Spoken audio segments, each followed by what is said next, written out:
Good morning everyone and welcome to a remote meeting of the Extraordinary County Council being held on Wednesday the 16th of December 2020 at 10 AM. The meeting is being streamed live to the Council's website and will be available to view for a minimum of 6 months. Please be aware that any footage from the media meeting may be used in subsequent broadcasts. For those watching the meeting via the live stream, please be advised that there is a secondary link on the Council agenda on the website if the primary link fails. Please switch to the secondary link to continue watching. I'm Councillor Katie Corrigan, Chair of the Council. I would like to extend a warm welcome to members, officers, members of the public and the media who are watching this live stream.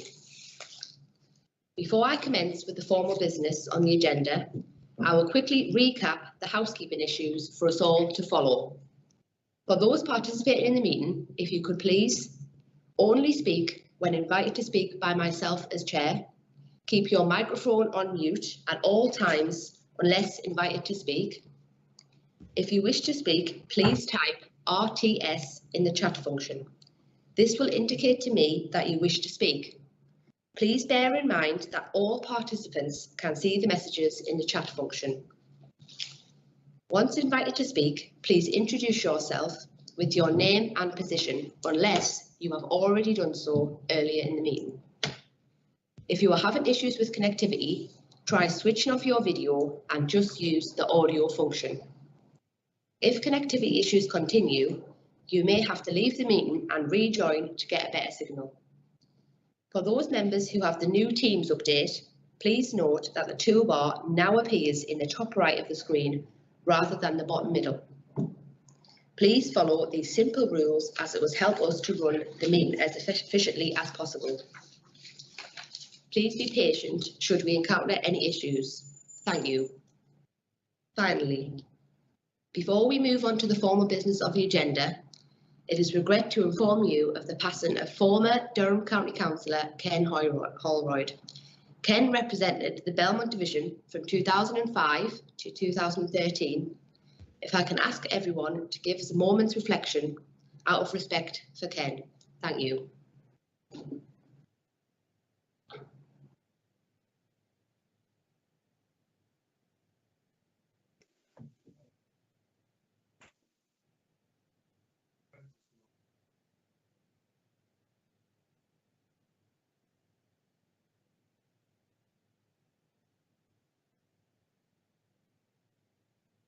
Thank you, members. That moves us on to item 1, Chair's announcements.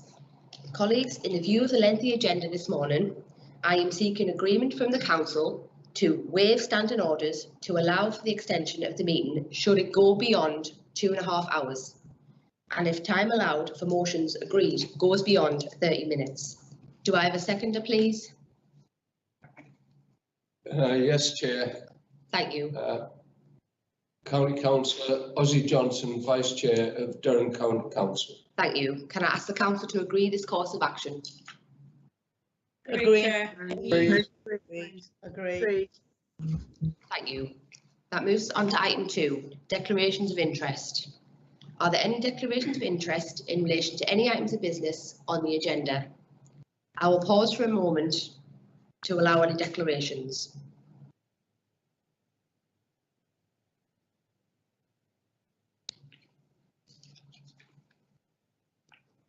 There are no declarations. Thank you. That moves us on to item 3.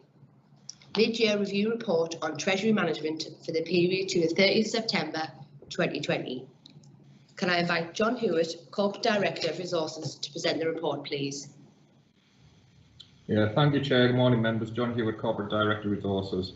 This report sets out the Council's half-year position on its borrowing and Treasury activity for the current financial year.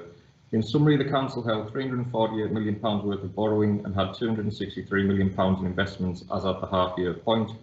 No additional borrowing has been undertaken in the first 6 months of the year, as cash balances were sufficient to fund the cash outflows. The Treasury position is set out in paragraph 13 of the report, and borrowing activity is set out in paragraph 15, which sets out our loan details. Details of investment activity are set out from paragraph 20, with a breakdown set out in the table in paragraph 21. and confirm to Council that all borrowing and Treasury activity is in line with our Treasury management strategy, which is agreed by Council as part of the budget process. We are proposing in paragraph 23 to increase the limits for our money market funds by 25 million to 125 million and by 5 million to 25 million for any single exposure. This will provide us with further flexibility to place the Council's cash during times of depressed interest rates. In paragraph 24, we're setting out that the Council has complied with all of the TM indicators that are set out in the TM strategy approved by Council in February 2020. And the recommendations are set out in paragraph 6, Chair. Thank you. Thank you. Can I have a mover to the report, please? Move the report, Chairman. John Shuttleworth. Can I have a seconder to the report? Second the report, Chairman. If any members wish to speak on the report, please can you indicate using the chat function? What the?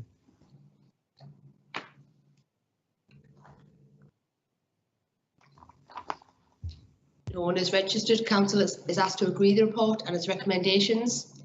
Can I ask members if we can seek to agree these without the need to a vote by way? Agreed.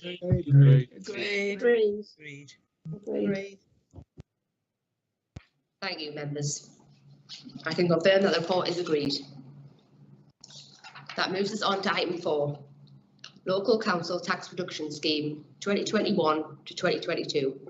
Can I invite John Hewitt, the Corporate Director of Resources, to present the report, please? Yeah, thank you, Chair. So this report sets out proposals for continuing our local council tax reduction scheme into the next financial year 2021-22. The scheme continues protection to claimants in line with entitlements that were set out under the previous council tax benefit system. There are currently over 58,000 LCTRS claimants in County Durham, and over 28,000 working age claimants currently receive 100% council tax discount. The total cost of support is estimated at 61.9 million in the current financial year. In terms of COVID-19, the peak working age caseload was almost 3,000 higher than in January, and awards of LCTRS are projected to be 5 million higher this year than they were in 2019-20. Chair, the recommendation is to continue the current scheme as set out in paragraphs 12A and 12B of the report. Thank you, Chair. Thank you. Can I have a mover to the report? Thank you, Chairman. Morning, everyone. I'm Alan Napier. I'm the Deputy Leader of the Council. I also hold the finance portfolio in the Cabinet. Chairman, members will be aware that I have championed the need for maintaining our council tax support scheme for many years. We have consistently protected the benefits that are payable under this scheme to ensure our most vulnerable residents are supported. It is more important than ever that we continue to provide benefits through this scheme that mirror those that were in place before the scheme was passed to local authorities. And I'm sure members will recall this was passed in the responsibility to the scheme, together with an assuming 10% cut to the funding needed to deliver it. It is because we have protected our scheme that we have been able to provide additional support through the pandemic. We have applied a further £300 reduction to eligible residents' council tax bills this financial year, which you know has been a huge help to people who are struggling to pay bills and make ends meet. We're also proposing to apply additional £100 of council tax support next year. This, alongside our welfare support schemes, will ensure this council is providing as much support as possible to our local residents.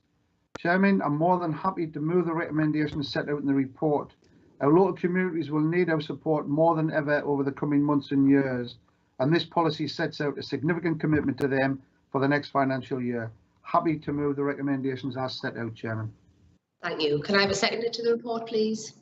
Yeah, thanks, Chairman. I'm delighted that Durham County Council's Cabinet resolved to recommend to Council that our current local council tax reduction scheme be continued for another year.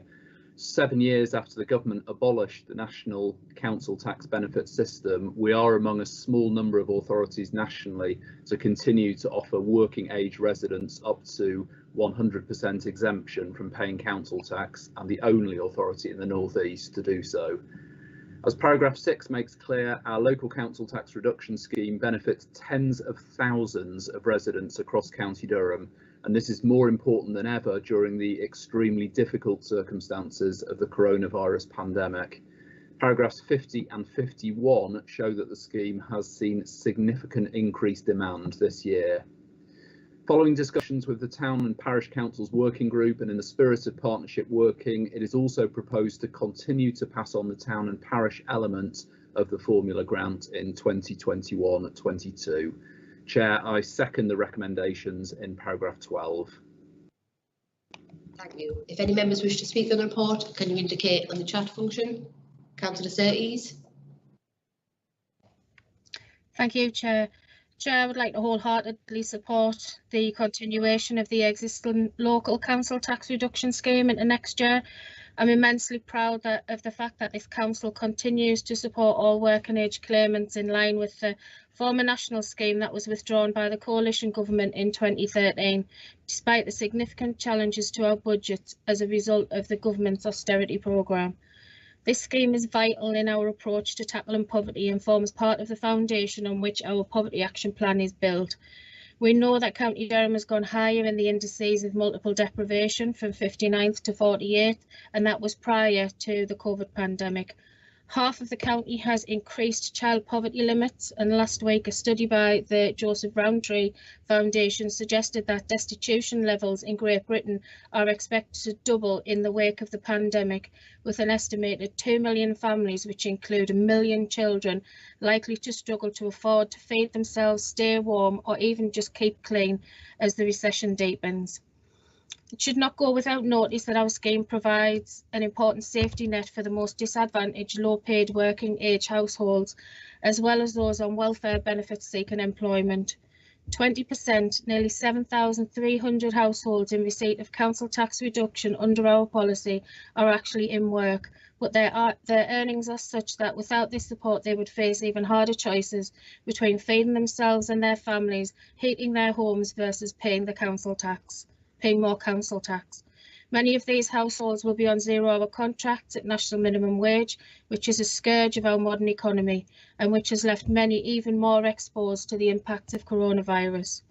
Withdrawing or reducing the support to these low-paid working age households simply does not make sense and causes all sorts of difficulties in terms of recovering sums. I hope that members from all sides can say that this scheme offers the vital support to our residents in our communities and wholeheartedly support the recommendations set out in this report. Thank you, Chair. Thank you. Councillor Hopgood. Yeah, thanks, Chair.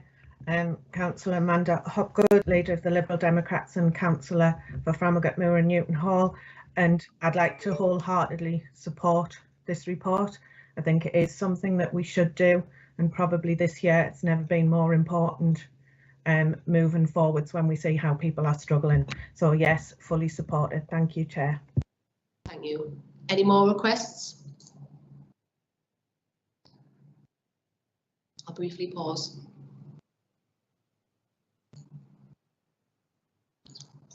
No one else registered. Again, can I ask members if we can seek to agree these without the need to undertake a vote by way of roll call? Therefore, if there's any dissent. Agreed. Thank you, members. There is no dissent. Can I confirm that the report is agreed? That moves us on to item 5. Overview and Scrutiny Annual Report 2019-2020.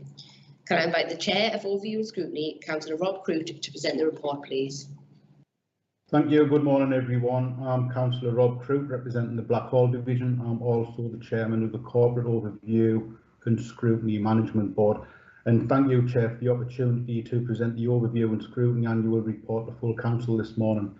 For the first time, this report covers a longer period than usual, including scrutiny work from May 2019 up to the summer recess this year. As with so many things in 2020, we had to change the way we carry out our work, and we've had to do things a little bit differently. We paused our work programme in March this year due to the global pandemic, and while members and officers were busy supporting our communities across County Durham. But once emergency legislation was introduced and remote meetings could begin again, we were able to restart our work. However, we had to reprioritise our work programmes with a reduced timetable of meetings. This inevitably meant that some work we planned to carry out couldn't be completed, so some review work will carry on into 2020-2021. As Chair of the Corporate Overview and Scrutiny Management Board, along with my Vice Chair, Councillor Alison Beattie, we continue to implement the scrutiny process in accordance with the 4 principles of effective scrutiny which underpin all the work we do. And I'd like to give you just a few examples of the work we've covered this year in the thematic committees.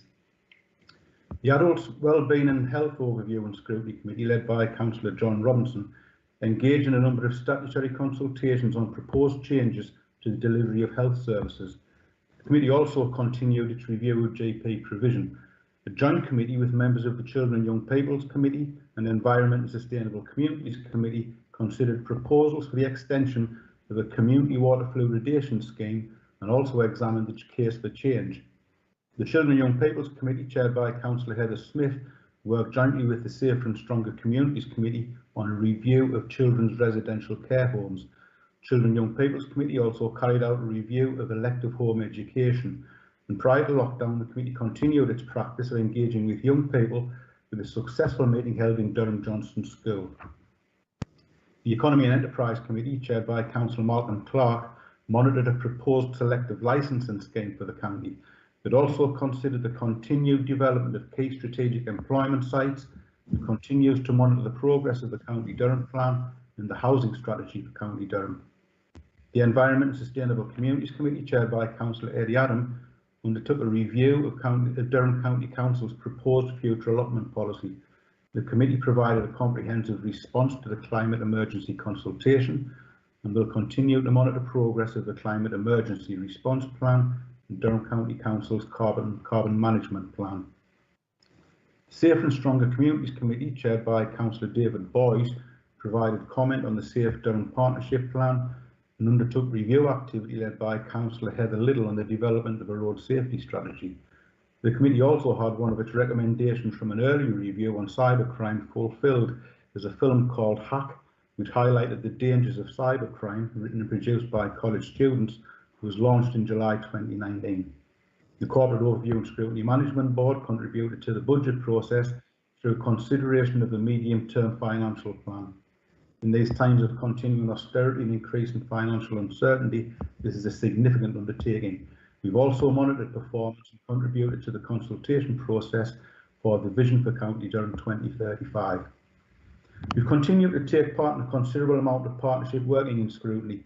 This includes scrutinising the NHS, holding regional meetings with members in other local authorities, taking part in the North East Combined Authority Overview and Scrutiny Committee and the Joint Transport Overview and Scrutiny Committee. We also work with specialists invited to share their expertise and knowledge as part of our review work.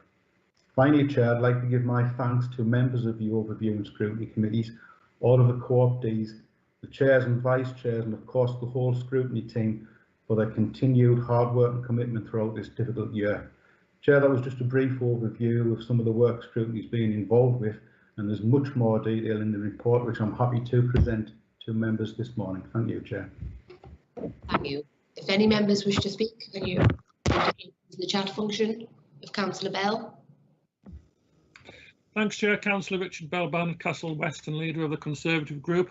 I would welcome the report, acknowledge the huge amount of good work that's been done.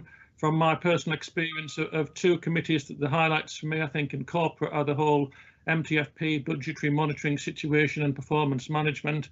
And on health, there have been so many issues, it's hard to pick any out. But under Councillor Robinson's chairmanship, I do feel that the Adults Wellbeing and Health Scrutiny is really probably the only effective voice for members of the public when it comes to health service changes and health service reorganisations. Obviously, COVID has brought a halt to health service changes and health service reorganisations, but I'm sure when COVID is over, there will be a plethora of them coming forward that we will have to react to. But I'm welcome the report and happy to commend it to the Council. Thank you very much. Thank you. Yeah. Councillor Martin? Yeah, me too. Thanks for a lot. Bye. Sorry, I'll just pause while the individual mutes themselves. Thank you. Craig Martin, County Councillor for North Lodge and Chester Street. I just want to thank Councillor Crute on making the changes to this report as discussed in the scrutiny. Yes, the leadership of scrutiny can be considered independently minded, but I'm glad that you agree with us that you cannot be considered independent, full stop, when all the chairs and vice chairs are from the same political grouping, the group that runs the council. really disappointed that the scrutiny review that was undertook did not look to change this and have more opposition councillors involved in the leadership, the chairs and the vice chairs of scrutiny. Chair, I am not calling for a vote on this matter. I just want to reiterate that. Thank you. Councillor Robinson. Thank you, Chairman. I apologise for the bell and the sound. It's gone. I'm in school doing this. Chairman, can I first of all thank Councillor Mr Bell for his comments. I would like to place on record the thanks of all of the scrutiny committees, every single one of them and every single member, to Councillor Crute for the excellent way he chairs scrutiny. He is so supportive of all his chairman and his vice chairman. I don't think there has been a meeting of any subcommittee he and his vice chairman haven't attended, and I know he puts a lot of input and time to scrutiny, and I would personally ask that we record the council's thanks along with not only the report but our personal thanks to the chair and vice chair of scrutiny. Thank you. Yeah. Thank you. I'll briefly pause for any more requests.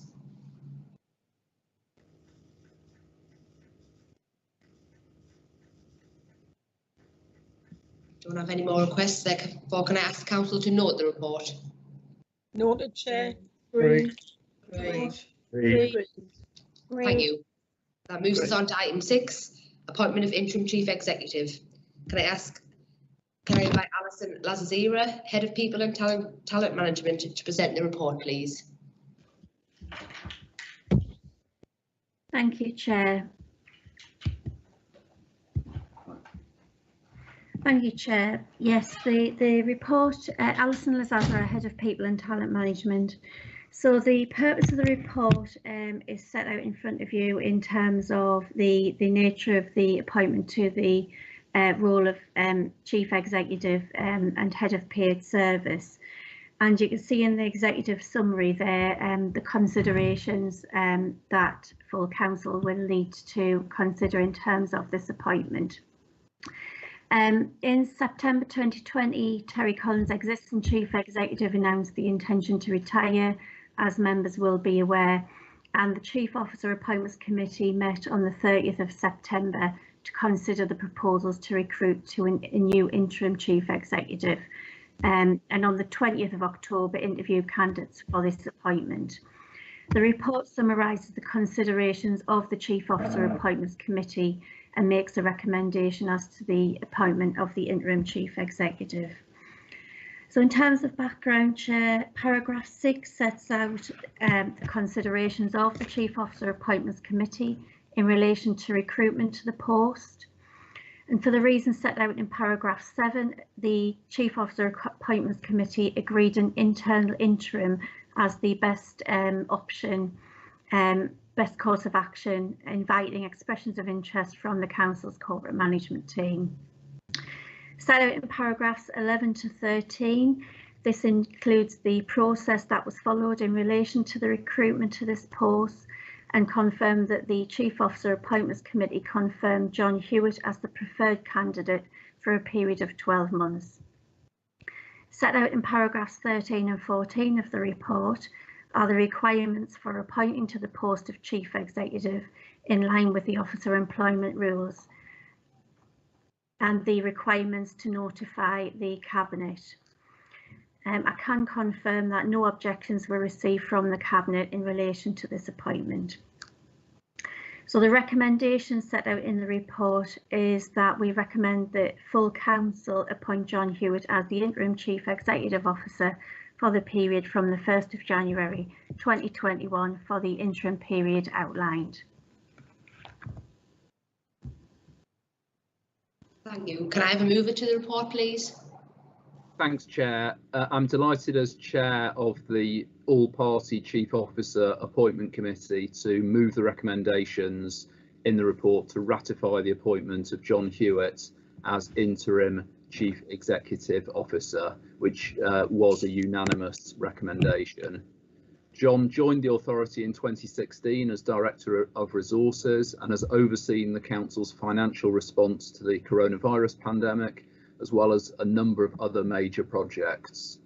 With the support of the rest of the senior management team, I am sure he will do an excellent job of leading the council through these challenging times. I move the recommendations, Chair. Thank you. Can I have a seconder to the report, please? Yes, Chair, Councillor Hopgood, I'd like to formally second the recommendation, and in doing so wish John all the best of luck and good wishes for the next year as interim chief executive. He's coming in at a very difficult time, but I think we've all got lots of confidence in his ability to take us forward. Thank you, Chair. Thank you. If any members wish to speak on the report, can they indicate using the chat function?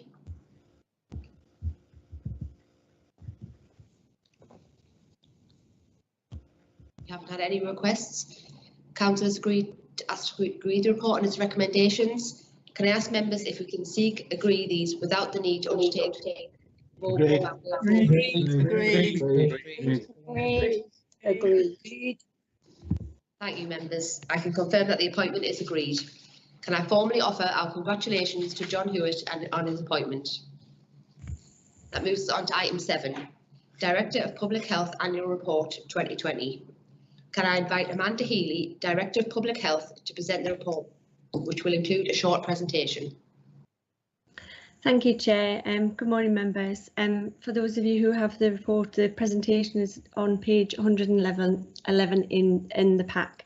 I'm Amanda Healy, the Director of Public Health in County Durham, and it's a statutory responsibility of the local authority, the Director of Public Health, to write an annual report and for the Council to publish that report. This is my third report as Director of Public Health in County Durham. And this year, obviously, the report does have quite an emphasis on the pandemic, which has affected everyone's lives and continues to do so. However, it does also highlight some of the other work that has taken place during the year, and I'll update on those priorities as I take members through the presentation. And I think, as ever, in terms of public health only works by working with and through others. So for all, there is a dedicated public health team within the council. That team can only work by working with other members of the authority, with partners, and most importantly with our local communities. Next slide, please. So obviously, the part of the Director of Public Health's annual report is to give an update on health and wellbeing of our county. And I think we're very fortunate in County Durham that we do have a platform where all of our information and data is held, and that is Durham Insight. And over the course of the last year, there have been some very specific developments to that platform, and they do include, and I'll go on to some of the information in relation to COVID-19, and a public-facing dashboard to keep people up to date. We've also very much had a dashboard on our shielded patient list and how we compare against other local authorities. And then obviously, really importantly, we've had updated information on our economy and employment, and that will continue to really feature strongly given the impact of the pandemic. And then interactive content covering the index of multiple deprivation to look at the different elements of the IMD from 2019, and that's all available publicly. Then with some more in-depth work on particular programmes, understanding the needs of the local population, as well as impact assessments, which I will come on to. Next slide, please. Obviously, quite often in terms of the information that we have can be very focused on what's wrong in County Durham in terms of things like our stalling life expectancy. However, I think what we do have within County Durham, and which does contribute hugely to the protection of people's health and the improvement of people's health, are where we live, our communities and our services, and certainly across County Durham there's a huge wealth of assets and strengths that do protect people's health. We have over 59,000 adult carers, and then we have a wide range of services that do support people. So, for example, 177 breastfeeding friendly businesses. Breastfeeding has been a particular focus as part of our Best Start in Life programme, over the last year. So those assets really need to be built on to ensure that they can improve health and well-being and protect that of local residents. Next slide, please. So we know in terms of obviously the COVID pandemic has had a huge impact, and that does feature in the report. We have since the very beginning tried to keep both our public, elected members, MPs up to date with the latest information, which has been challenging at times. For example, information on testing, which wasn't fully available earlier in the pandemic. That is all available now on Durham Insight COVID, which is updated, and since these slides were published, it's actually published on a twice weekly basis. It provides a really good overview of our cases, our rates, how we compare to other parts of the North East and to England and other parts of the country, and that comparison. It does also give information right down to low area, middle super output areas with an interactive map that's part of that dashboard now, so people can really get a good sense of what is taking place in County Durham from a data and intelligence point of view. It also includes the hospital admissions for County Durham and Darlington Foundation Trust, and hospital admissions, and then obviously sadly also where we have had deaths both overall and from a care home and a hospital perspective. So a really in-depth insight on our public facing dashboard. Just to update members, that currently our rates are at about 150 per 100,000. We'd seen a real reduction during the national restrictions, and that reduction has just stalled as we've come out of those national restrictions at about 150 per 100,000. However, hopefully we will see that continue to decrease and not increase again over the coming weeks, although obviously the Christmas and the possible mixing of people is of concern. Next slide, please. I think in terms of the response to COVID, and obviously we are still responding, I guess, as a council and with our communities and partners, has been a hugely significant response. And I think it's been not only in terms of those directly affected by COVID, and obviously those who've perhaps been directly affected or who've had relatives who've had COVID or who've been bereaved by COVID, but also the consequences of COVID, and some of the work that's been carried out over the course of the year has drawn out from a health impact assessment some of the key areas that will be affected. Obviously mental health has come out really strongly, social isolation, the improvement in physical activity, but employment, particularly younger persons' employment, impact on education, businesses, and so overall inequalities. And I think these will be really important for us to take forward in the coming years, as obviously we see COVID, the pandemic hopefully coming to an end. What we obviously have seen, however, is our services, communities and residents working together to address the challenges that the pandemic has brought to our door. Next slide, please. And I think where County Durham has seen a huge, collective response has been through County Durham Together, which is our community hub, and that has worked with the wide range of our area action partnerships, local mutual aid groups, and has provided dedicated support to over 10,000 people, reached out to all of those residents who needed to be shielded initially and now are clinically extremely vulnerable, but also those with wider social vulnerabilities, and also ensured those that needed medication delivered. And we've got an example of Charlie Elliott there, who's supporting vulnerable members of our community by delivering boxes of freshly made, prepared hot meals. And certainly over the past couple of months, well, there have been AAP events. There's just a wealth of community level work that's taken place to really help protect and to reach those people who've needed the support to self-isolate, which obviously helps in the transmission and slowing the transmission of the virus. So although it's far from over, we are committed to working in partnership and hopefully with the vaccine on the horizon and starting to be actually the programme delivered, we can see you know, some hope through the pandemic. Next slide, please. Obviously, in my last two reports, I've set out, you know, the Taylor family and their community and a set of priorities. And last year, the focus and emphasis was on mental health at scale and a healthy workforce. And this year, I'm just going to give a brief update on some of the other priorities and then go into a little bit more detail on the two that we've really kind of honed in on over the course of this last year. Next slide, please. So you can see on this slide, action against mental health, promoting positive behaviours and high quality drug and alcohol services. And really, again, I just wanted to draw out, I think our services have been extremely innovative during the pandemic. So our drug and alcohol services had to think about moving online, but ensuring that our clients, you know, particularly vulnerable clients, had safe and good access to treatment and recovery services. And that was achieved through our drug and alcohol provider during the pandemic. And again, certainly when we've gone into the kind of second wave, I've had to reinstate some of those online services. So being very flexible and particularly meeting those with those greatest needs. Thank you. Next slide, please.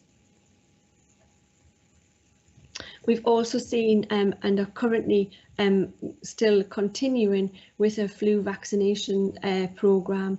So we established a joint flu prevention board which reports to the Health and Wellbeing Board last year, and that is joint with the Clinical Commissioning Group and co-chaired by one of the directors there with a consultant from Public Health.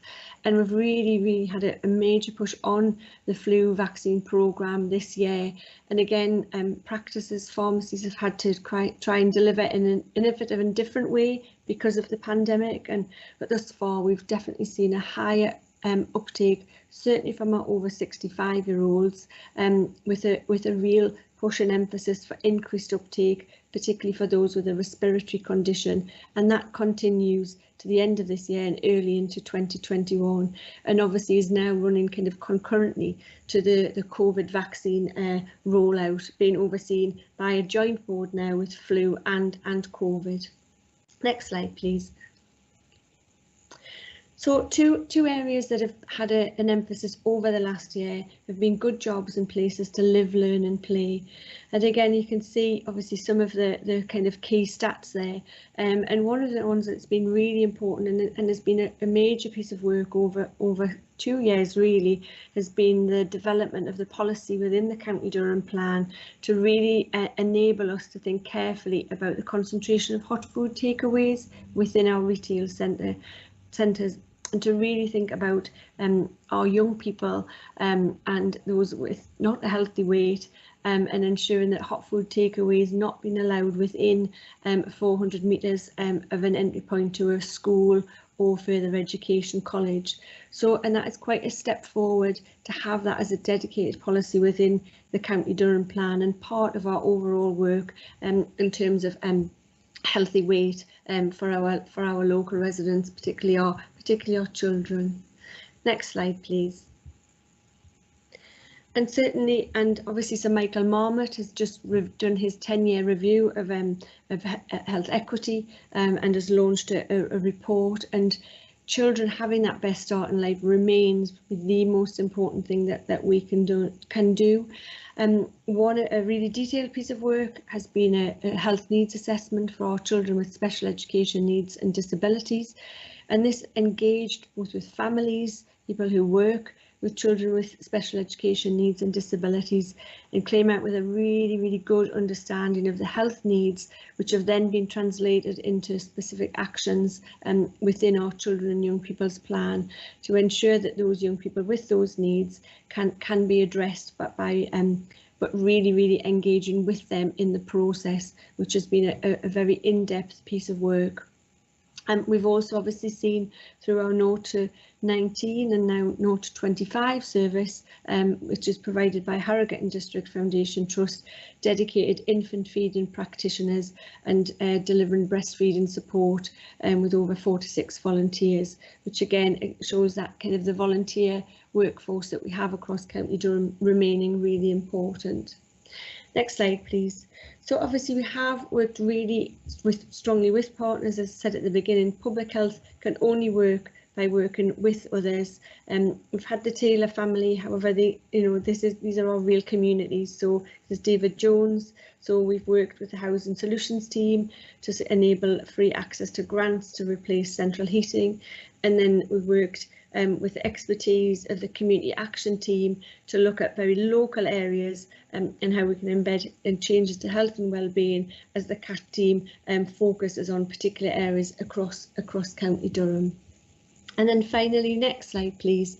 Obviously, in terms of accountability and my accountability as Director of Public Health, in the report you'll see an update on last year's recommendations and actions that have been taken, and these are the recommendations of the 2 in-depth pieces of work in relation to good jobs, places to live, learn and play, and every child to have the best start in life, with a continued emphasis for us within County Durham on smoking during pregnancy and creating a healthy environment in which our children can be born and grow up. So Chair, the recommendation in the report is for the Council to publish the report, and I'd like to thank you for receiving the annual report. Thank you for that.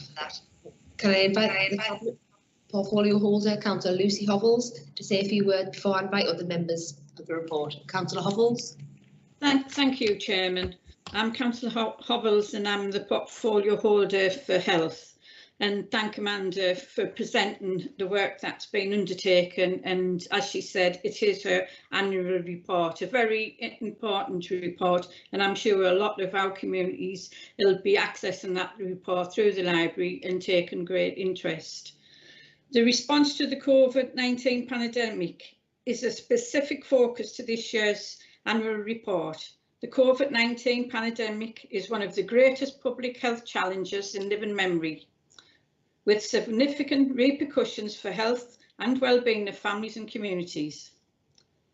The response also clearly demonstrates that health and well-being is everyone's business, and the vital part that individuals, communities, businesses, services and organisations play in controlling the virus and working alongside our residents.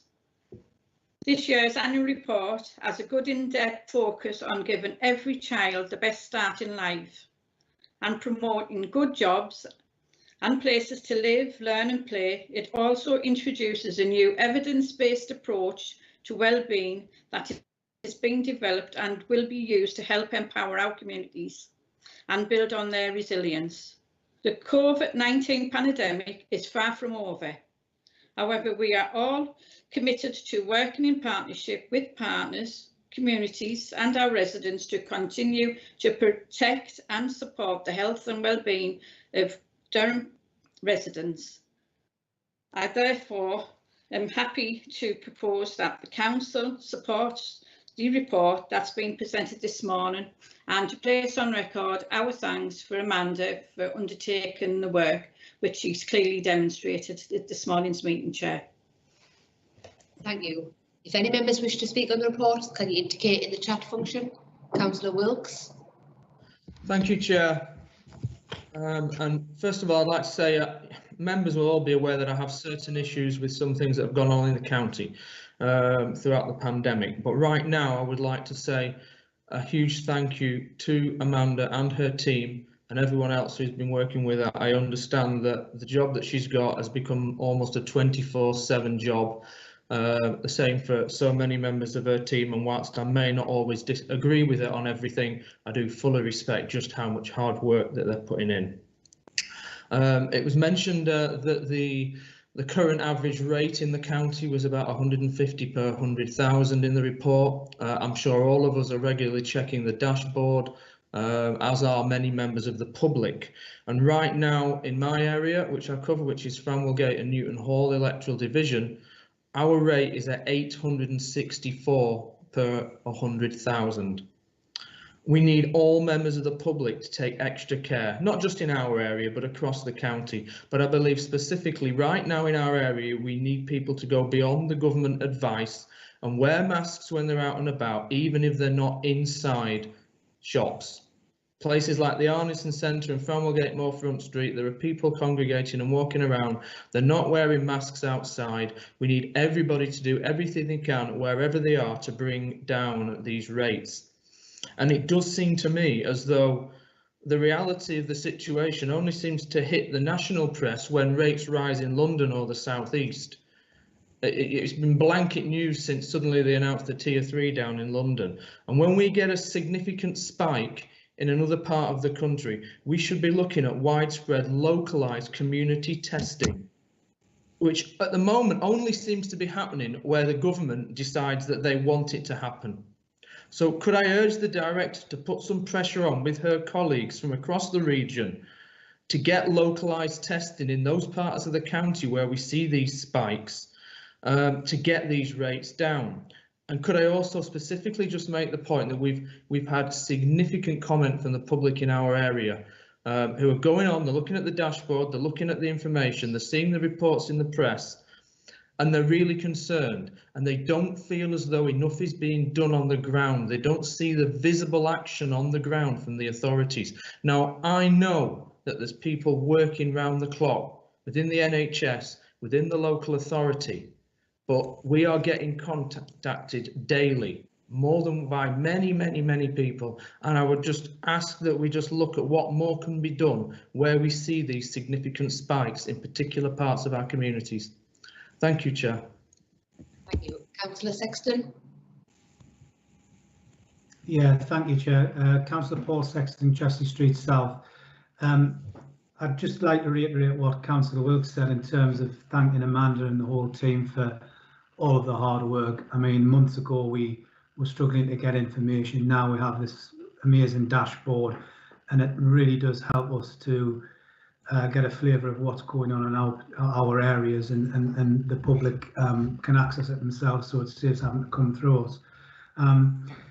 The question I've got, and it's please, it's not meant to be in any way critical. I'm probably ignorant to the facts of this report in some respects and the scope of it, but we're talking about mental health illness and contingency plans to deal with that, drug and alcohol, you know, and jobs, you know, aligned to the County Durham plan. Obviously, I'll be getting to my motion later, but what appears to be omitted from this plan, from my perspective, which I thought may have been included, is obviously strategies, the overall strategy for County Durham in dealing with COVID-19, and I include in that the discharging of COVID positive patients into care homes. It doesn't seem to be touched on. Is that not something in scope, or is that something held, that detail held elsewhere? Thank you, Chair. I'd like to invite Amanda to come, and Ely to come back if you'd like to come back on some points. Thank you, Chair. In response to Councillor Wilkes, obviously Councillor Wilkes will respond in detail outside of council in terms of the work that is happening within the ward, and take those points on board to get perhaps some more visible communication out there. It's great that you're urging obviously members of the public to really think about following the rules and the guidance, and we are looking at some targeted community testing as an overall proposal, and obviously we do have the community testing for those who do have symptoms, and we do urge anyone with symptoms to get a test. Because we do have the dashboard and our local kind of intelligence, we have been able to identify that increase in Brasside and Newton Hall, and try to respond as quickly as possible right across, working with schools, etc. But we will obviously continue to work closely with yourself and other local members in that response. In relation to Councillor Sexton's question, the full detail of the local outbreak control plan is held within the local outbreak control plan, and obviously I did cover understandably the pandemic in the report, but did also want to cover some of the other work that has taken place, including mental health and Best Start in Life over the course of the year. But the full details of the local outbreak control plan, which does contains settings including care homes, schools, complex settings such as prisons, testing, that is also publicly available and reports on a bi-monthly basis into the Health and Wellbeing Board, including the engagement element and including our community champions. So I'm certainly ensure you've got the link to that, Councillor Sexton. Thank you, Chair. Thank you. Councillor Bell. Thanks, Chair. I would like to thank Amanda and her team for their excellent work this year, and also I think Councillor Hovels, because I'm sure at the Cabinet level this has been a very busy and demanding year as well. I would just like to talk about flu for a moment, because under normal circumstances we'd be sitting here looking at flu as the biggest potential killer of elderly and vulnerable people over the winter period. So I'm very pleased to hear that the Flu Prevention Board is working very well, and you're looking at flu vaccination rates at the same time as COVID and all that. I just wondered, in terms of the council's own staff, and I'm kind of including schools and school teachers in the council's own staff, what's the uptake like? Is the uptake on flu vaccinations better for council staff, and do you have information on schools and school staff as well in terms of flu vaccine, please? Thank you. Thank you. Amanda, would you like to come back? Yes, thank you, Chair. Thank you, Councillor Bell, for the question. Absolutely. I mean, it's so important to continue with flu and the vaccination. And as a council, we committed to offer the vaccination to all of our staff this year, including school staff. What we have found is, because there were some slight delays in the vaccine, the rollout to our full staff took place later than what we had hoped. However, our interim figures are certainly showing that we've seen a much greater uptake than last year. We're still collating the figures, but we think there's been at least 300 staff offered through our on-site clinics, and up to around about 3,000 staff that have carried out and had the vaccine through the vouchers through local pharmacies. And we know that people are still trying to access that. It really depends on when local pharmacies get further supplies of the vaccine into their pharmacy. So we really would urge any more of our staff who haven't had the vaccine to keep trying. Everyone should have had a letter, and then we will be bringing the full evaluation back through to the Health and Wellbeing Board, and then to the Adults and Health and Wellbeing Overview and Scrutiny Committee next year, so that the figures can be poured over. But hopefully a much better uptake this year, and certainly so far, given all of the other measures that are in place for the pandemic, the circulation of flu has been very low. But we really encourage anyone who's eligible, including our staff, to try and access the vaccine. Thank you, Chair. Thank you. Thank you. Any more members wish to speak? I'll briefly pause.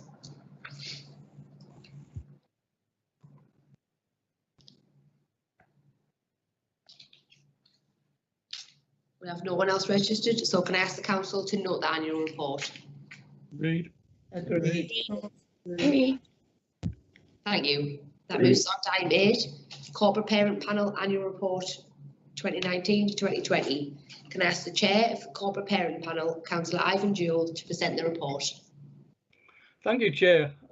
This is Councillor Ivan Jewell, and I'm Chair of the Corporate Parenting Panel, and also the local member for the Burnetfield and Dipton Division.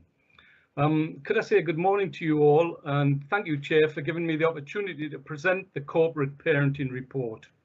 Now, this covers a period from April 2019 to March 2020. It's much later than it normally would have been, but this has been due to the COVID situation and has been unavoidable. As you have all had the opportunity to read the report, I don't intend to go through the report word for word, as this meeting already has a heavy agenda and I would not want to extend the meeting further than is necessary. I would like to take this opportunity to thank members and co-opted members of the Corporate Parenting Panel, officers and young people, for their continued work and commitment throughout the year and beyond.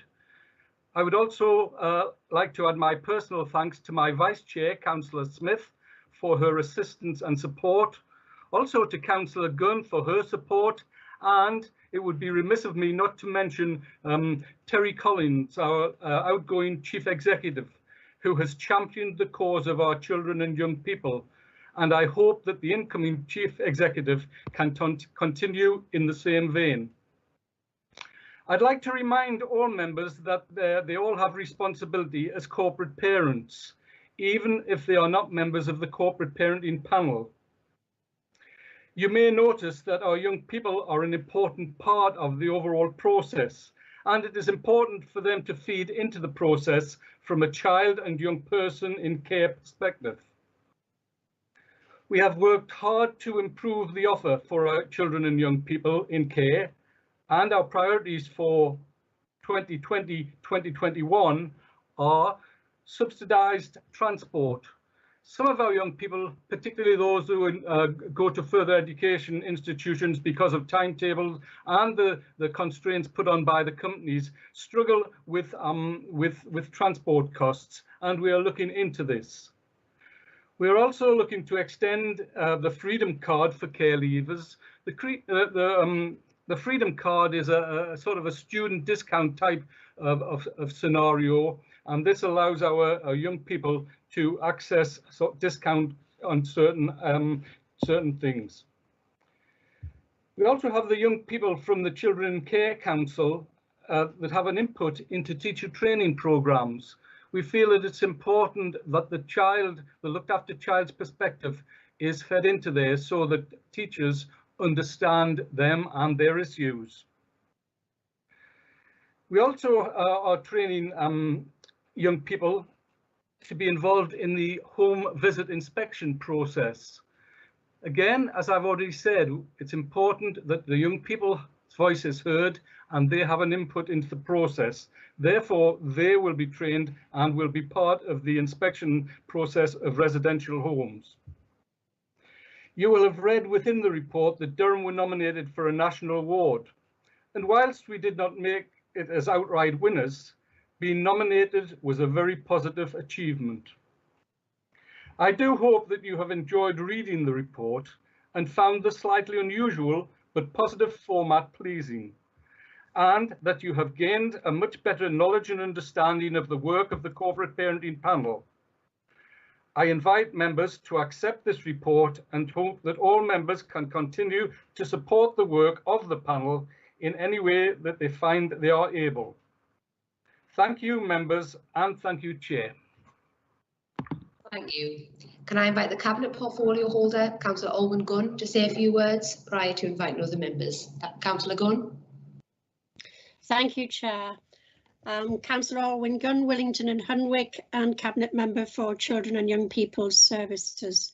What I would like to do is to say that Councillor Jewell, having highlighted issues within the report, that there is much to commend the report to you. And I'd like to place on record our thanks as a council to the members of the Corporate Parenting Panel for their excellent work, and also to the Children in Care Council, which has been mentioned by Councillor Jewell. The input and contribution of the Children in Care Council, those children, is not just valuable, but it's absolutely crucial and hugely important.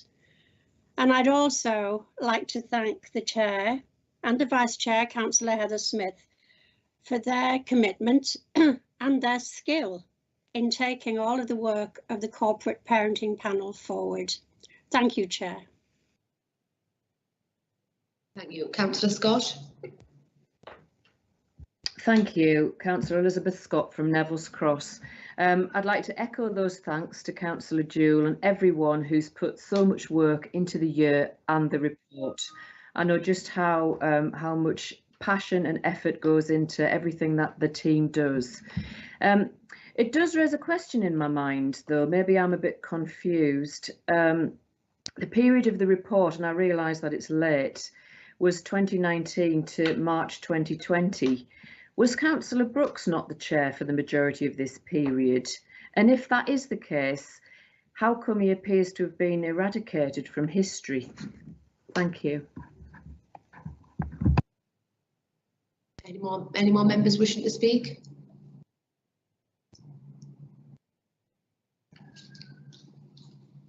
Councillor Hopgood. Yeah, thanks, Chair. On that note that Councillor Scott has just raised, I would like it to be formally minuted the Council's thanks to Councillor Peter Brooks, who was the Chair for the majority of the period of that report and has been instrumental in moving the panel forward. And I'm really very disappointed at him being left out of this, and at the speakers today not making any mention to his contribution in that year. Thank you. Any more members wishing to speak?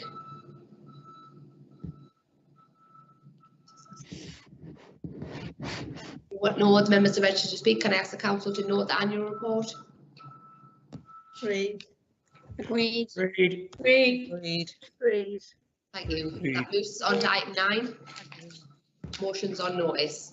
Before we commence with the next item, I would like to hand over to Helen Lynch, Head of Legal and Democratic Services, to remind us of the rules in relation to motions. Thank you, Chair. Good morning, members. The usual rules of debate apply to the motions today. Movers of a motion have 5 minutes to speak, and seconders and all of the speakers have 3 minutes. Members can only speak once on a motion, other than the mover, who has a 3-minute right of reply at the end. If an amendment is moved and seconded, the debate is on that amendment. Only one amendment may be moved and discussed at any one time, and no further amendment may be moved until the amendment under consideration has been disposed of. Each member can speak once on the amendment, except the mover of the original motion. They have a right of reply before the amendment is put to a vote, but may not otherwise speak on it. If following the vote an amendment is carried, it becomes a substantive motion. If the amendment fails, the debate reverts back to the original motion. Thank you, Chair. Thank you. Can I invite Councillor Owen Temple to move his motion, please? Thank you, Chair. Councillor Owen Temple from Consett North. This motion looks dry, but is actually dramatic. It's about a potential hole in the council's finances that will be there for decades. It's about this council's risky hidden investments. The investments are head leases, and this is what has happened. By agreement, investment firms have lent money to developers to build developments in Durham. Simultaneously, the council has agreed to take control of and make the payments for those developments. It will pay large and sometimes increasing amounts over a very long period to those private investment companies and hopes to meet its own payments from the tenants' rents. The council could make a profit, it could make a loss. In the long run, it's council taxpayers who will either reap the rewards or shoulder the loss. So where are these head leases in County Durham? The public isn't meant to know that. The council has made all these agreements behind closed doors and never released the papers, but there's just enough in the public record to make out the broad outline. The smallest, for just £5 million, is at Merchant Park in Newton Aycliffe and has been publicised. The bigger ones have all been kept under wraps. They're all close to the riverside in Durham City. That may be why the council didn't want it to be public. The land registry shows 2 35-year head leases at Riverside Place and Freeman's Reach, subleased from the council by the Passport Office and National Savings. Unfortunately, both organisations have only taken 15-year leases, so payments are only secure for the first 15 years, not the following 20. Then everything depends on whether they still want city centre premises, and the rent will presumably depend on the going rate for office space at the time. The leap from these smaller head leases to the £120 million affair at Milburn Gate is of an altogether different order. Although there is no council press release, the investment company Lascelles is very pleased with these arrangements. Their webpage says they're looking for other similar schemes which will give them long-term inflation-linked income streams. No wonder they're happy. The council isn't going to miss a payment and can't go bust. What about the developer? Well, they're happy too. They build the development and move on with very little risk. And the council? Well, the council may be happy, but it collects the risk. And unlike the investment company's secure, inflation-linked income stream, the council gets an uncertain, market-linked income stream which may not match its liability. So to weigh up the risk, we need to know the nature of the development. We need to know what will be there, who will be renting it, and what the prospects look like it. Here's what Lascelles says. The development includes 5,000 square meters speculative office building alongside 153 built-to-rent apartments. Tenants already secured include leisure operators such as a cinema, restaurants, and a hotel. Now, I wish every one of these tenants success, but I fear they face a challenging future in post-COVID Durham. We can all work out why the council's cabinet didn't want a wasteland near its new fancy headquarters building, or so close to its much vaunted Akeley Heads flagship business park, and we all want business and leisure opportunities for local people. But I believe it was a bad financial mistake to let bullish optimism override cold commercial logic. Thank you. If the private sector didn't want the project, it was almost certainly a risk too far, and that was true even before COVID. Finally, and worse than just a mistake, was deliberately making decisions like these behind closed doors and then keeping them buried from view. That's why I've brought this motion. The people of Durham deserve a clear-eyed analysis of where recent changes in commercial and social patterns leave us. Council taxpayers will pick up the bill if things go badly. That's why the review needs to be in public. The people who foot the bill deserve to know the truth. The case for this motion is unarguable, and I believe that the portfolio holder should accept it. I hope he will. I move the motion. Thank you. Thank you. The motion requires a seconder. Councillor Scott. Chair, I would like to second Councillor Temple's motion for reasons as follows.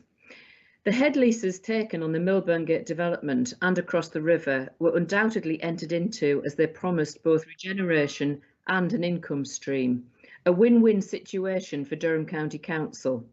So why would such decisions be taken in the dark? Why not shine a light on such positive economic development? Let me suggest some possible reasons. Could it be that the people of the wider county would be less than impressed with such a massive tranche of their money being ploughed into one small quarter of Durham City? Durham County Council has already been heavily criticised by the general public for ploughing what may be seen as unnecessary development in the form of a new county hall into that area of the city. Maybe adding £120 million plus to that regeneration bill would not be popular amongst the electorate. Could it be that such heavy economic investment in one small part of Durham City would be viewed as being at the expense of the rest of the county? It is common knowledge that Durham is in decline and has been for some years. It has sadly lost a further 21 retailers this year alone. In fact, part of the rationale put forward for the siting of the new county hall was that it would revitalise the city centre. However, the Milburn Gate development threatens to further advance the decline of the city centre by drawing workers from Freeman's Reach, Riverside Place and County Hall directly over the river to Milburn Gate. Why would people bother with other areas of town? Workers at Akeley Heads are also very unlikely to cross the river when they have such premium leisure facilities on their doorstep. It is the role of the local authority to bolster economic development where it can, but it is somewhat questionable to skew investment in this manner. Could this be why we have seen no public flag waving over Milburn Gate? Whatever the reason, decision-making by the public sector impacts on large numbers of people. In contrast, private sector decision-making impacts on a relatively narrow group of people. One minute remaining, Councillor. Work at the company, investors, and those who buy goods and services from the company.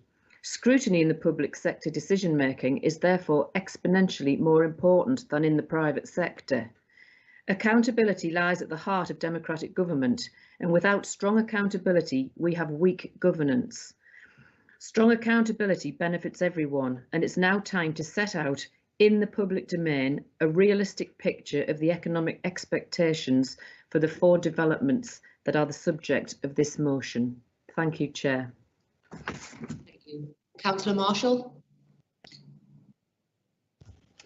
Yeah, thank you, Chair. And could I thank Councillor Temple for bringing this motion to full council this morning. I'm not going to get involved in some of the spurious political comments that have been made to council this morning, Chair. I think it's on record the ambition we have to create thousands of well-paid jobs right across the county, and that's been evidenced by our ambitions that have been laid out not just within the region and in County Durham, but nationally and internationally as well. To be honest, Chair, I'm happy to support this motion, and I look forward to bringing forward a full and thorough report on our ambition to grow the economy in County Durham to Cabinet in February. Thank you. Councillor Clare. Thank you. I'm hopefully not going to add very much to what Councillor Marshall has just said. My initial reaction when I read the motion was actually to be, it's like when somebody says to you, have you remembered it's your wife's birthday today? And of course I've remembered it's my wife's birthday. What the hell are you saying about me as a husband? And of course these things have been monitored and planned, and they are routinely monitored. So the Councillor Temple is pushing at an open door, quite frankly, and I was bewildered about the nature of the motion to a degree, in as much as it seemed to be asking about the effects of the pandemic before the pandemic is over, and I can't understand why he didn't bring it to scrutiny instead of when he could have asked questions of the report and not to Cabinet. But that said, absolutely. Is the council able to provide a full account of what's happening about this? Yes, it is. Is it going to make the council look bad? I can assure you, no, it isn't. Do councillors have the right to know, and the public have the right to know? Absolutely, yes, they do. This motion is just saying what is common sense, and like Councillor Marshall, thank you for bringing it. We welcome the opportunity. Thank you. Councillor Bell. Thanks, Chair. Yes, I too welcome the motion. It's a very sensible and reasonable motion, as you would expect from Councillor Temple. Not specifically mentioned in the motion, but mentioned in the commentary is our Rakeley Heads development, and I think at the time of the planning application in July, 4,000 jobs were mentioned. So yes, clearly we need an ongoing report.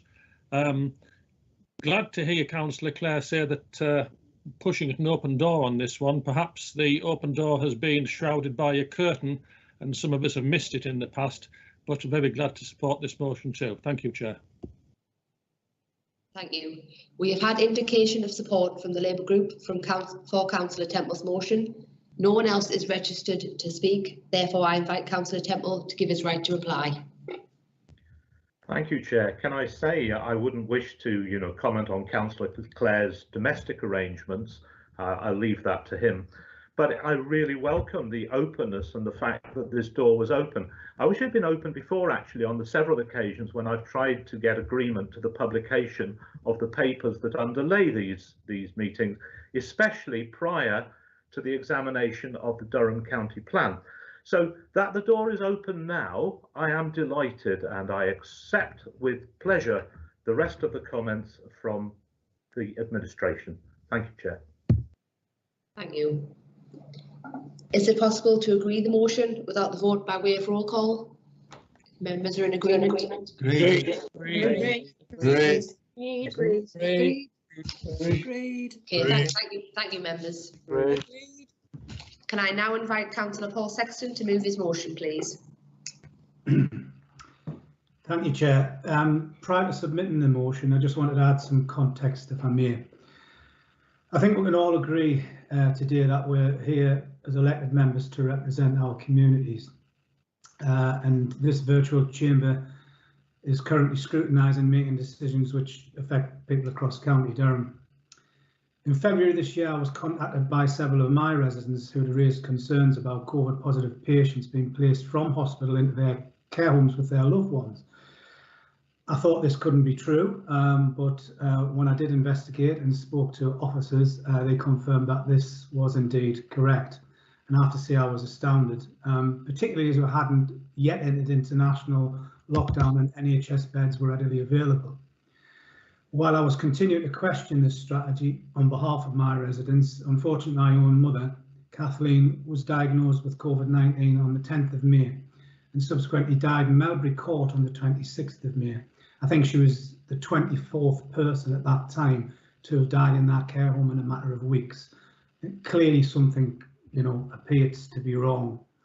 I found it extremely frustrating trying to obtain information on the strategy and any scrutiny associated with it, so that residents and I could understand what appears that elderly have been guided away from hospitals into care homes where the most vulnerable are to this virus.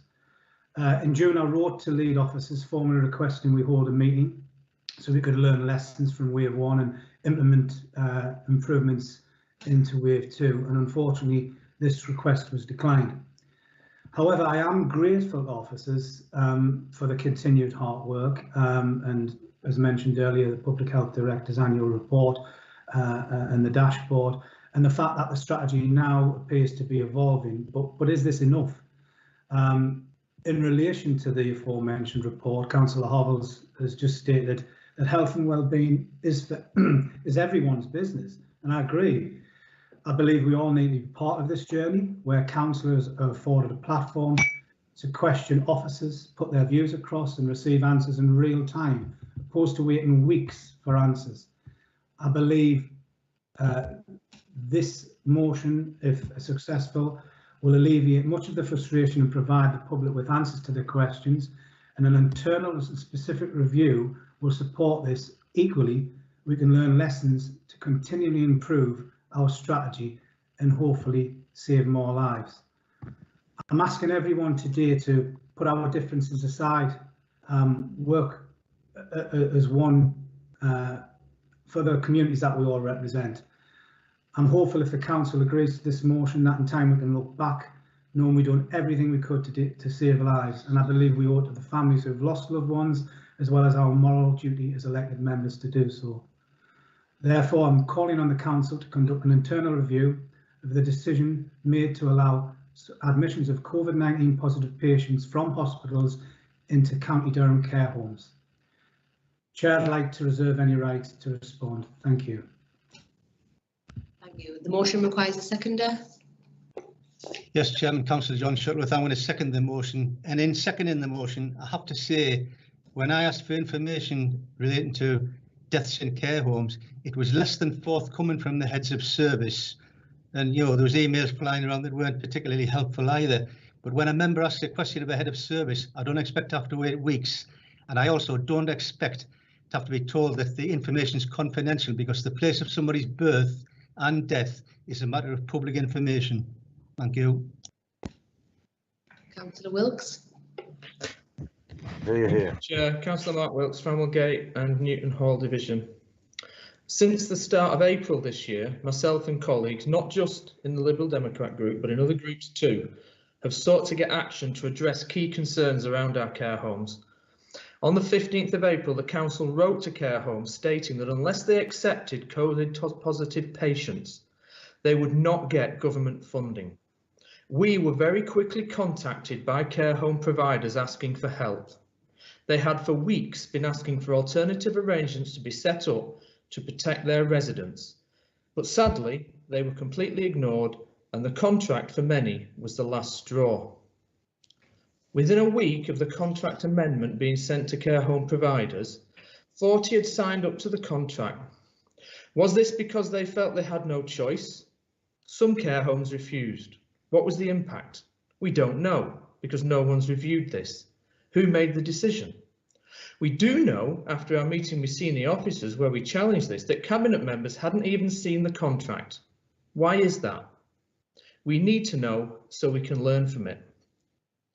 Care homes told us it was potentially catastrophic, not just for those homes which signed the contract, but for every care home. Given how quickly the contract was scrapped after we all intervened, it appears they were right, but it should never have got to that point in the first place, as it was not government guidance. Why did it happen? We need to know. The decision to allow COVID positive patients into care homes and the way it was done went far further than simply following government guidance in County Durham, which is why I fully support Councillor Sexton's motion. I want to see this specific issue reviewed. We owe it to our care home residents, families and providers. Thank you, Chair. Thank you, Councillor Quinn. Thank you, Chair. Councillor Shirley Quinn from Shildon and Dean Valley. I just want to place on record, I actually work in a nursing home. I work night shift and have continued to work during the pandemic. I just also want to say that right from the start of this, it was a government directive to say that we had to take COVID patients into nursing homes, and basically we were to treat them as end-of-life people. The care home that I work in definitely did not treat people as end-of-life. We treat them like everybody else, and we basically barrier nurse them like we would do anybody that had sickness and diarrhea or any other outbreak that goes into nursing homes. The care home that I worked in, and I'm sure all of the care homes did exactly the same. We did our bit, we played our part, and you know, we were there for people and put our own lives at risk. Can I also place on record here as well, there's never any mention about survivors of COVID, and in our home I'm proud to say we had more people that survived COVID than, you know, sadly died from COVID. And I'm very sorry, Councillor Sexton, to hear that your mother passed away due to this dreadful illness, because it has been dreadful. And the symptoms that are displayed and are recorded for people to look out for, I can honestly say there was many variations of symptoms, and people have showed all sorts of symptoms, you know, that weren't just the normal ones, especially with the older generation. I can honestly say that the council's played their part. They've provided PPE for nursing homes, you know, and I thank them for that. At the end of the day, these nursing homes are private concerns. These are run by private companies, and yes, the contracts are commissioned either by the NHS or the county council. But, you know, I believe that the county council played their part in doing that. Yeah, and you know, there was all sorts of lives were saved, you know, through this pandemic, and it will continue to be. But if nursing homes are playing their part, they will be treating their residents, you know, like I say, with like everybody else, but there will be barrier nursing, and there will be, you know, preventing any spread of this dreadful thing. And God willing, let's hope it's over soon. That's all I want to say. Thank you. Councillor Hovels. Thank you, Chair, and thank you, Paul, for raising it at this morning's meeting. And I too were very sorry for your loss. My door's always been open, and I have approached you and gave you some dates to come and see me and talk face to face. That opportunity is always there for any member. My door's never been closed. However, back in March, the government instructed local authorities, and I remember the day quite well because at the time I was told to isolate myself along with another colleague. But we were instructed as local authorities to work with the NHS to support with the discharge of patients from hospital, and to make way for the anticipated surge in the number of admissions due to COVID-19. And throughout the pandemic, the Council has followed national guidance, worked closely with our NHS colleagues, and provided extensive practical and financial support to all our care homes.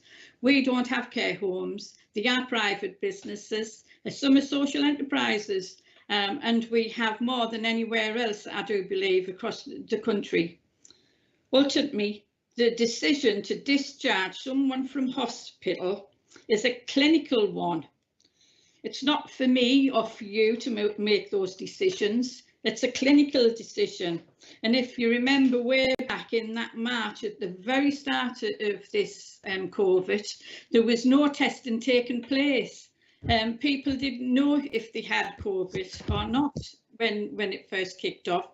And as we are still in the midst of this pandemic, all our resources rightly remain focused on managing the evolving situation within the county. You have 1 minute remaining, Councillor. The Prime Minister is committed to a national inquiry in the future, and the national guidance given around admissions of the COVID-19 patients into care homes will no doubt be part of this key element of this. So I would move against the motion this morning, formally move against it until we have that national review taking place, Chairman. Councillor Stevenson. Yes, thank you, Chair. Councillor Jeanette Stevenson, representing Anfield Plain and Catchgate Division, and good morning, everyone. Firstly, I just want to say that this is a particularly sensitive and emotive issue, and I would like to extend my deepest sympathies to those families who've lost loved ones in care homes, but also in the community in this pandemic. Firstly, can I just say that on the 17th of March, the NHS England announced a decision to urgently discharge patients, including those with COVID-19 or those who may have been infected, from hospitals into care homes. On the 19th of March, the discharge requirements did not stipulate that those patients needed to be tested.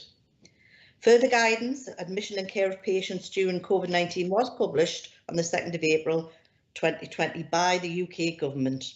The government guidance issued on the 2nd of April specified that there was no requirement for care home residents that did not display symptoms of COVID-19 to have a negative test result in order to be discharged back into their care homes. This government guideline to hospitals, which aimed to save the NHS from being overwhelmed, had tragic consequences for care homes that can't be denied, both across the country, and it had a particular impact in County Durham because of the large number of care homes that we have. For me, this is all about timing. Because the guidance was issued nationally, I really feel that any review should be undertaken at a national level in the first instance. As a member of the Adults Wellbeing and Health Overview and Scrutiny Committee, I would obviously support a review of the impact in Durham once that review can be framed in the context of a national review.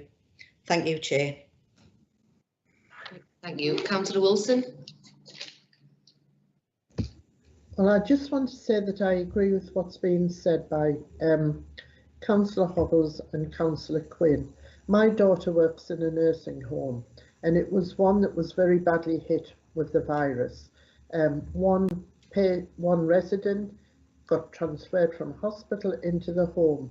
Although the staff were gowned up and she was put in solitary, that lady unfortunately had the virus and it spread through the home like wildfire. My daughter got the virus. Fortunately, she wasn't too ill, and she was back at work within 8 days. Unfortunately for some of the residents, I'm afraid quite a few of them died, and I do offer my condolences to all those people that have lost loved ones. It's awful. This virus is awful, and fortunately the government have come to the senses and they're not sending people into care homes now with the virus. The government is to blame for this, not the council, not anybody else but the government.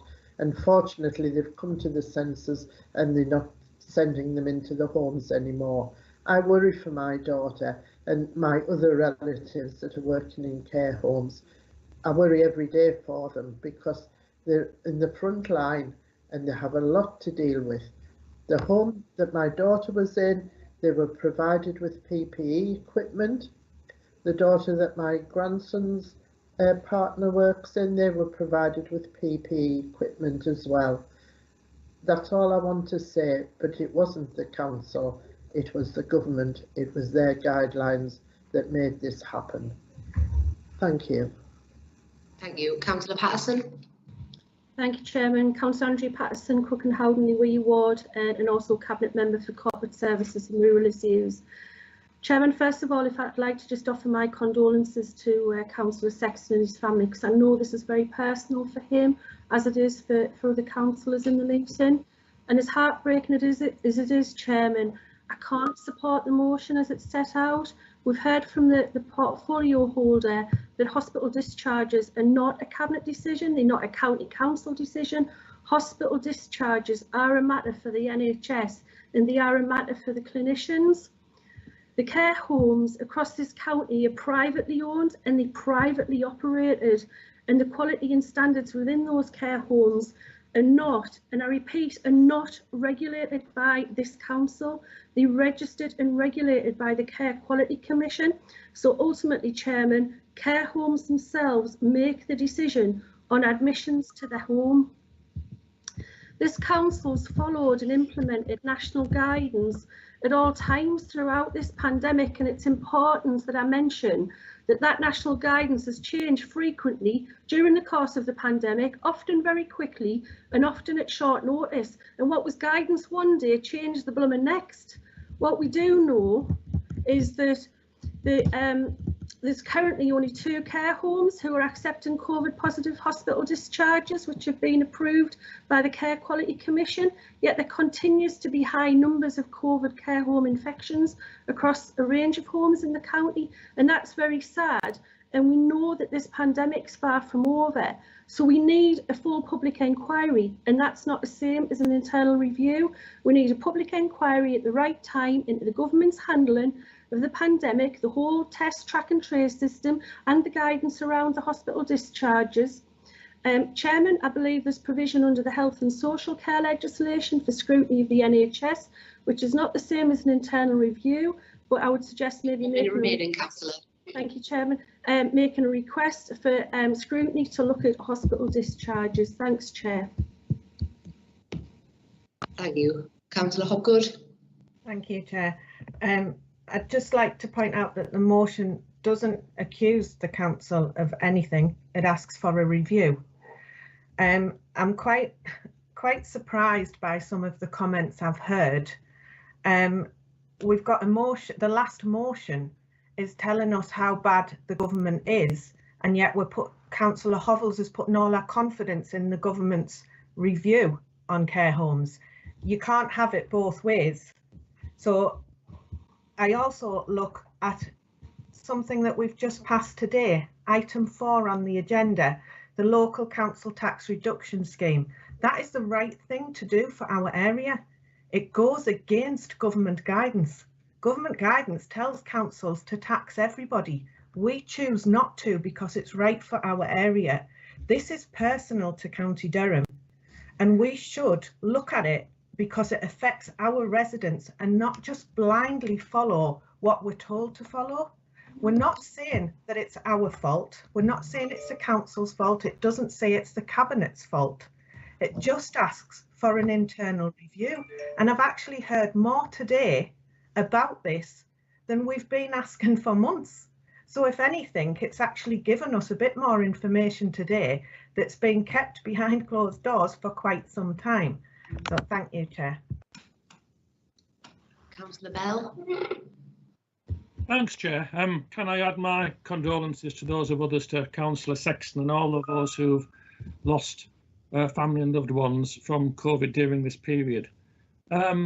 Yes, I'm just picking up really on Councillor Hopgood's remarks there about really read the motion. I've heard a number of very defensive comments today from councillors, really, but essentially saying, what are you accusing us for? It's all the government's fault. One councillor actually said that. The motion's not seeking to attribute blame. That would be wholly inappropriate when you haven't even done a review. All these motions are asking for is for you to do a review so you can learn lessons and do better next time, i.e. now. I'm sure a public inquiry will happen, but we no longer know how long public inquiries take. Look at, for instance, Grenfell Tower. you know, by the time the public inquiry reports, it will not be able to do anything useful in terms of how you handle COVID patients and discharges. It will only be of any use as a political blame game 3 or 4 years down the road. What is needed now is an internal review to see what lessons can be learned, to see how we can perform better going forward. That's all this motion is asking for, and that seems to me entirely reasonable and entirely appropriate. And I am genuinely puzzled by the attitude of councillors who are being very defensive about this motion. On the one hand, you say about Councillor Temple's motion, it's so obviously commonsensical, we do it all the time, we don't really need your motion, councillor. On the other hand, something that is so obviously commonsensical that you review the county council's performance in this area during the COVID period, you say, oh, we don't need to do that, we'll wait for a national public inquiry. Councillor Wilkes and others have tried to raise this through scrutiny and been batted back and told wait for a national inquiry. National inquiry will be too late to be of any use, probably not specific enough to be of any use. What is needed is some local review. Now, nobody is seeking to attribute blame. If blame is worthy, a review would find it out, wouldn't it? So I would ask, what have you got to fear from a review now? Thank you, Chair. Thank you. Councillor Tinsley. Yeah, thank you, Chair. Councillor Tinsley, Wellington Hunrick Division. I just want to come back on Councillor Hopgood's point there and also the comments that have been made by Councillor Bell. The process of public inquiry is one of the most important tools that we have in this country for holding government to account. I have much more confidence in the process than it appears Councillor Bell has. And to be clear, what we're asking for is a public inquiry which will be led by an independent chair from the judiciary, not a government inquiry as Councillor Hopgood has suggested. The right way to deal with this is for the county councillors as a key stakeholder in this process to put its information into a public inquiry, to get the results from that and then move forward. And this is going to be a public inquiry that's going to be bigger than anything like Hillsborough or the Bloody Sunday inquiry. This is going to be key to getting a way forward. And I'm sure that Councillor Bell and Councillor Hopgood will join me in asking the government that they expedite this process so it's done as quickly as possible. Grenville provides a model that can be done where it comes out in stages so we can start dealing with things. And so I will be voting against the motion and say that the way forward is to go in the proven route through the judiciary and a public inquiry. Thank you, Chair. Is there anyone else registered to speak?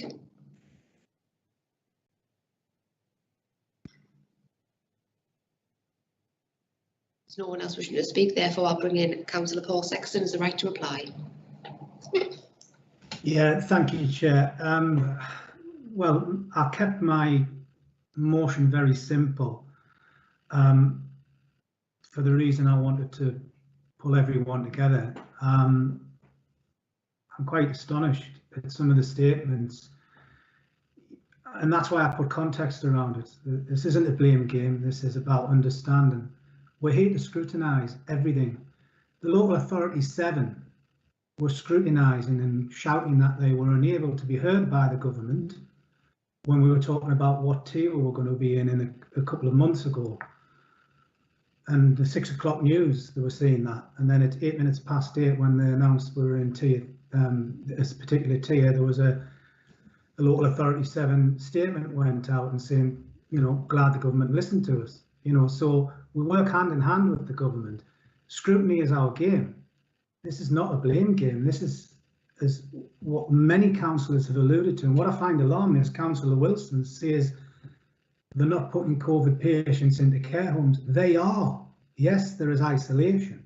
So she's wrong on that. But I do thank everybody for your condolences and your sentiments.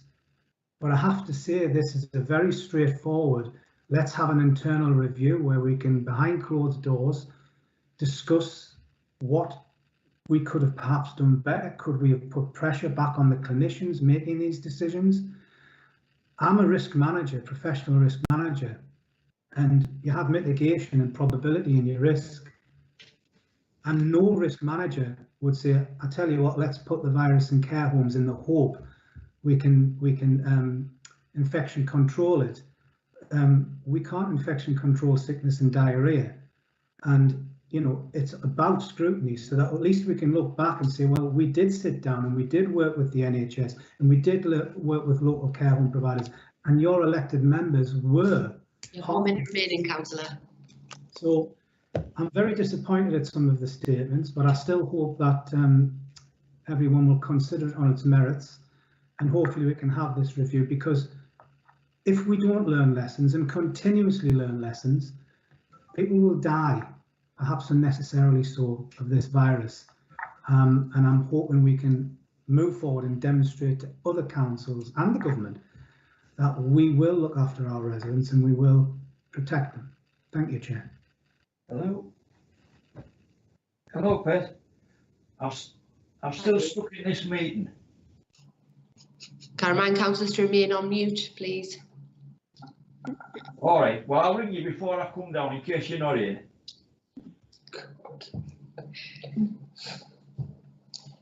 Okay, thank you, members. I'll now hand over to the Head of Legal and Democratic Services, who will take the roll call of members to record the vote. Thank you. Thank you, Chairman. I'll read the names of councillors out in alphabetical order. If you could indicate whether you're voting for, against, or abstaining against Councillor Sexton's motion, please. Yes, I will not have missed anybody. Councillor Adam.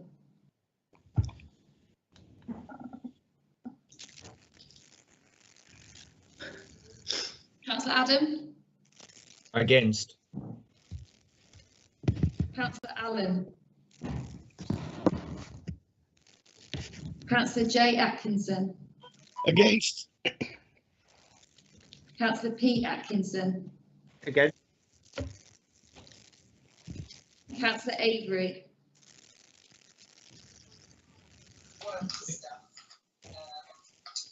Councillor A Bainbridge.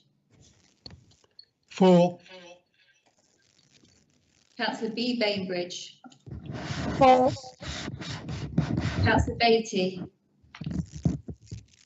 Against. Councillor A Bell. Councillor D Bell. Against. Councillor E Bell. Against. Councillor J Bell. Against. Councillor R Bell. For. Councillor Blakey. For. Councillor Boyd. Against. So is that Councillor Boyd? So, sorry, did you say Boyd or Boys?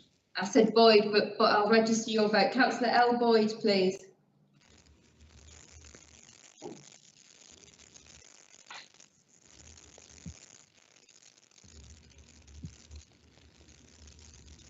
Councillor D Brown.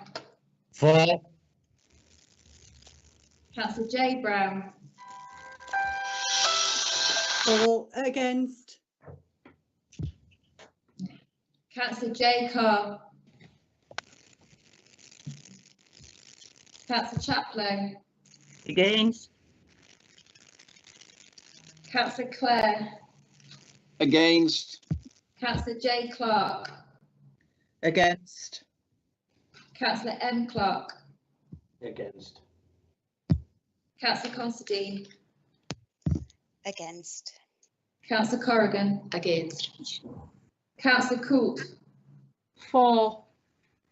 Councillor Craythorne. Against. There's a shock. Councillor Crute. Against. Another shock. For my councillors to remain on mute unless they're voting, please. Councillor Davidson. Against. Councillor Dunn. Against. Councillor Durham.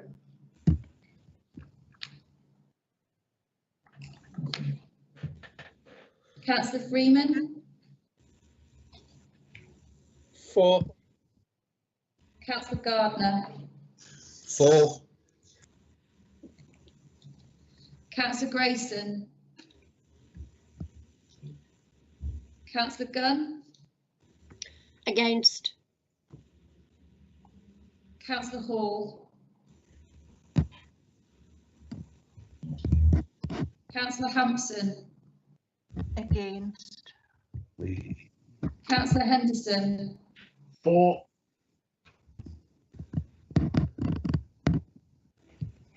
Councillor Hennig.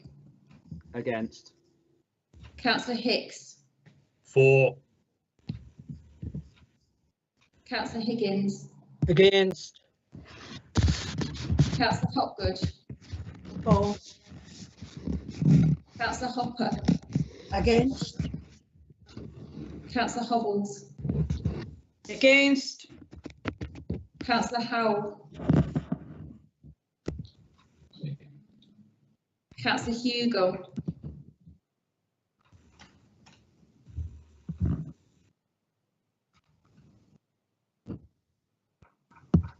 Councillor Hugo. For. Councillor E Huntington.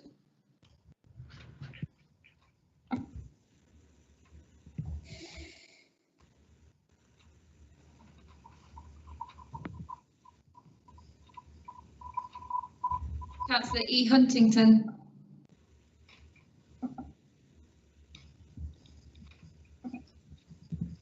Councillor G Huntington. For. Councillor Jewell. Against. Councillor Johnson. Against. Councillor Kay.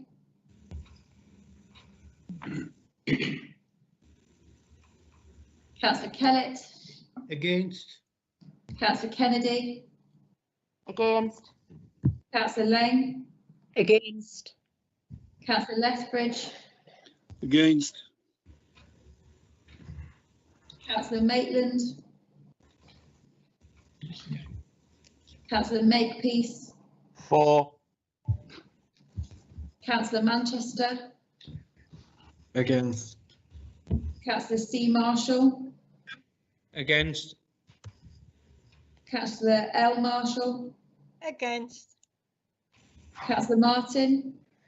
For. Councillor L Mavin. For. Councillor McKeon. Against. Councillor McLean.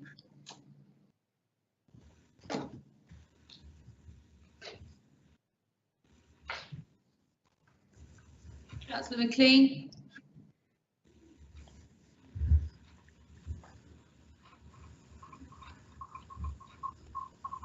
Councillor Milburn. Against. Councillor Morrison.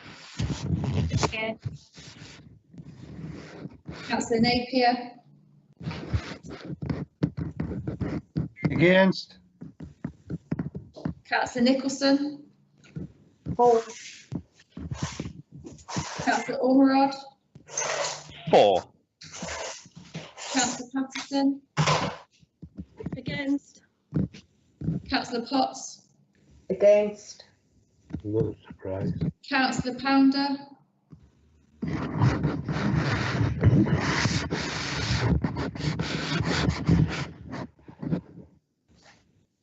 Councillor Quinn. Against. Councillor Reid. For.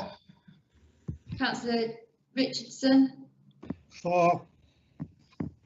Councillor J Robinson. Against. Councillor S Robinson. Councillor Rowlandson. For.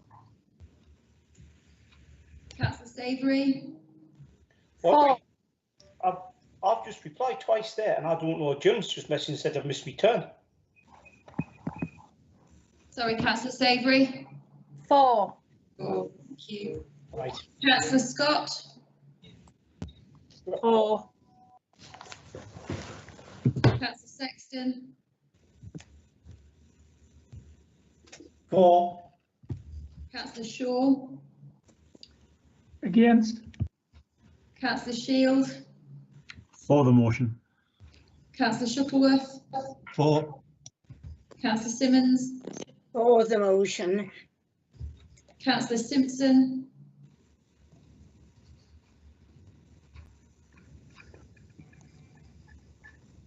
Councillor H. Smith. Against. Councillor T. Smith.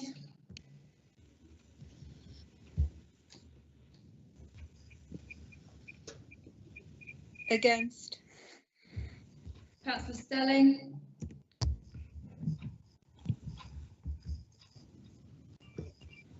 Councillor Stevens. Against. Councillor Stevenson. Against. You two will have to. Councillor Surtees. Against. Councillor Taylor.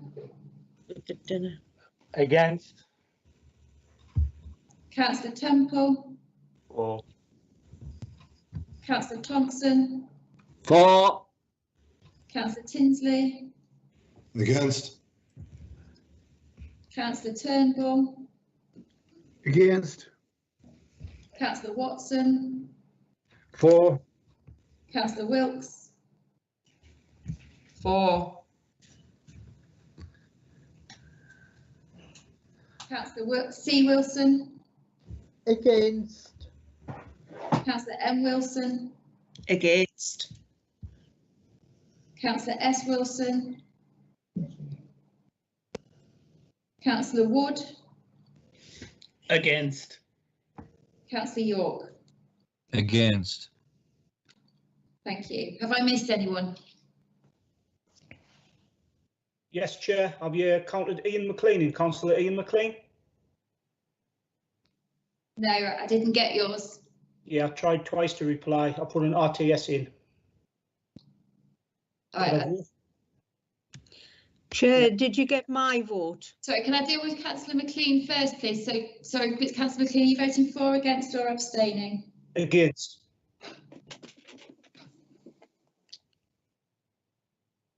Okay, and is that Councillor Huntington there? Yes, yes. Yeah. Did Which you way are get you my voting? vote? Against. Against. Is there anybody else I've missed?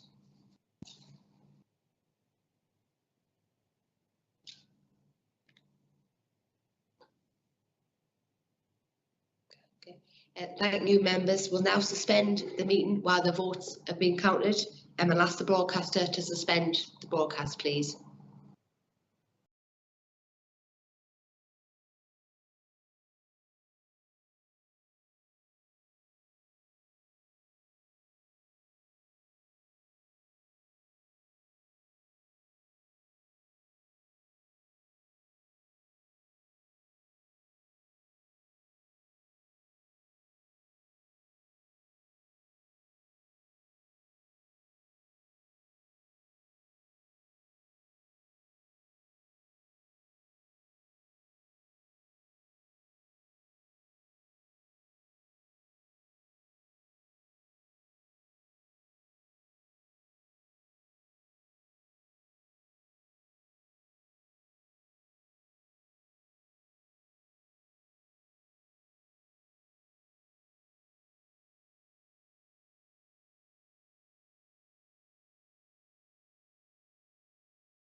Okay, thank you for that, members.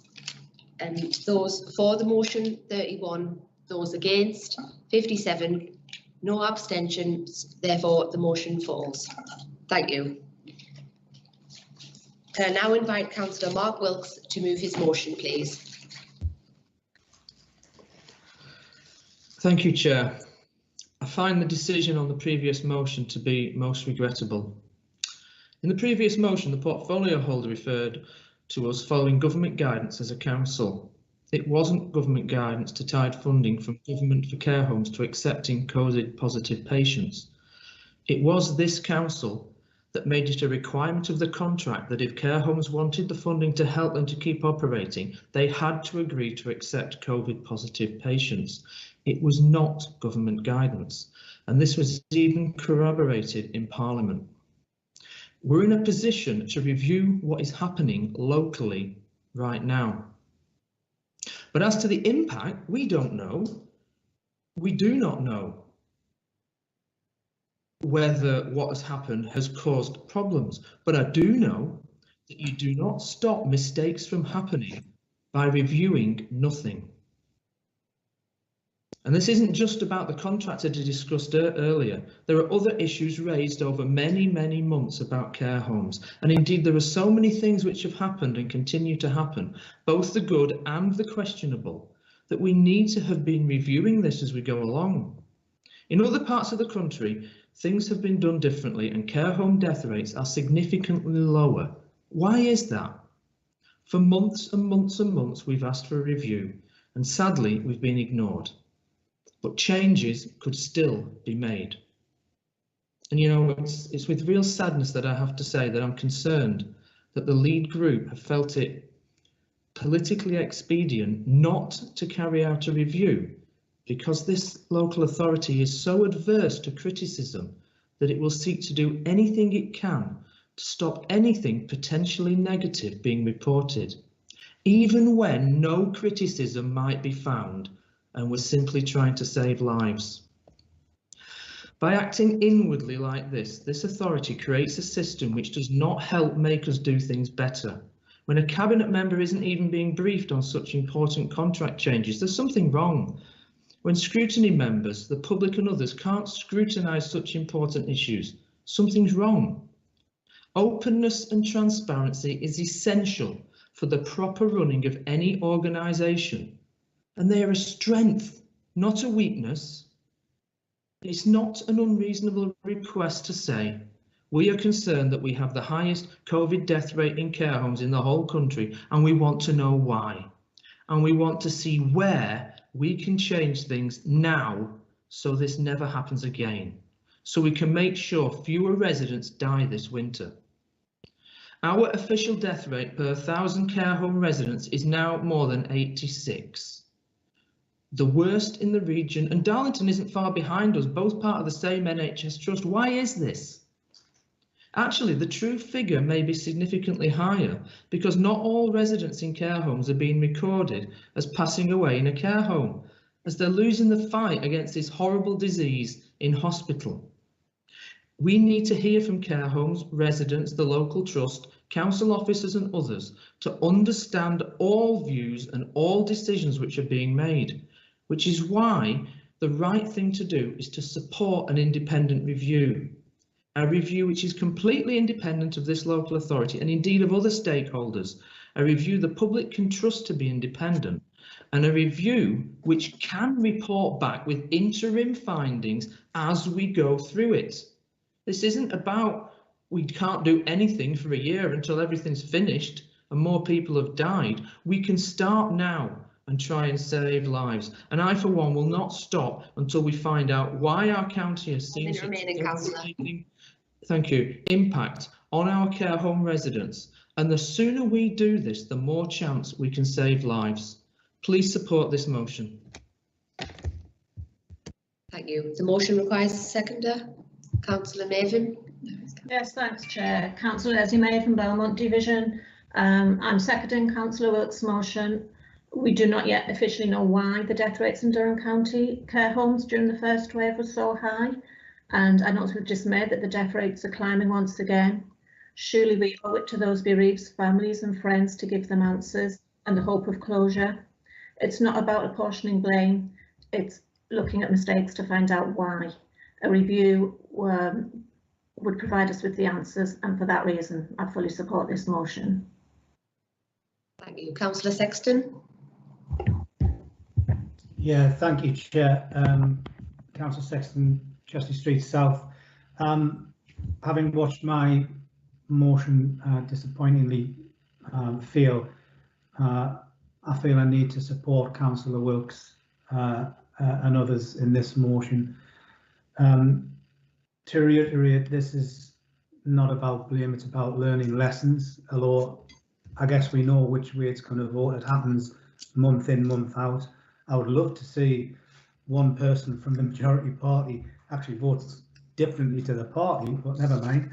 I really believe that this is not going away.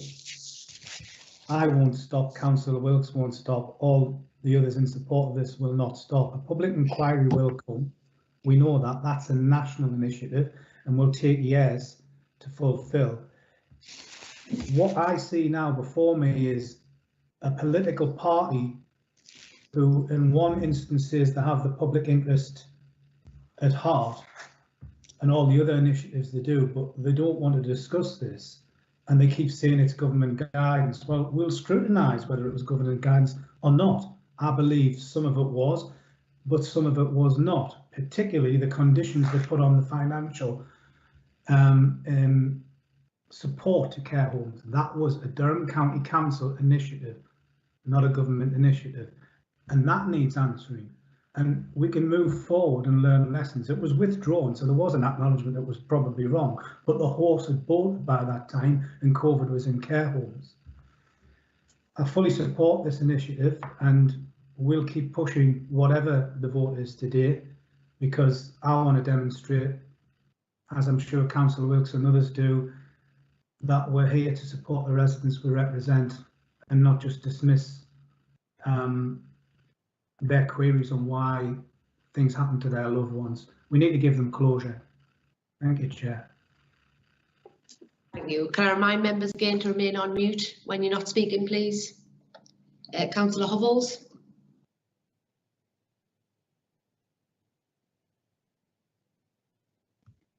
Thank you, Chair. Again, I would like to express my sincere condolences to all who have sadly lost their loved ones as a result of this pandemic. The pandemic is not over. This will continue for some time, I'm sure we'll all agree on that. I would also like to thank all the staff working in social care during this unprecedented and challenging time.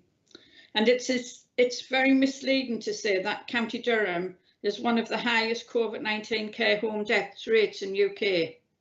In County Durham, we have one of the largest numbers of care homes in the country, with over 5,000 beds, and staff have been working tirelessly to support the most vulnerable residents.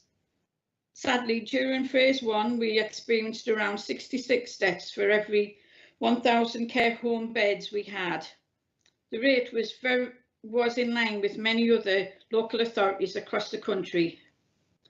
Undertaking the independent review is a complex and challenging exercise in terms of appointing an independent chair, establishing the terms of reference, gathering the thousands of pieces of evidence, interviewing relevant individuals and reviewing the evidence. This could take, as you rightly say, up to 2 years and be an expensive, costly exercise.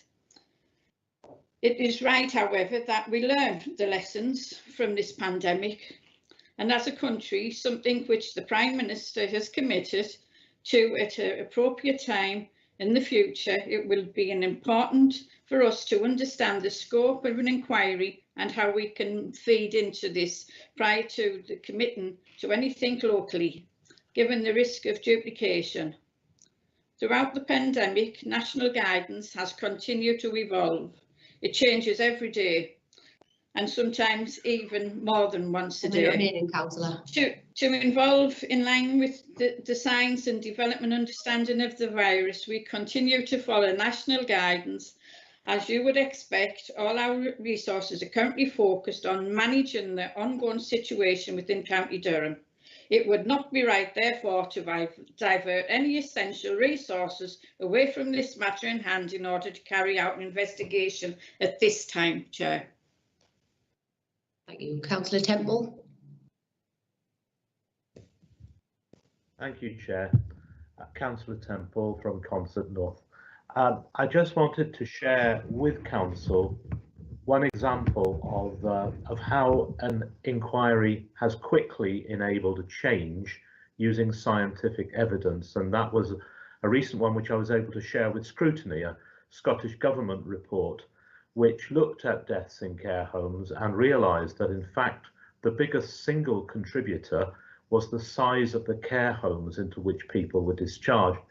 And only the other day on the news I heard people talking in Scotland. They are actually using that information to direct the vaccination programme first into larger care homes. So the point I want to make is that the investigation that's being asked for is simply to enable us to make the best decisions we can. Scotland is obviously a bigger area than us, but it's a much smaller area than Great Britain, and they were able to mobilise resource and do this. And that's why I think we should be having this investigation, and I will be supporting it. Thank you, Chair. Thank you. Councillor Henderson. Thank you, Chair. Councillor Ted Henderson from Barnard Castle West. I've listened to quite a lot of things that have been said this morning, and I honestly do not understand why the council is so against having an inquiry in the first place. I'm sure that what we want to do is find out what went wrong now, or what is going wrong now, not in 6 months' time, not in 12 months' time. If we can prevent the deaths of just one more person, I would have thought we should, as a county council, be doing that. Thank you, Chair. Thank you. Councillor Shield. Thank you, Chair. I've listened intently to all of the discussions regarding this particular heartfelt issue, and again my sincere condolences go out to all of those who have suffered because of this pandemic. I find it quite alarming that we are taking what seems to be a political entrenchment for something which should be a very logical and moral decision. We need to be a proactive organisation rather than a reactive organisation, and waiting for a decision, be it a public inquiry in 2 years' time, to then reflect and say, well, we could have done this better, is not morally upstanding. I noted the comments before by Councillor Clare when he said we're pushing at an open door. Well, in that aspect, it probably wasn't a shut door, but it wasn't well opened. I still think that there is a specific need for the whole of this Assembly, the County Council in whole, to come together to uphold this request and have an independent review with immediate effect, rather than leaving it for somebody else to push the button and then for us to say, yeah, we made some mistakes, perhaps we could have been more reflective earlier. I will support this motion, Chair. Thank you. Thank you. No one else is ready to speak. Can I bring in Councillor Wilkes with his right to reply? Thank you, Chair. Councillor Hobbles needs to understand that the care home death rate is a rate, not an absolute number. We do have one of the highest death rates in the country. Councillor Temple is absolutely right, as are Councillors Henderson, Shield and Sexton. A review can bring back interim findings within weeks and months if we put our efforts to this, and can save lives. I'm not going any further. Please support this motion so we can save lives in the coming months. Thank you. I'll now hand over to the Head of Legal Democratic Services, who will take the roll call of members for the vote. Thank you. Thank you, Chairman. We'll follow the same process as before. So if you could indicate when I call your name as to whether you're voting in favour of the motion, against the motion or abstaining, please. Councillor Adam. Against. Councillor J Atkinson. Against. Councillor Pete Atkinson. Against. Councillor A Bainbridge. For. Councillor B Bainbridge. For. Councillor Beatty. Against. Councillor D Bell. Against. Councillor E Bell. Against. Councillor J Bell. Against. Councillor R Bell. For. Councillor Blakey. For. Councillor L Boyd. Councillor Boyce. Against. Councillor D Brown. For. Councillor J Brown. Against. Councillor Chaplow. Against. Councillor Clare. Against. Councillor J Clark. Against. Councillor M Clark. Against. Councillor Considine. Against. Councillor Corrigan. Against. Councillor Coult. For. Councillor Craythorne. Against. Councillor Croot. Against. Councillor Davidson. Against. Councillor Dunn. Against. Councillor Freeman. For. Councillor Gardner. For. Councillor Gunn. Against.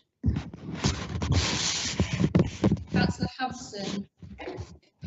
Against.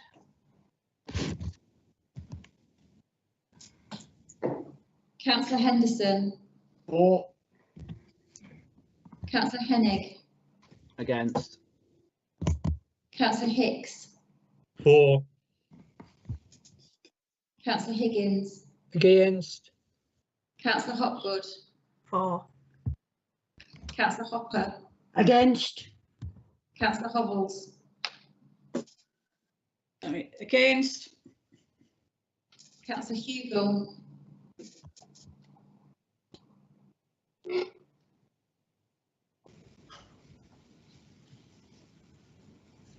Councillor Hugel.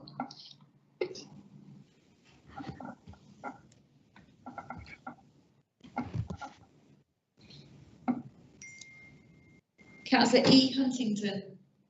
Against. Councillor G Huntington. For. Councillor Jewell. Against. Councillor Johnson. Against. Councillor Kellett. Against. Councillor Kennedy. Against. Councillor Lang. Against. Councillor Lethbridge. Against. Councillor Makepeace. For. Councillor Manchester. Against. Councillor C Marshall. Against. Councillor L Marshall. Against. Councillor Martin. For. Councillor L Mavin. For. Councillor McKeon. Against. Councillor McLean. Against. Councillor Milburn. Against. Councillor Morrison. Against. Councillor Napier. Against. Councillor Nicholson. For. Councillor Ormerod. For. Councillor Patterson. Against. Councillor Potts. Against. Councillor Quinn. Against. Councillor Reid. For. Councillor Richardson. For. Councillor J Robinson. Against. Councillor Rowlandson. For. Councillor Savoury. For. Councillor Scott. For. Councillor Sexton.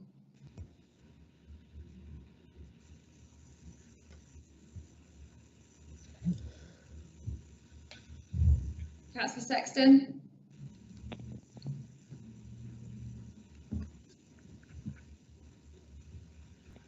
Councillor Shaw.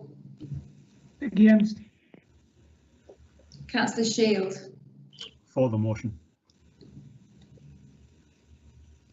Councillor Shuttleworth. For. Councillor Simmons. For the motion. Councillor H. Smith. Against. Councillor T. Smith. Against. Councillor Stevens. Against. Councillor Stevenson. Against. Councillor Surtees. Against. Councillor Taylor.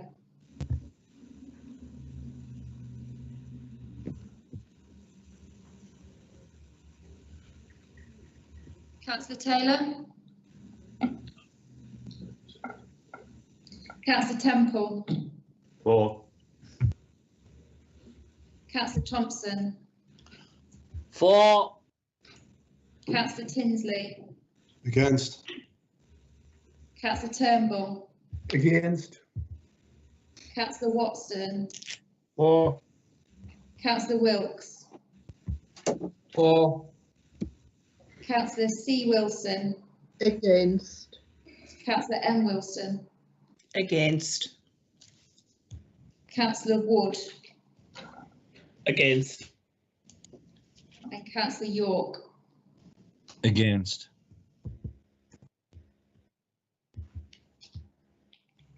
Is there anyone that I've missed? Councillor Hugill was not available when the vote was taken, so I am for. You're for.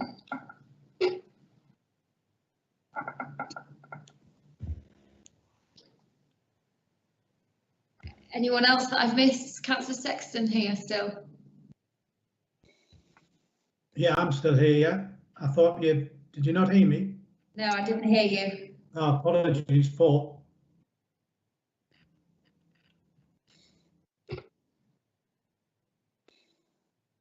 Have I missed anybody else? Okay, thank If I you. wasn't registered, mine was against. That's Eunice Huntington against. I've got yours, Councillor Huntington, thank you. Okay. Thank you, members. We'll now suspend the broadcast while the votes are counted.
Thank you, members. Those for 31, those against 56, no abstentions. Therefore, the motion falls. Thank you. Moving us on, can I now invite Councillor Alwyn Gunn to move her motion, please? Thank you, Chair. Councillor Alwyn Gunn, Wellington and Hunwick Division and Cabinet Member for Children and Young People's Services.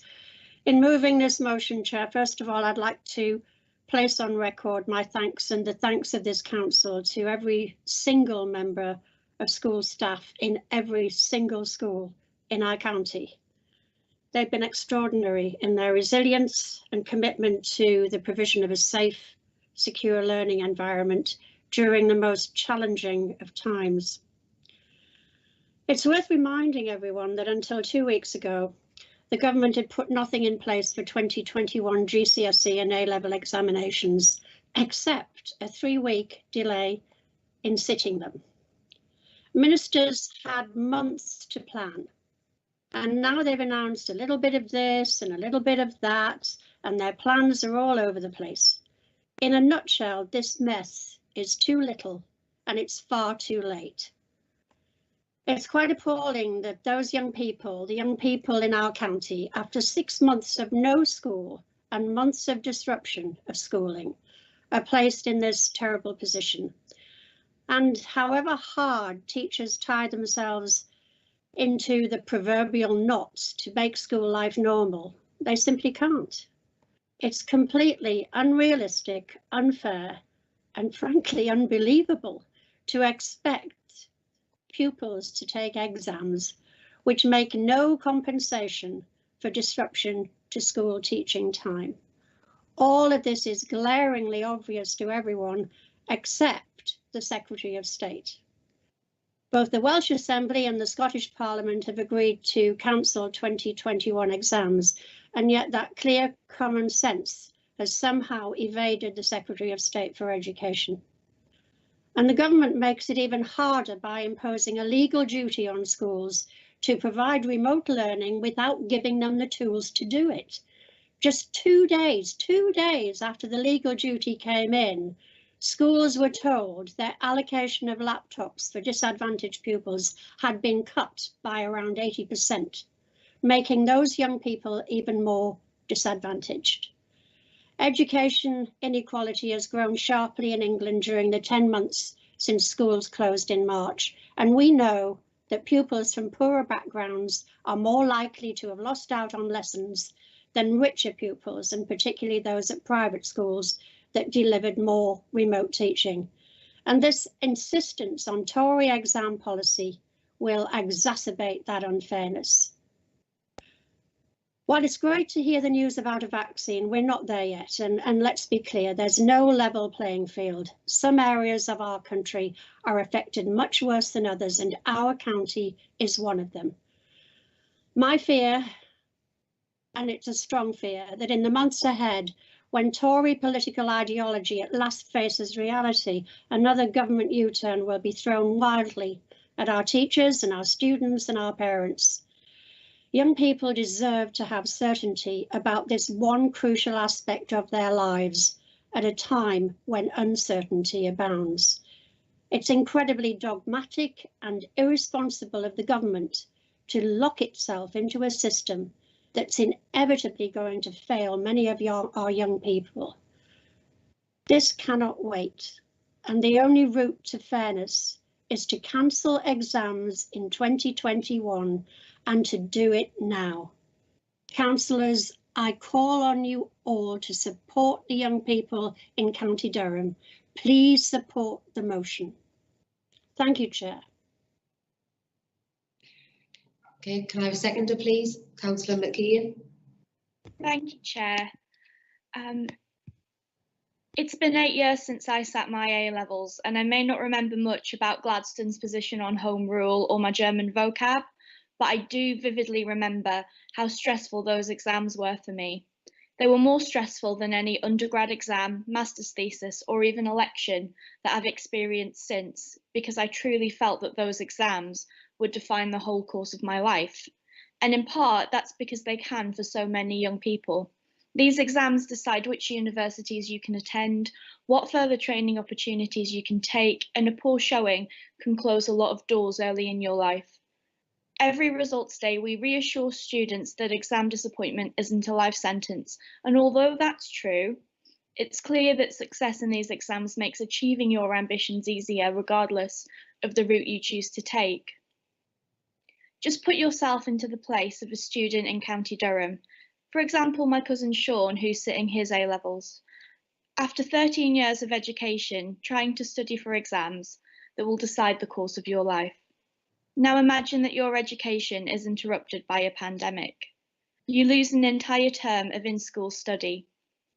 If you're lucky, your family can afford a laptop and Wi-Fi, so you can work from home. But schools have told us that many of the laptops that they were promised for disadvantaged pupils never arrived.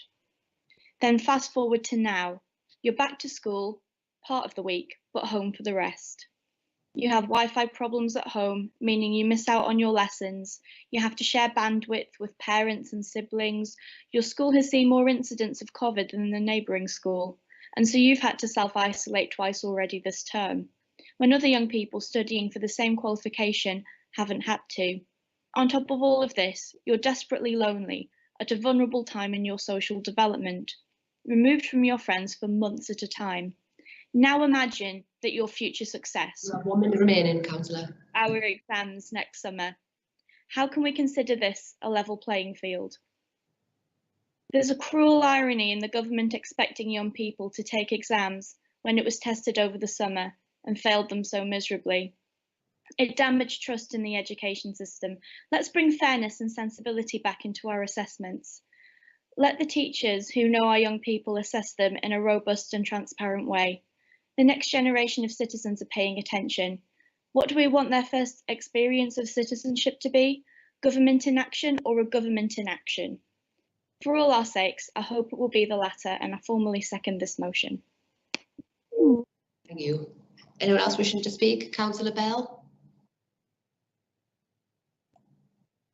Thanks, Chair. I would move an amendment to the motion.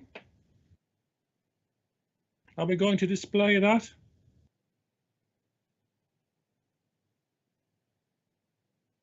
Councillor.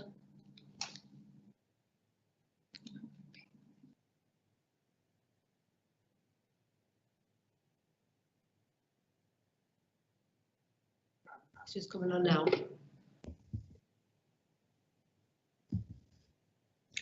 Thanks, Chair. I move the amendment as printed and speak to it as follows. We all have a lot of sympathy with the sentiment behind this motion, as it continues to be a time of great strain for our schools. And we all know of schools where individuals, classes and teachers have been sent home to await the results of the COVID test, sometimes with a very good online learning plan and sometimes not. But we feel that cancelling exams is not the answer, in that we are not alone. The Commons Education Select Committee has said exams should go ahead. Councillor Gunn quotes Scotland and Wales, but the National English Labour position is not to cancel exams.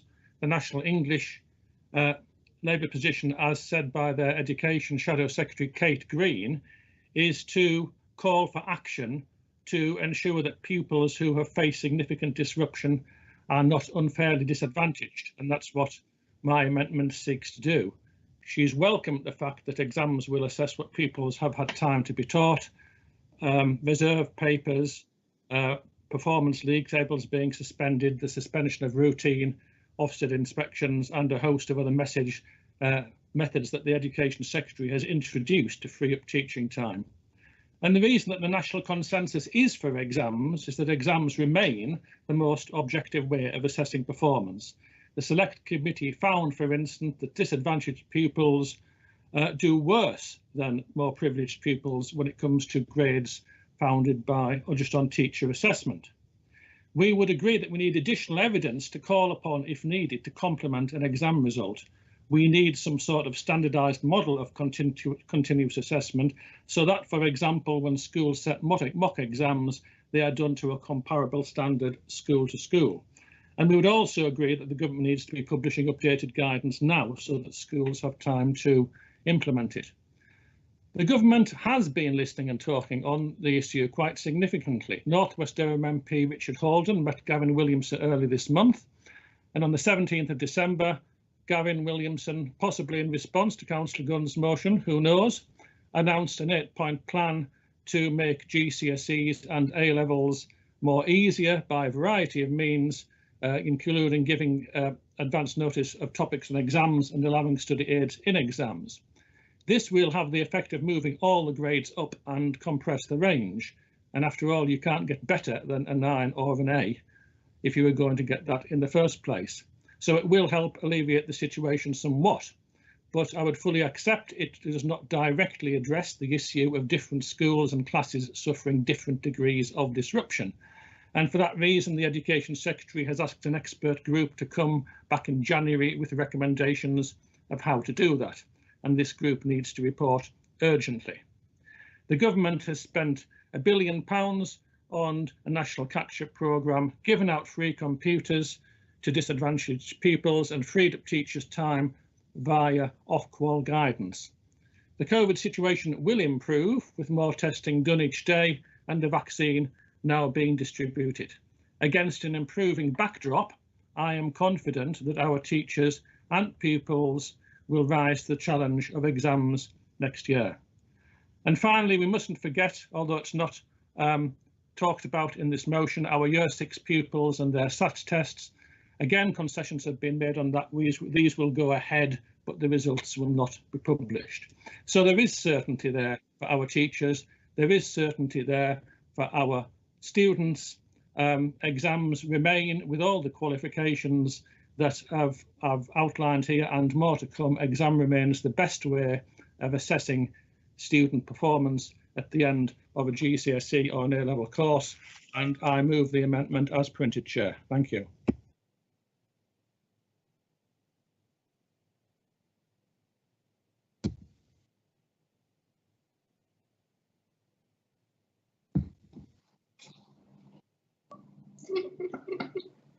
Do you have a councillor? Do you have a seconder, Councillor Bell? I'll second that, Chair. Councillor Makepeace. Would you like to speak now or reserve the right to speak in the debate? No, thank you. Councillor Wilkes. Thank you, Chair. I can't support this motion. We have absolutely no idea where we're going to be in 3-6 months' time. Young people need to have certainty in their lives at a time when there is so much uncertainty. Even members of the Conservative Party up in Scotland have been supporting what's being proposed, because what they're recognising is that the government's just dithering all the time on things, and unless the likes of myself and others are actually pushing forward and saying you need to review this, you shouldn't do this, you need to put something in place so that there's certainty for young people, then what have they got? What's going to happen? Are they just going to suddenly find that a few months before they're due to have their exams, that suddenly the government pulls it because we're still in a crisis? The time to stop this is now, and I can't support Councillor Bell's amendment. I'll be supporting the full motion. Thank you. Councillor Henderson. Thank you. I wish to support this on the reasons that I have 2 grandchildren at school, and I know what they've gone through. The thing that appalls me is that, you know, all the teachers have been praised. A lot of them have done an exceedingly good job, but there are a few that in the initial lockdown were just as pleased to send the paperwork out and hope that the children coped, and they haven't. And the only way we're going to know what state or what stage the children are going to be at is if we have an exam or a test of some description come the new year. That is why I'm going to support it. Thank you. Thank you. Councillor Tinsley. Thank you, Chair. And I've read the motion and listened to Councillor Bell's amendment. And There's some points in there. I noticed his reference to year 6. One of my children was in year 6 last year and we went through the stress. But I think we have to remember GCSEs and A levels are very different. You don't put your SATs results on your CV. They affect your life chances, those main exams. I think all the evidence is shown that the most disadvantaged are suffering the most from COVID school closures. And the ONS is saying that the secondary school age children have the highest rate of infection of any group in the country. If we look around the county now, there are schools where 40% of the children are out. That's today, this week. Many are going into the GCSEs, literally having missed a third of their schooling. And some children who've maybe been in the private sector have effectively missed a few days when lockdown first began because they had the equipment. My oldest son, he's been in the back room there this morning. He's isolating out of his school. And he was doing a science lesson and there was a third of his class missing. 29 in the class, there was 20 on the call. Where are they? And we've got to remember this is a problem that's not just in terms of isolation. I heard yesterday that it was a school where a maths department had 9 teachers, but actually there was only 2 in school because the other 7 were out isolating. So it's a problem in schools and out of schools is. What happens with this government is I think they overpromise and underprovide. And we've heard the issue of the laptops. That's just sums it up really. And then we mentioned this system that they've got for national tutoring. Councillor Bell says they've spent £1 billion on it. No, they haven't. They've allocated £1 billion. They've promised £1 billion. They haven't spent anything like that. The initial funding was for 250,000 pupils. There's 1.4 million pupils in this country on free school meals. What happens to them? If we have a look here, what the motion's saying, the amendment, sorry, is effectively Councillor Bell is asking us to trust the government, and I quote, to ensure a smooth exam season. Well, I'm sorry, Councillor Bell, I just don't trust the government to do that. Like, just look, the failure on PPE, you have 1 minute remaining. Lockdown, the tier system, the way that the Tory party has wasted public money on their cronies without scrutiny. Look, last year's GCSEs, if you went to Eton, you did better than your exam script that you submitted. If you went to a school in a deprived area, you did worse. How can we trust the government to protect our most deprived children? We just can't. You know, the worst case scenario for parents is that the government will U-turn. I think Councillor Gunn mentioned that in the new year. And that's what this government do. Like this morning, they U-turned on the planning reforms. Last week, it was on the U-turn on the internal markets bill. We've got to expect that they're going to do this. But the buck stops with it with the Secretary of State. He's got a record of failure. And, you know, I wouldn't trust Mr. Williamson to run the tuck shop, never mind run the education system and look after our children. So our children deserve better than this. They should not be doing their exams next year. We should be trusting teachers to do the assessment. They're professionals who can do this. And I'll be voting against the amendment. Thank you, Chair. Thank you. Councillor Clare. Thank you. We're approaching elections shortly, aren't we? So what I'm going to do is suggest that we might organise it like this. First of all, no councillor will be allowed to mention anything they've done in the last 4 years that's out of bounds. And instead what we'll do is we'll decide the elections on how they manage to answer some questions. And I've got a suggestion for the first question. And the first question will be what is the status of the county council head leases at the moment? That's a good question to ask. And Councillor Bell says, this is outrageous. I've worked very hard for the past 4 years. I said, what are you doing not allowing me to mention it? And that question, that's unfair because you're the cabinet support for economy. You can answer that better than I can because I'm just I have other skills and what's going on. We haven't got that answer yet. We haven't studied that. And yet this is what he wants to do to the children of County Durham. After the year of the most massive disruption, where some students have lost more than half their schooling, he's essentially taking them to the deep end of the swimming bath, whether or not they've gone through all the swimming lessons, and he's chucking them in. And what this amendment does is it sort of says, but we'll make sure that the water's warm when you fall in it. And it is utterly unacceptable, and it does not even begin to empathise with what the young people who've seen their studies completely destroyed in some cases, are going to feel as they approach exams, where they're going to feel underprepared and they're going to wonder what on earth the questions are going to be. And quite frankly, some papering over the cracks is not good enough.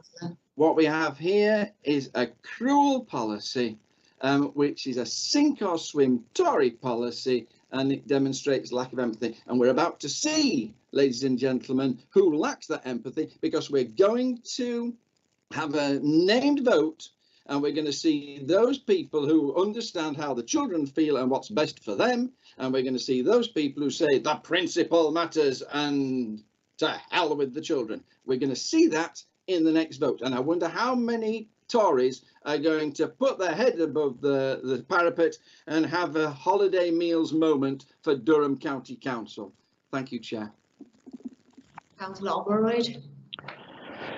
Thank you, Chair. Chair, through you, may I ask, please, the Section 151 officer whether members with children who are due to take exams next summer need to be declaring an interest at this point? It's a question for the monitoring officer, Councillor. Thank you, Chair. Having children or grandchildren at a County Durham school doesn't constitute a disclosable pecuniary interest, and I would suggest it doesn't constitute another relevant interest for the purposes of our Code of Conduct, on the basis that your grandchildren or children are no more or less affected than any other children in the county. So there's no requirement to declare an interest. Councillor Patterson.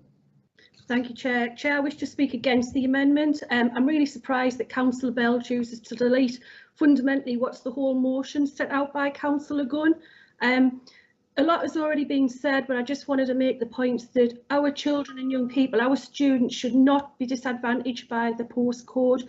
They should not be disadvantaged because they haven't got access to the required ICT equipment, and they certainly shouldn't be disadvantaged because they were born into poverty or because they live in a rural area where we still have, you know, immense issues with connectivity across the county. We've got some that, you know, where there's black spots where students can't even access online learning when they are isolating.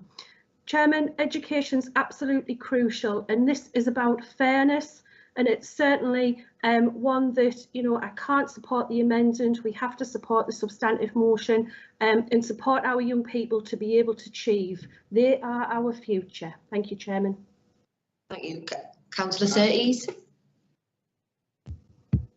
Yeah, thank you, Chair. Chair, I'll also be speaking against the amendment. There's a couple of words that Councillor Bell's used in his amendment, and those words are anxiety and stress. And I've been working within the child poverty arena for the last year, and I've seen it increase across half of our county to 1 in 3 children.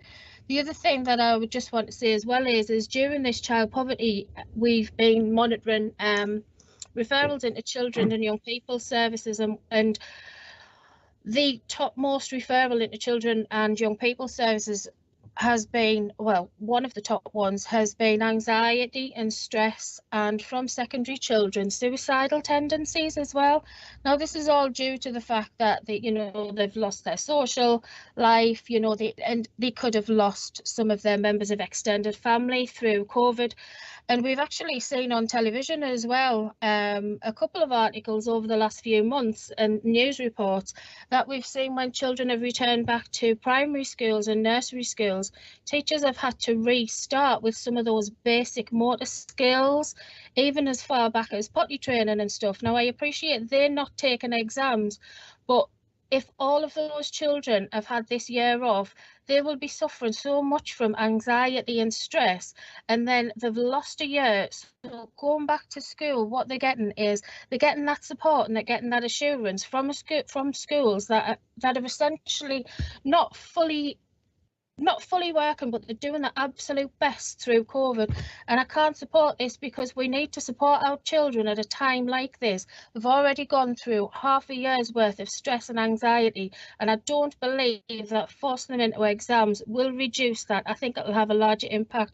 So I hope that people oppose this amendment and go with a substantive motion. Thank you, Chair. Thank you. I'll briefly pause for any more requests to speak.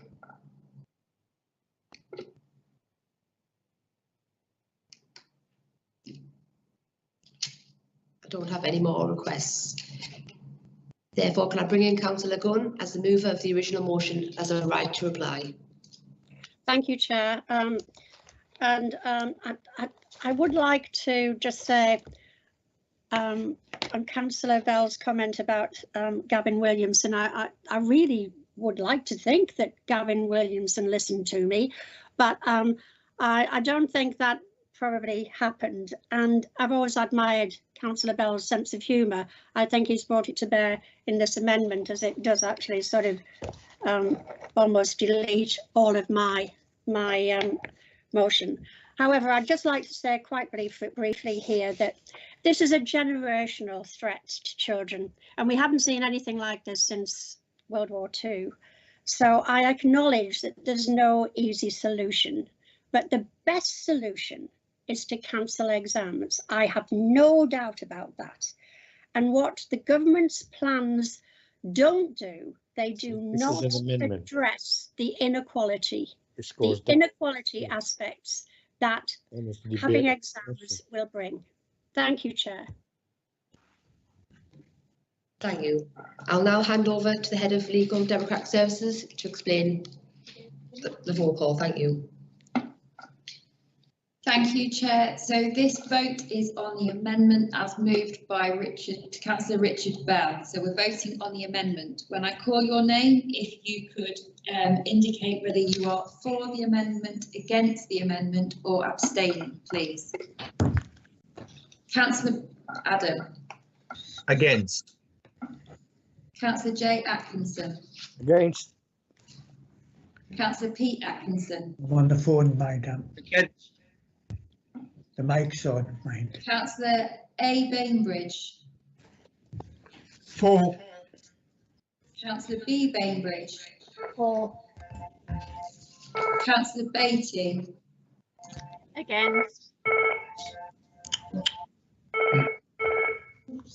I don't know.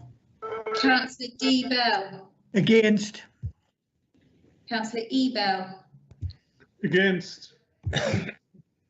Councillor J Bell. Against. Councillor R Bell.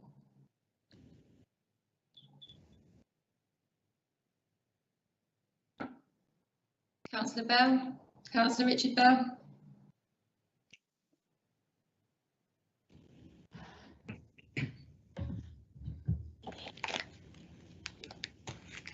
I'll come back. Councillor Blakey. Against. Councillor Boyce.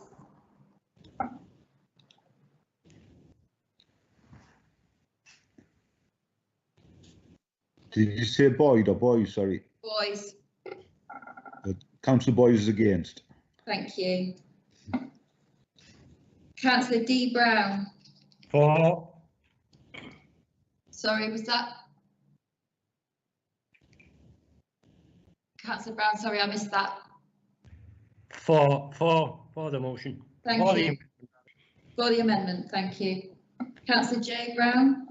Against. Councillor Chapley. Against. Councillor Clare. Against. Councillor J Clark. Against. Councillor M Clark. Against. Councillor Considine. Against. Councillor Corrigan. Against. Councillor Coult. Against. Councillor Craythorne. Against. Councillor Crute. Against. Councillor Davidson. Against. Councillor Dunn. Against. Councillor Freeman. Against. Councillor Gardner. Against. Councillor Gunn. Against. Councillor Hampson. Against.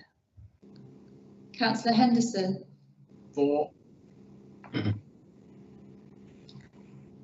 Councillor Hennig. Against. Councillor Hicks.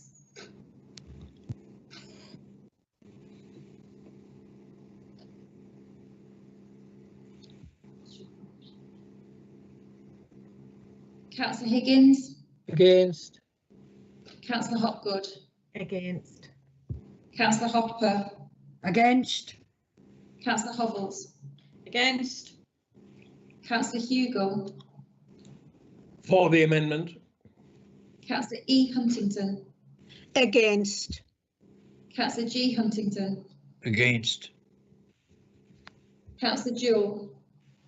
Against. Councillor Johnson. Against. Councillor Kellett. Against. Councillor Kennedy. Against. Councillor Lang. Against. Councillor Lethbridge. Against. Councillor Makepeace. For the amendment.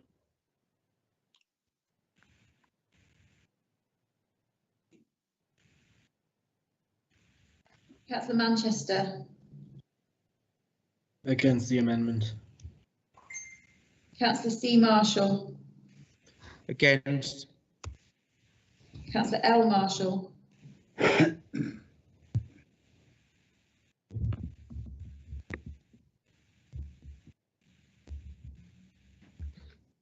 Councillor L Marshall.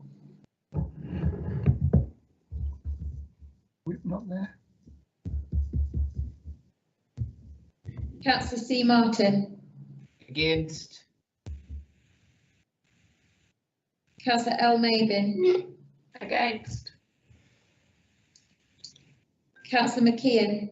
Against. Councillor McLean. Against. Councillor Milburn. Against.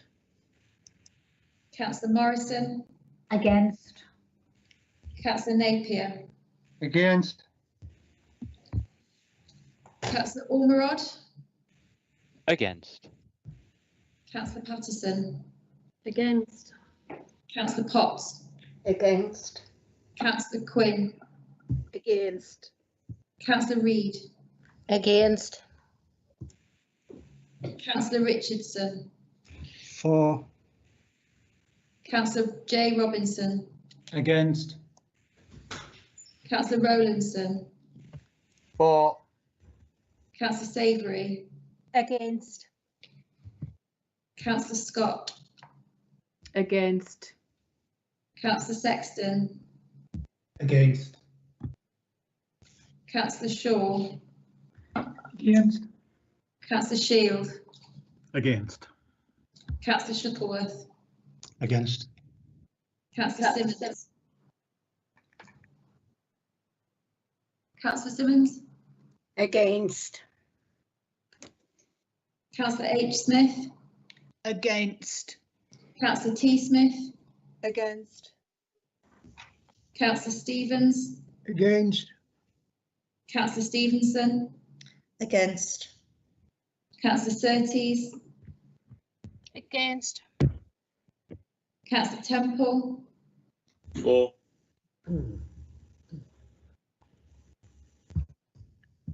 Councillor Thompson. Against. Councillor Tinsley. Against. Councillor Turnbull.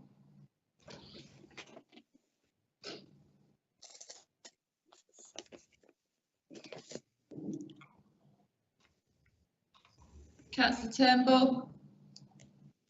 Against. Councillor Watson. Against. Against. Councillor Wilkes. Against. Councillor C Wilson. Against. Councillor M Wilson. Against. Councillor Wood. Against. And Councillor York. Against.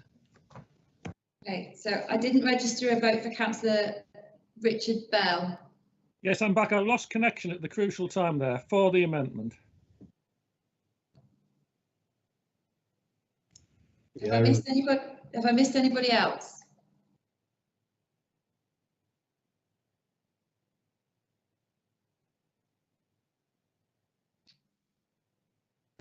Chair, can I apologise? I also was having some internet problems. Councillor Temple here.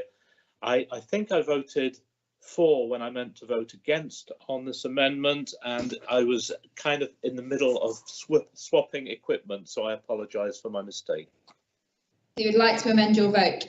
I would like to vote against the amendment. Okay, thank you. Anybody else before we close?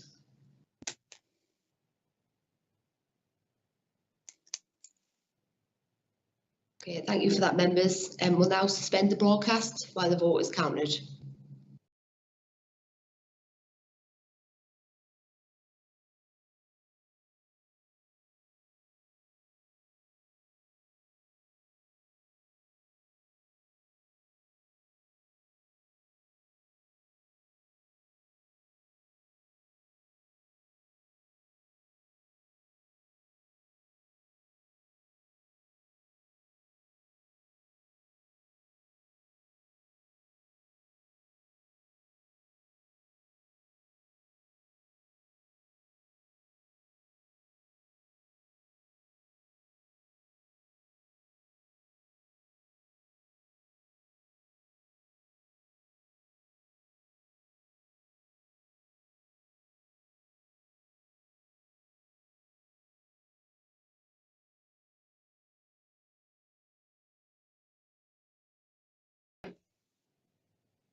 Thank you, members. For the amendment 9, against the amendment 75, no abstentions. Therefore, the amendment falls. That reverts us back to the substantive motion. Is there anyone who wishes to speak on the substantive motion? I'll pause for a few moments to allow any requests.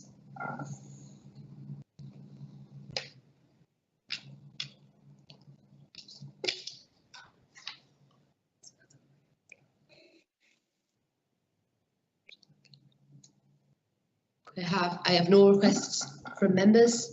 Therefore, we move back to the original motion. Councillor Gunn, you have the right to reply. Thank you, Chair. I'd just like to say that thank you to colleagues who have spoken extremely eloquently already on the amendment in support of cancelling the exams. I think most of the points have been put.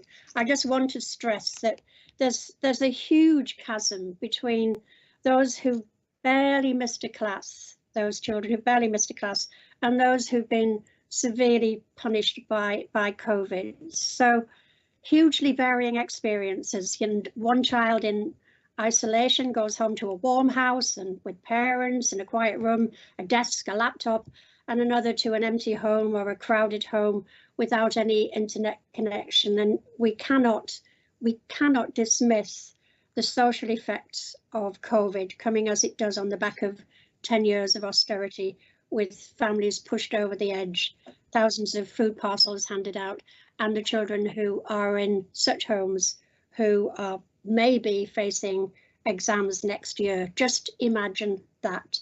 So I leave people with this.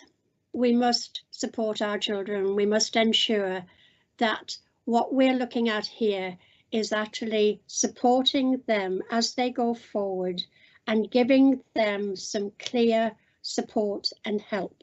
I urge the government to look at this very seriously and not come back next year with another U-turn. Please support the motion. Thank you. I'll now hand over to the Head of Legal Democratic Services, who will explain the roll call. Thank you. Thank you. So we're now voting on Councillor Gunn's substantive motion. So when I call your name, if you could indicate whether you're voting for, against or abstaining on the motion, please. Councillor Adam. For. Councillor J Atkinson. For. Councillor P Atkinson. For. Councillor A Bainbridge. Against. Councillor B. Bainbridge. Against. Councillor Beatty. For. Councillor D. Bell. For. Councillor E. Bell. For. Councillor J. Bell. For. Councillor R. Bell. Against. Councillor Blakey. For. Councillor Boys. Councillor D. Boys is for. Thank you. Councillor D. Brown. Against. Councillor J. Brown. For. Councillor Chaplow. For. Councillor Clare. For. Councillor J. Clark. For. Councillor M. Clark. For. Councillor Considine. For. Councillor Corrigan. For. Councillor Coult. For. Councillor Craythorne. For. Councillor Croot. For. Councillor Davidson. For. Councillor Dunn. For. Councillor Freeman. For. Councillor Gardner. For. Councillor Gunn. For. Councillor Hampson. For. Councillor Henderson. Against. Councillor Hennig. For. Councillor Hicks.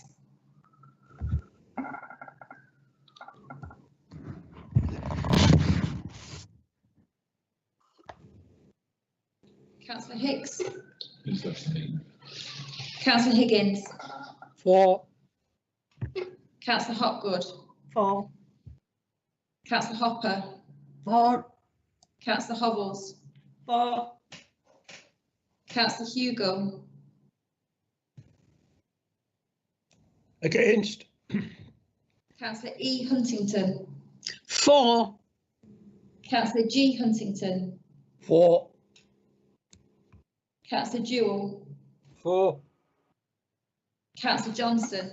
For. Councillor Kellett. Against. For, sorry. My apologies. Councillor Kennedy. For. Councillor Lane. For. Councillor Lethbridge. For. Councillor Makepeace. Against. Councillor Manchester. For. Councillor C. Marshall. For. Councillor L. Marshall. For. Councillor Martin. For. Councillor Mavin.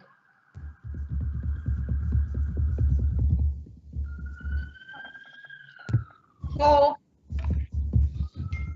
Councillor McKeon. For. Councillor McLean. For.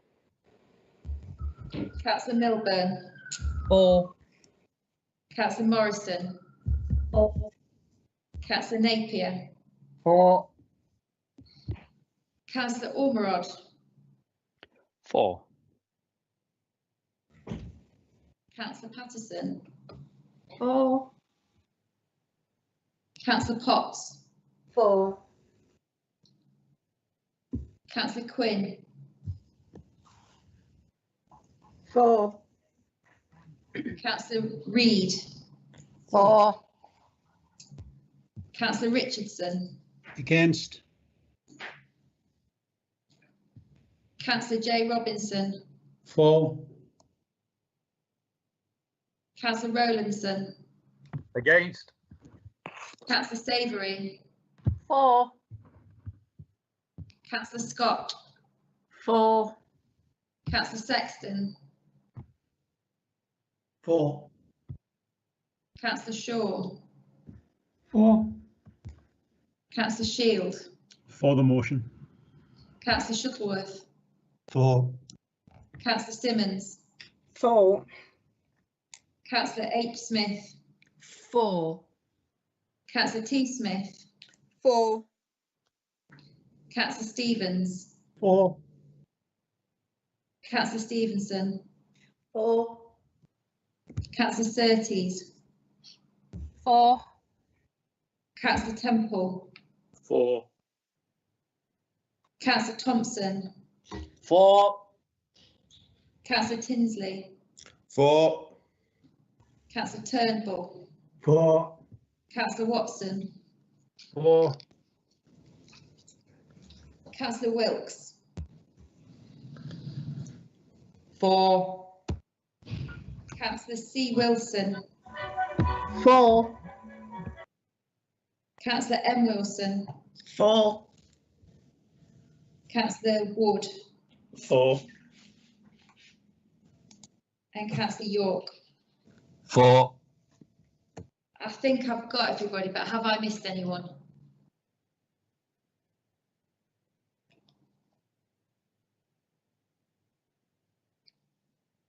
Thank you for that, members. We'll now suspend the broadcast while we count up the votes.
Okay, thank you, members.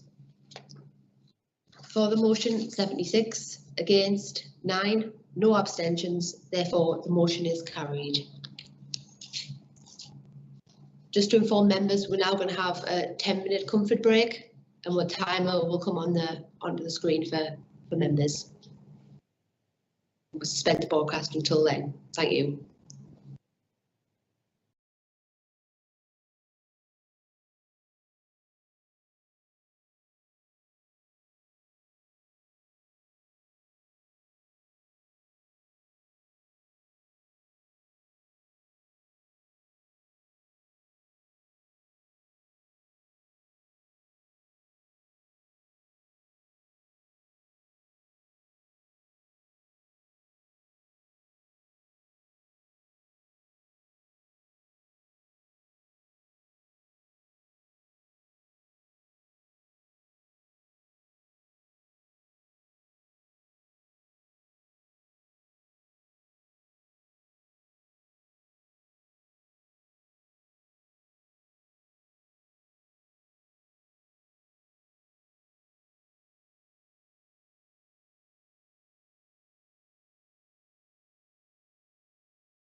Thank you, members. Can I now invite Councillor Lucy Hovels to move her motion, please? Thank you, Chair. The NHS Test and Trace was introduced on the 28th of May 2020 and it's a cross-government programme chaired by Baroness Dairo Harding, reporting directly to the Prime Minister and to the Cabinet Secretary.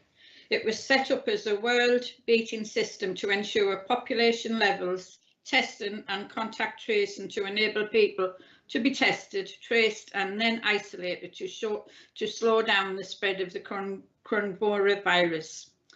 Local authorities were told by government that the system would be fully operational by September, as schools and then universities returned. The NHS Test and Trace Tier 2 nationally employed call handlers currently contact 83% of County Durham residents in the first 24 hours after testing positive for coronavirus. However, only 57% of those close contacts are contacted.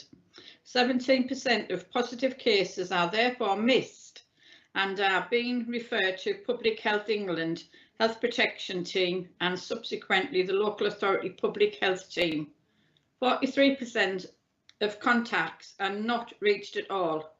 The local authority has a responsibility to deliver a local outbreak control plan with testing, trace and isolation being the key components of this plan.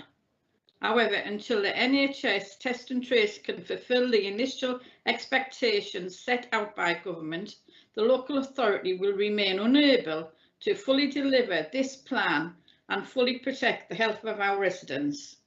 I call upon the Council to express a vote of no confidence in the Test and Trace, write to the Secretary of State to express grave concerns at the failings of the Test and Trace and that the impact it has had on the local outbreak control arrangements. Also, thank the local council staff who were managing cases due to the shortcomings of the NHS Test and Trace. I formally move the motion this morning, Chair. Thank you. The motion requires a seconder. Councillor Robinson. Good afternoon and thank you, Chairman. I'm Councillor John Robinson and I represent the Sedgefield Division. Chair, I would like to second this motion calling on the Council to pass a vote of no confidence in the National Health Service Test and Trace and the nationally driven programme of testing and contact tracing. Chairman, it is letting down our residents and preventing maximum and effective control of coronavirus. As Chair of the Adults Health and Wellbeing Scrutiny Committee, we have an annual report presented to us by the Director of Public Health for the County of Durham and the Consultant in Health Protection for Public England based here in the North East. This report was presented in March 2020 and highlighted the existing arrangements in place to manage the notification of infectious diseases and how they are managed locally and regionally. Diseases such as salmonella, meningitis and flu. It also highlights the processes and relationships in place to manage and contain and learn lessons from any outbreak situation. 3 years ago, the then Jeremy Hunt, Minister of Health, held a pandemic exercise. Why did he and the department not learn from the findings, implement the recommendations, and the United Kingdom would have been in a better place to combat COVID? Why would not anticipate some national direction and support in the pandemic? The NHS Test and Trace system did not use any of the existing systems that are in place, instead contracting with a range of private companies to deliver testing and a contact tracing. 22 billion put into the private sector. That equates 20% of the annual NHS budget. This has left local professionals in a difficult position with key challenges, including lack of access to timely data, slow turnaround of testing, and national call handlers dealing with residents who have tested positive. Chairman, we have had residents of the Durham having to go to Scotland, South Yorkshire, Manchester for testing. At a local level, via the local outbreak control 1 minute remaining, of which testing and ability trace is the way forward. Chairman, this government has told the public that they had a world-class, world-beating system. The public have lost confidence in the government. They have lost confidence in this promise. and more importantly, they are letting down the public in this way.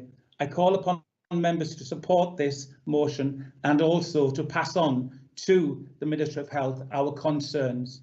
Thank you very much, Chairman. Thank you. Councillor Bell.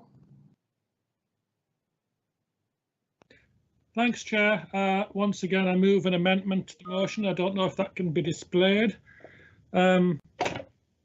Meanwhile, and which is the same as Councillor Hovell's motion, apart from the bullet points at the bottom when we get to that. And the only change I make to the motion, to the amendment displayed, is obviously the date of 11th of December has passed. This was written for the last council meeting, and while I credit Councillor Hovell's with many abilities, time travel isn't one of them, so I will change that date of 11th of December to end of December, but other than that, the amendment is as printed. I have a lot of respect for Councillor Hovell's and Councillor Robinson, and some sympathy for the motion, because I know how the local public health effort has found it hard at times to work with the national system. I think what disappoints me about the main motion is that it's very long on criticism and very short on what do you want to do differently or better.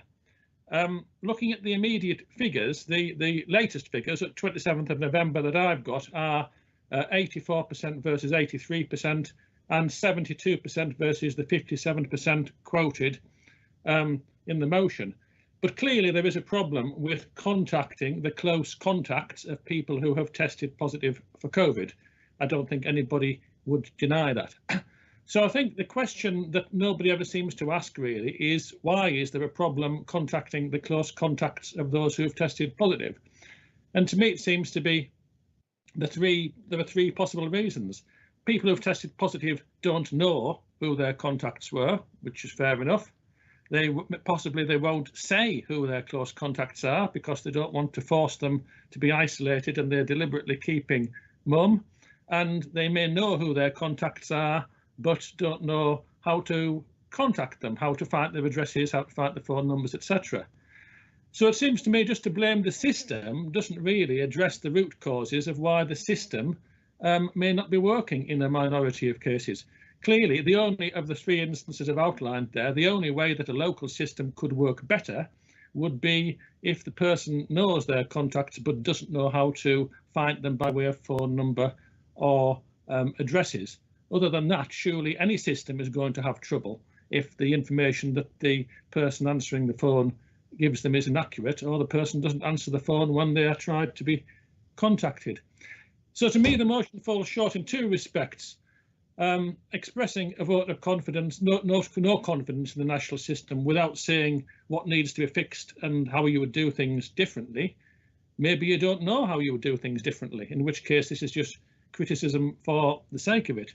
So I would say, well, tell Matt Hancock what is wrong, tell him what you want done differently and why you would do it differently. Tell us what you and your public health team would do differently. And clearly, in an epidemic where the virus is spread person to person, the role of the individual in making any system work is key, from reporting details of close contacts to self-isolating. So you've got to actually encourage people to comply with the system. You can't just sit there and say it's a national system, it's a government system, it doesn't work, it's all its fault, because clearly the underlying root causes of why there are issues with the national system are not addressed by this motion. So I think that the actual amendments that I'm putting forward to there is basically really outlining that. It's asking Councillor Hovell's to publish a plan to show the steps that need to be taken to improve the situation. In other words, tell us what you want to do differently. Write to the Secretary of State and tell him what he needs to do differently. Request the changes that need be made. You have 1 minute remaining. Obviously, we all thank the local council staff who are managing cases due to the shortcomings of the national system and are doing a sterling job in testing and tracing locally, and they need to be briefed on the new plan once available. And finally, urge the people of County Durham to comply with the requirements of the test and trace system in whatever incarnation it's used going forward. They, to me, are very common sense amendments. it's not productive for the council to just say the system's wrong, the system's broken, without looking into the reasons why, and without saying why, what the council would do differently to mitigate the situation. So with that, Chairman, I will come to a close and I move the amendment as printed. Thank you, Chair. Thank you, Councillor. Do you have a seconder? Councillor Alan Bainbridge, Chester Street South. I formally second the amendment. Thank you, Chair. Do you reserve the right to speak, or are you speaking during the debate? Reserve the right to speak if I need to later on. Councillor Smith, would you like to speak on the amendment, or would you like to speak on the substantive motion? I was going to speak on the substantive motion, but I will speak against the amendment. It saddens me, as someone who devoted 35 years of their life to the NHS, to be involved in a vote for no confidence, but I think it's the right thing to do.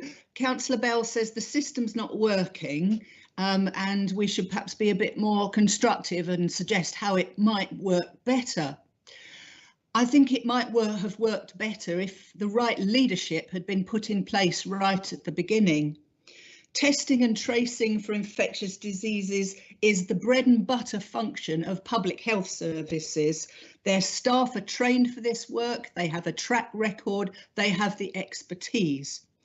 So surely the test and trace system should have been put under the charge of someone with either a public health or a biomedical sciences background, not someone with a fairly, I have to say, checkered track record from business, whose only qualification for being appointed seems to have been that she was a prominent Tory married to another prominent Tory. So I'm sorry, but I think this amendment doesn't address the issue that the whole system was set up wrongly, under the wrong leadership, and it needs completely redesigning. Thank you. Thank you. Councillor Sexton, would you like to speak on the amendment or the substantive motion? Thank you, Chair. Yeah, I was going to actually speak on the substantive motion, but I'll morph into the amendment in part, if I may. Obviously, we've just heard in previous motions on the inquiry, Councillor Hobble say that, you know, it's clinical decisions, etc., etc. And although I disagree with that, here we are now scrutinising track and trace, but we don't want to scrutinise previous inquiry suggestions. Having said that, I don't totally disagree that the track and trace has not worked. It's a bit of a behemoth, so you know there are going to be issues. But the wording is my concern. It could be construed as political grandstanding. And as Councillor Smith just said, you know, we need to support the NHS. I think making a statement of no confidence in the NHS test and trace system may result in people not going to be tested. And as a consequence of that, they could be walking around with this virus and passing it on, and potentially more vulnerable people could die. I think we need to be very measured in how we put this across. And I would urge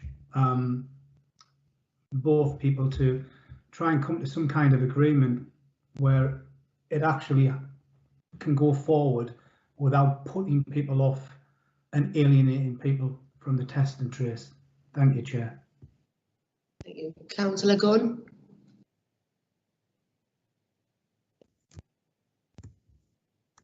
Thank you, Chair. Sorry about the delay there.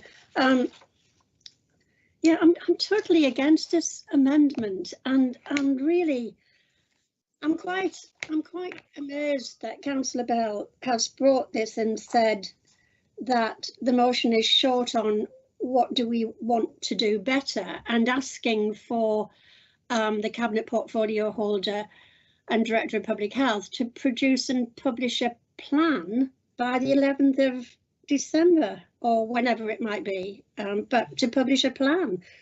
I just want to make you say this to Councillor Bell and to note this, that like Greg Clark, the MP and chairman of the Common Science and Technology Committee, he asked Dido Harding if the failure of the testing system was, and I quote, driving the increase in the pandemic.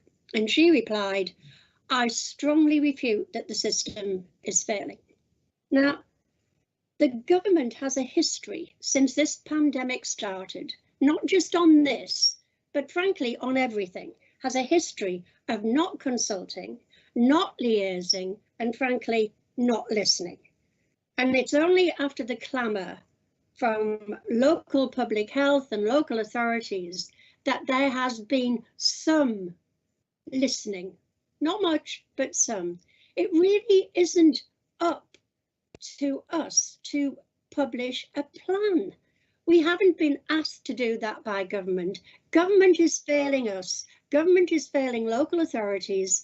Government is failing residents. And that's what this motion is about.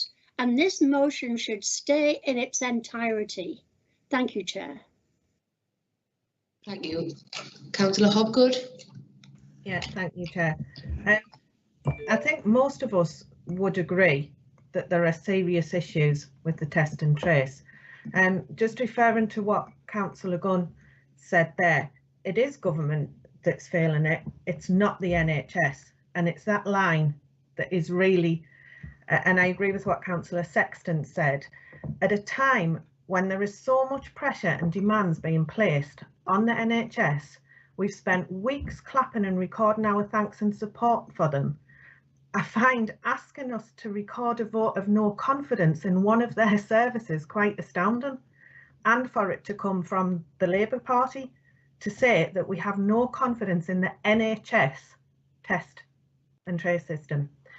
Instead of condemning it, perhaps we could follow what some other local authorities have done, and they've worked to improve things locally. At a recent LGA conference that I took part in, we heard from directors of public health in other local authorities that have developed systems to work alongside of this because of the lack of the way that the test and trace is working nationally. They've worked locally to produce systems within their own areas and have seen some remarkable responses.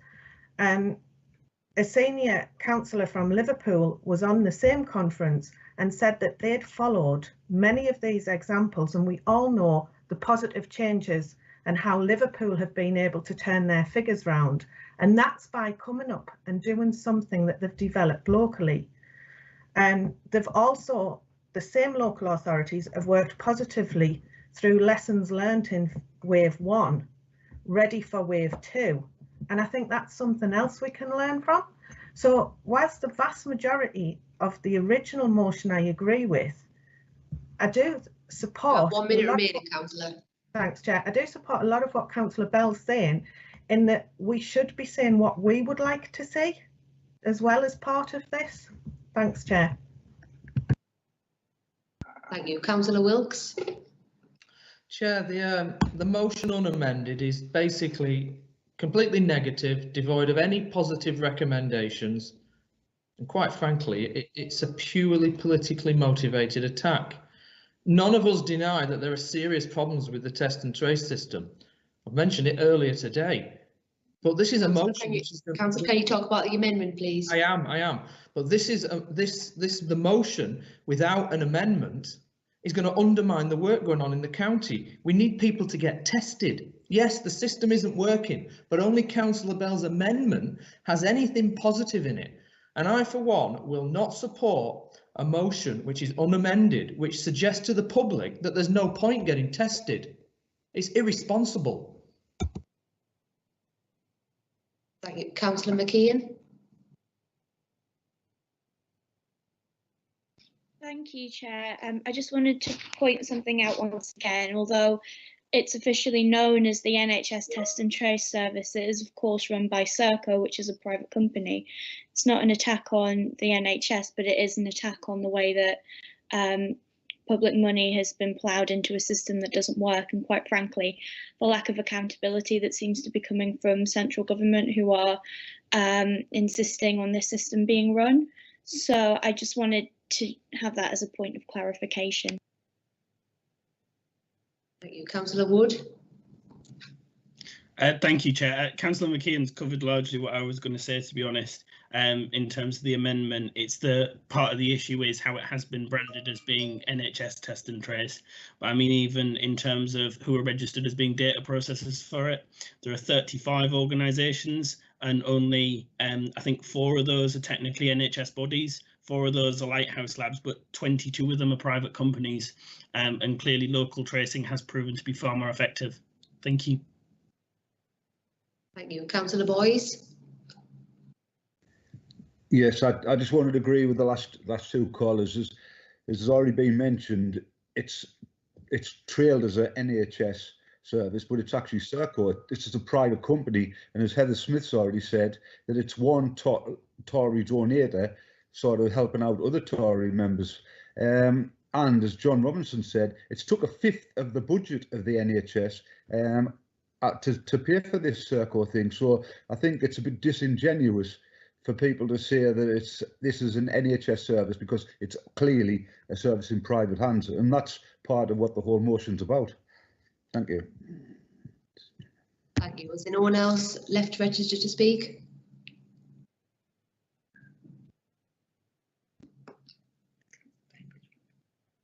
Do I have the right to reply? Yes, we're bringing Councillor Bainbridge first, as it was his as he seconded and reserved the right to speak. Yeah, my apologies. Thank you very much, Chair. All I can say really is naturally I agree with the amendment, and what other members have been saying is the NHS isn't responsible completely for test and trace. Other bodies are, and I believe that it's what the public think when if they were to see that we are saying that there's no trust in the NHS test and trace system. The public will think it is the NHS themselves and could well not go for test and trace. Thank you. Thank you. Now bringing Councillor Hovels with the right to reply. Thank you. I would say to the government, give us the resources, the tools, and we'll do the job. And I have wrote to Matt Hancock 3 times. I'm still waiting for the reply back, but I will continue writing to him. And yes, we do support the NHS, but we do have problems with this test and trace.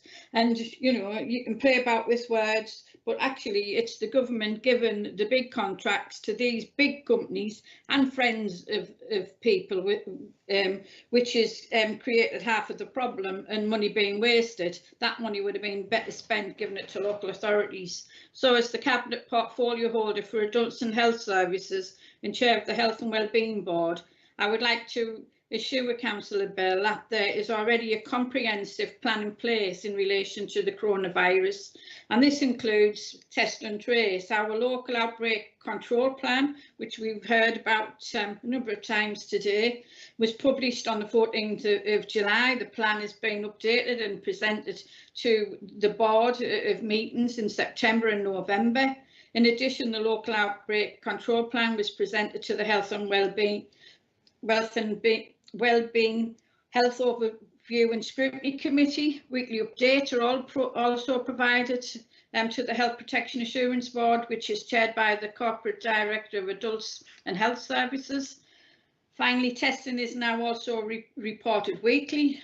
You've heard about that this morning, so I won't repeat myself. This includes the letters that I have personally written to the Secretary of State of Health and Care. I've received no responses and no letters back. The concerns about test and trace have included introduction of the whole home testing for care homes without suitable support, implementation. More recently, the introduction of new testing approaches, including mass testing using lateral flow devices. Within full engagement of the local authority, this this has included lateral flow devices for care homes. The announcement from the government yesterday was the use of the lateral flow mass testing within schools, and he's talking about implementing that in January without any prior notification to schools or even notifying the Director of Public Health and Children's Services. So you can see there's some real problems. Our teachers, parents and young children have copied and have coped extremely well. However, without time to plan and a new testing regime properly, this is a major concern, and that's why I've brought the motion this morning. And because of that concern, the National Audit published an interim report. Some of you may have read it. It was into the government's approach to test and trace. That was on the 11th of December. The report highlights that 22 billion had been spent to date on this programme. Time up now, Councillor. Sorry. I therefore move against the amendment this morning and stay with the motion, Chair. Okay, thank you. I'll now hand over to the Head of Legal and Democratic Services to explain the voting. Thank you. Thank you, Chairman. So we are voting on the amendment moved by Councillor Richard Bell. When I read your name, if you could indicate whether you're voting for, against or abstaining on the amendment, please. Councillor Adam. Against. Sorry, Councillor Adam. Against. Thank you. Councillor J Atkinson. Against. Sorry about that. Councillor P Atkinson.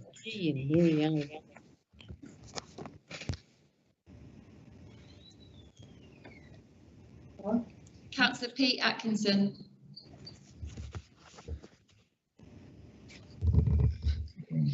Councillor A Bainbridge. For the motion. Councillor B Bainbridge. For the motion. Just to clarify, we're voting on the amendment. Councillor D Bell, please. Against. Councillor E Bell. Against. Councillor J Bell. Against. Councillor R Bell. For the amendment. Councillor Blakey. Against. Councillor D Boys. Against. Councillor D Brown.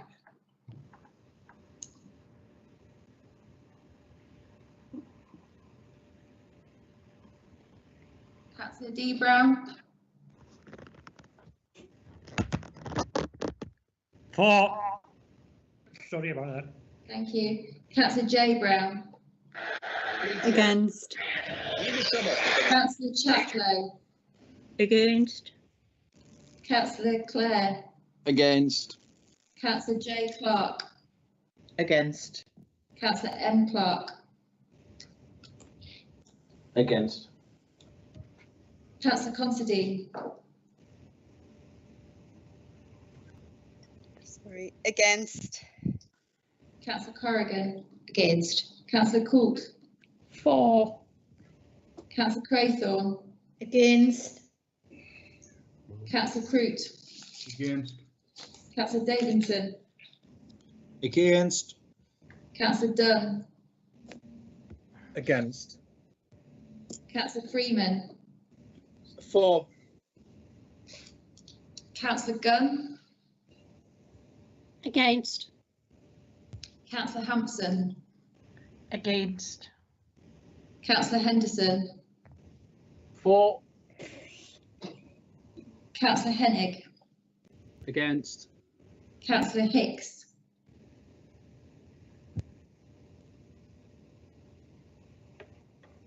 Councillor Higgins. Against. Councillor Hopgood. For. Councillor Hopper. Against. Councillor Hovels. Against. Councillor Hugo. For. Councillor E Huntington. Against. Councillor G Huntington.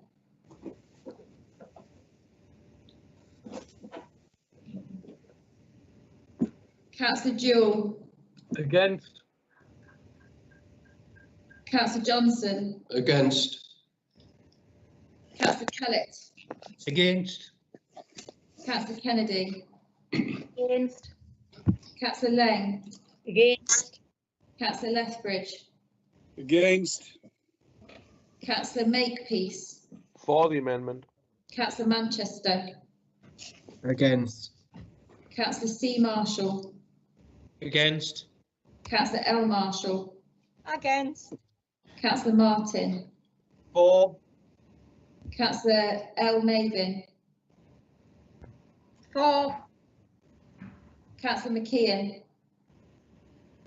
Against. Councillor McLean.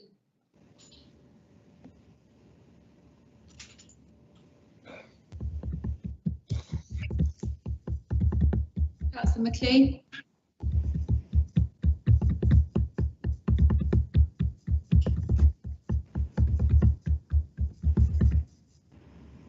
Councillor Milburn. Against. Councillor Morrison. Against. Councillor Napier. Against. Councillor Ormerod. For. Councillor Patterson.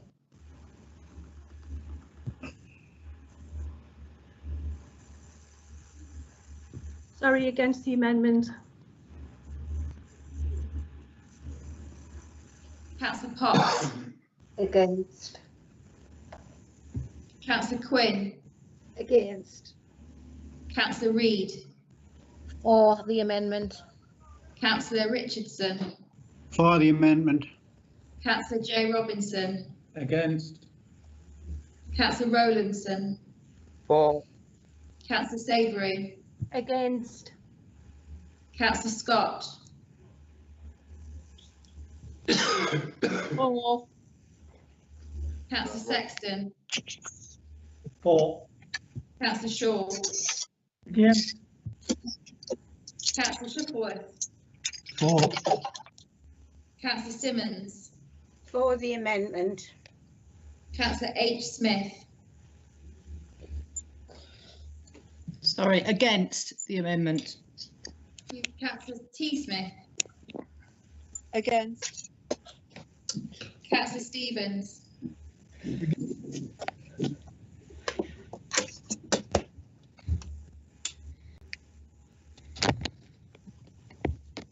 Councillor Stevens. Against. Councillor Stevenson. Against. Councillor Surtees. Against. Councillor Temple. For. Councillor Thompson. For. Councillor Tinsley. Against. Councillor Turnbull. Against. Councillor Watson. Against. Councillor Wilkes. For the amendment. Councillor C. Wilson. Against. Councillor M. Wilson. Against. Councillor Wood. Against. Councillor York. Against the amendment. Okay, and I'm sorry, I missed Councillor Beattie.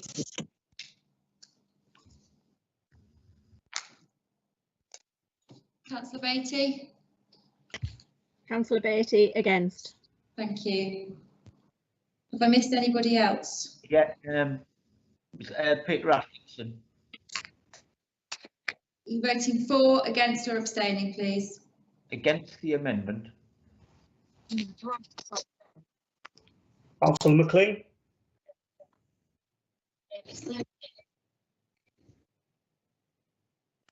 Did I miss anybody else? Councillor McLean?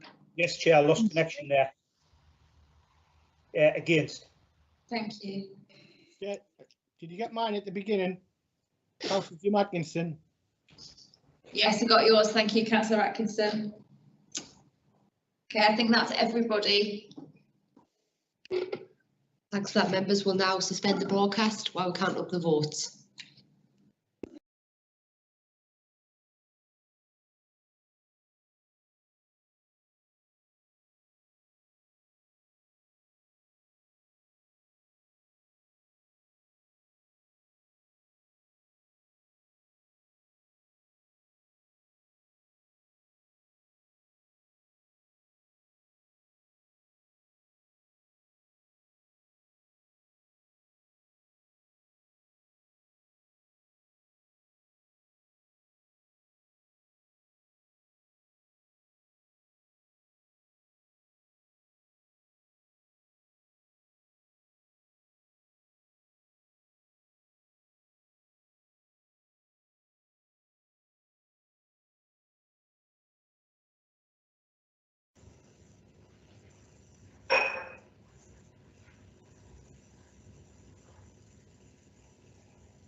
Okay, thanks for that, members. For the amendment, 23, against 59, no abstentions. Therefore, the amendment falls. The debate goes back to substantive motion. Is there anyone wishing to speak on substantive motion?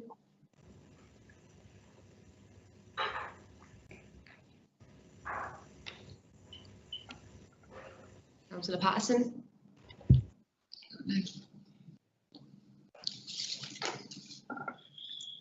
Apologies, Councillor Martin. Thanks, Chair. I've got an amendment that I'm moving.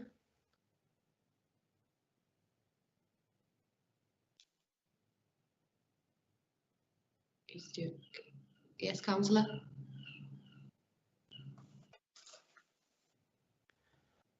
I'll just wait for it to appear on the screen, as I'm assuming it's about to happen momentarily.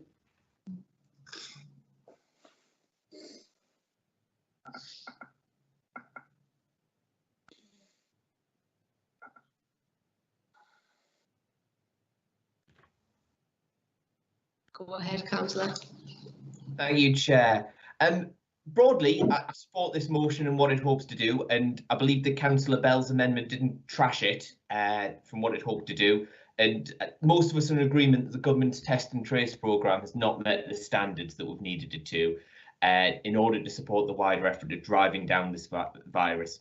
And, you know, more resources and authority should have been given to councils who are much better placed to get into communities, much better placed to know the specific needs of communities. And I believe that Durham County Council had control over this, we'd be seeing much better outcomes.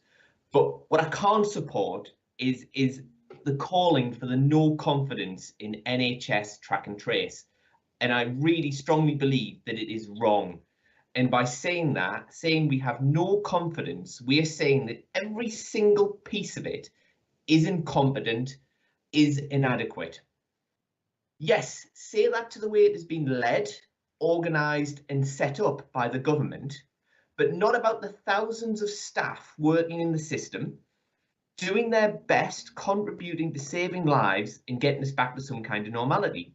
And we should be singing their praises rather than spitting in their faces. You may claim this motion doesn't aim to do this, but from what it says, as the motion stands, we would be talking down the efforts of these workers. There are numerous articles out there from those working for track and trace, depicting their struggle and the abuse they're receiving.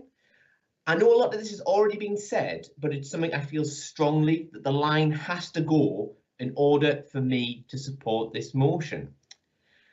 Never believed that I would ever have to ask the political grouping that claims to be the party of the NHS to remove the statement, no confidence in the NHS. Even if it is just directed at a section of it, even if it is privately contracted out, it's still employees doing their best, whether they're in public or private sector, to save lives. I really hope you support this amendment to remove this line that I think's wrong. Thank you very much. Do you have a seconder, Councillor? Chair, it's Councillor Hopgood. I'd like to formally second it. And in saying that, I support everything that Councillor Martin said. We've had a part debate on it already, and I think most people are open and agree that it's not working. However, to actually say a vote of no confidence in it at a time when it's the only thing we've got that may possibly stop people going and getting tested, I think is irresponsible. And I would ask Councillor Hovels if she would agree to having that one line removed so that everybody could support the motion as a whole, so that it does send a message. So thanks, Chair. Thank you. Councillor Patterson, would you like to speak on the amendment or on the motion? Thanks, Chair. Chair, I'll come back and speak on the motion following the vote. Thank you. That brings us to Councillor Stevenson. Thank you, Chair. What I wanted to say was, I think we have to be really clear that we are expressing a vote of no confidence in this system. And is there not a possibility to actually just call it the Serco or the NHS test and trace, Serco in brackets? So that's really, really clear that none of us, I think, in this meeting have any confidence in the system whatsoever, and we need to be able to say that. Thank you. Councillor Wilkes. Chair, I feel really quite strongly that Labour members just need to take a step back. Vote of no confidence undermines the test and trace system. And if you undermine the testing system and put people off being tested, you do undermine the NHS. You risk increasing the transmission of the disease in the middle of a pandemic, regardless of who's getting paid to do the testing, NHS, Serco, anyone else for that matter. Labour members, listen to what people are saying here. Bear this in mind, support removing that statement of no confidence in this motion in the interests of public health. Councillor Bell. Thanks, Chair. I never thought I would find myself agreeing so unequivocally with Councillor Wilkes, but he said it spot on. There's been a lot of froth in this about why Baroness Harding was appointed and the money that's been spent and blah, blah, blah. But the message that will be taken away if you pass a vote of no confidence is Council has no confidence in NHS test and trace. Yeah, people will read that as it is a waste of time getting tested. It is a waste of time answering the phone when they ring us up. Yeah, and you're not even proposing in your motion a viable alternative. You're just saying vaguely, Councillor Hovels has vaguely said, give us the tools and the resources and we'll do the job. If you'd come to this council with a motion that actually had a plan in it and specifically said what resources you were going to need and what you were going to do and how you were going to do it and how it would be better than the NHS test and trace system, you'd probably have got unanimous support for it. But you're not. All this motion does is criticise the government, and the message that will go out of this council chamber is loud and clear. You think the current system is rubbish. How do you expect people to react to that? You have got a significant outbreak now in Newton Hall, which could expand to the rest of the county, and this is a highly irresponsible motion, a highly irresponsible motion. Thank you, Chair. Thank you. Councillor Sexton. Thank you, Chair. Yeah, I mean, Councillor Bell said it very eloquently there. I agree with Councillor Wilkes, Councillor Hopgood, Councillor Martin, Councillor Bell. We've discussed this for quite a while now, and even though it's been explained to me that we don't really mean the NHS test and trace, clearly NHS staff are working on some elements, as Councillor Martin has said. But still, having that explained to me, not that I needed it explaining, I'll have you add, it still looks like we're criticising the NHS, and I do think it's highly irresponsible. And I would just implore Councillor Hovels to consider rewording it, even if they just said the test and trace and took NHS out altogether. Everybody knows what the test and trace is, and then we're not apportioning blame on our NHS. Thank you, Chair. Councillor McKeon. Thank you, Chair. I am slightly concerned that some opposition members are maybe getting ahead of themselves with the impact that this will have on public health. I think it might be just a tad of an overreaction. We've had months and months of bad headlines about this government's handling of the pandemic from every aspect of it, from the public health messaging being muddled to the tier systems being confused to test and trace itself not functioning as it should be.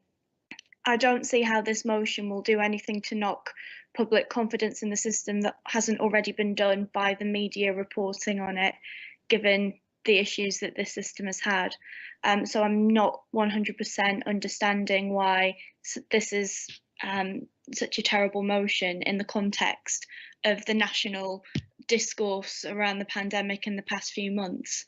And I honestly do not think that any of the residents that I know would not get a coronavirus test because of this motion.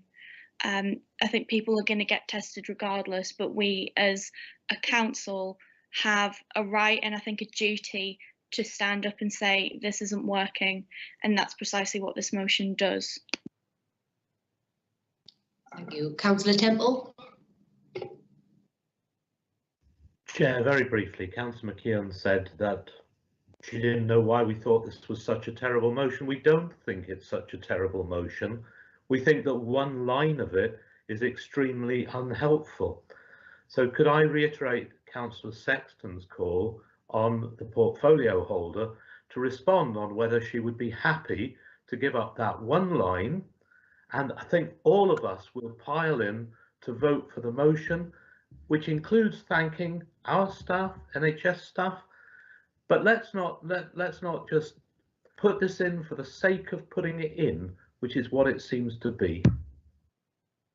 Thank you. Thank you. Is anyone else wishing to speak?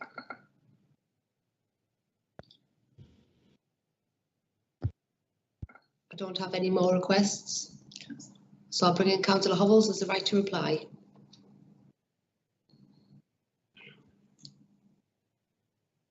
Councillor Hovels. I've listened very carefully to what people have said. If you, it's the first line, obviously people have got the problem with the NHS test and trace, but it is the test and trace. I'm happy to take the NHS out, but I want the test and trace to remain in, because that's the problem. It is not working, and that's the only amendment I would make to this. We all know how extremely hard our NHS staff are working, and the commitment and the sacrifices they've made. No one has ever disputed that, but you do need to make the system work, and we're doing everything that we possibly can as a local authority, but we're only part of the system.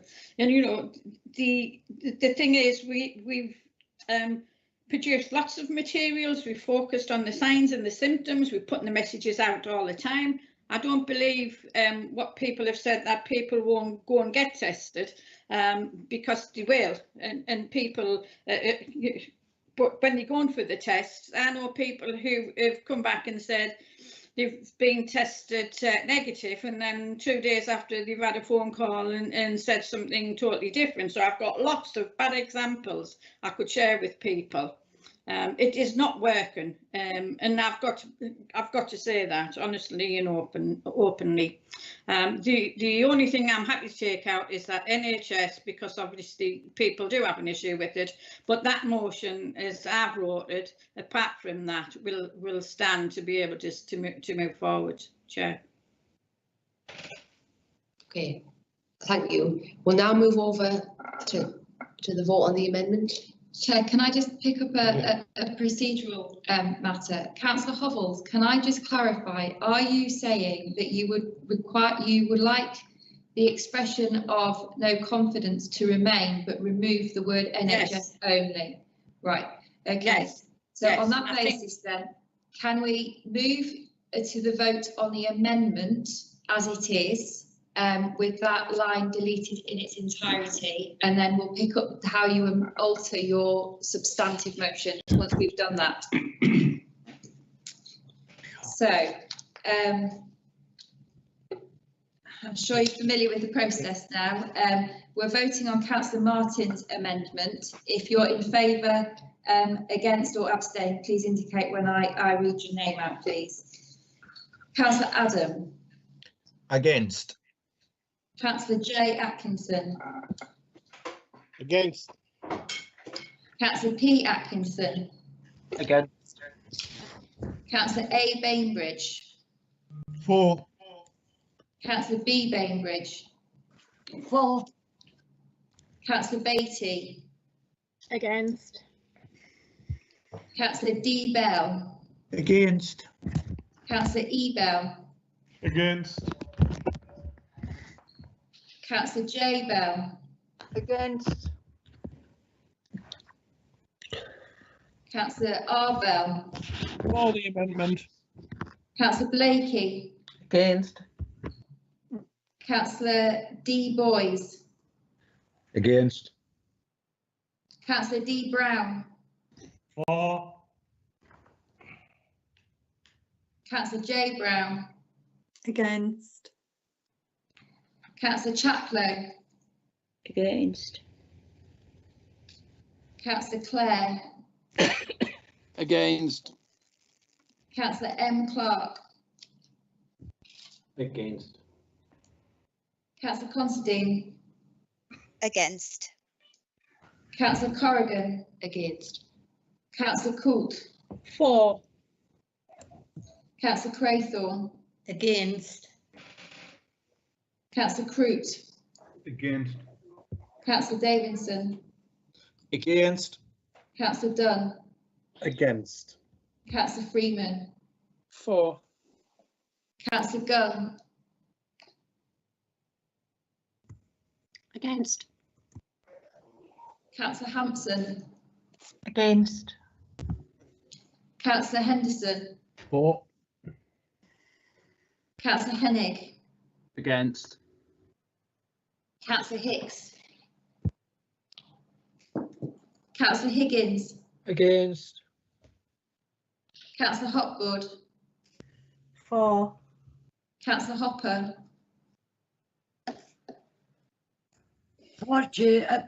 Against. Yes, apologies for the delay. Thank you.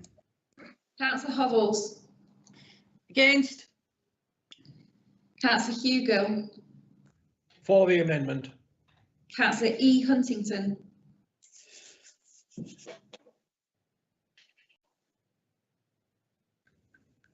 Councillor E Huntington.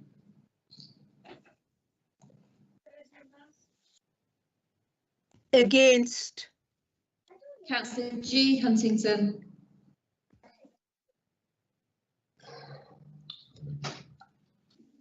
Councillor Johnson.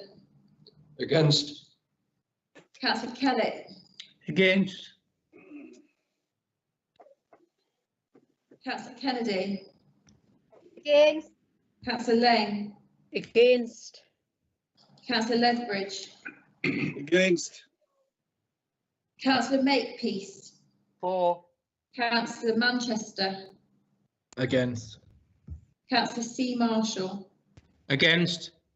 Councillor L Marshall. Against. Councillor Martin. For. Councillor L Mavin. For. Councillor McKeon. Against. Councillor McLean. Against. Councillor Milburn. Against. Councillor Morrison. Against. Councillor Napier. Against. Councillor Ormerod. For. Councillor Patterson. Against. Councillor Potts. Against. Councillor Quinn. Against. Councillor Reid. For. Councillor Richardson. For. Councillor Robinson. Against.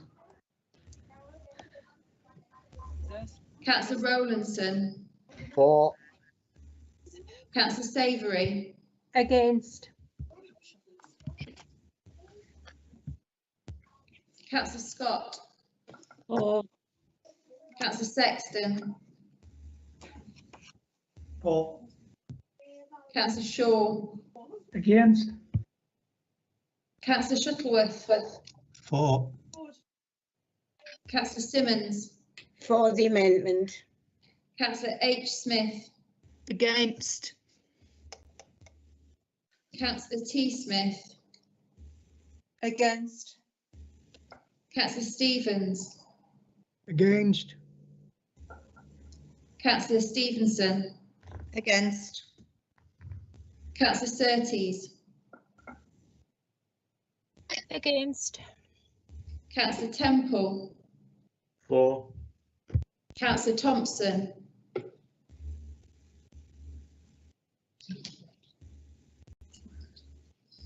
Councillor Tinsley. Against the amendment. Councillor Turnbull. Against. Councillor Watson. Against. Councillor Wilkes. For. Councillor C. Wilson. Against. Councillor M. Wilson.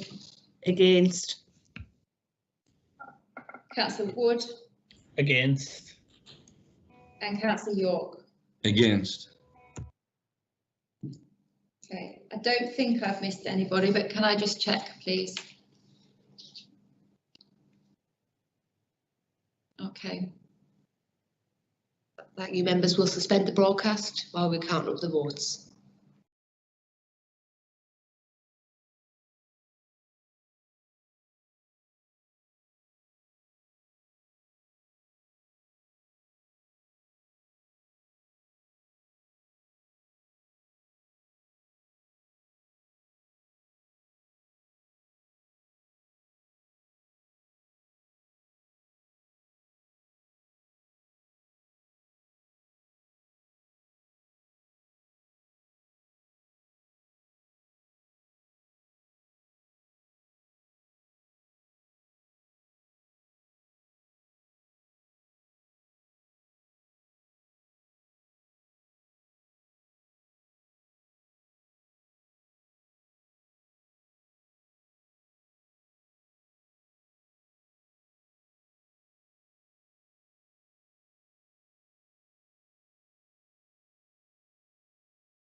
For the amendment 22, against 57, no abstentions.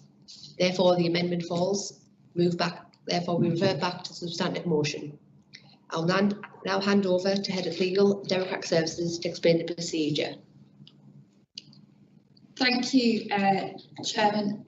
During that last debate on the amendment, Councillor Hovels indicated that she would alter her motion to remove the reference to NHS in the line of the motion that refers to a vote of no confidence.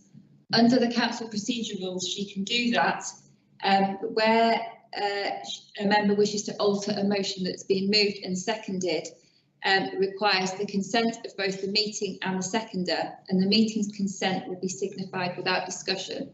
So firstly, can I ask the seconder, which I think was Councillor John Robinson, if he consents to the deletion of the NHS in that vote of no confidence? Councillor Robinson. Madam Chair, the principle of the motion is more important, and I'm more than happy to support Councillor Mrs Hovels. Thank you. So can council now agree without discussion that the substantive motion is duly altered? Agreed. Agreed. Agreed.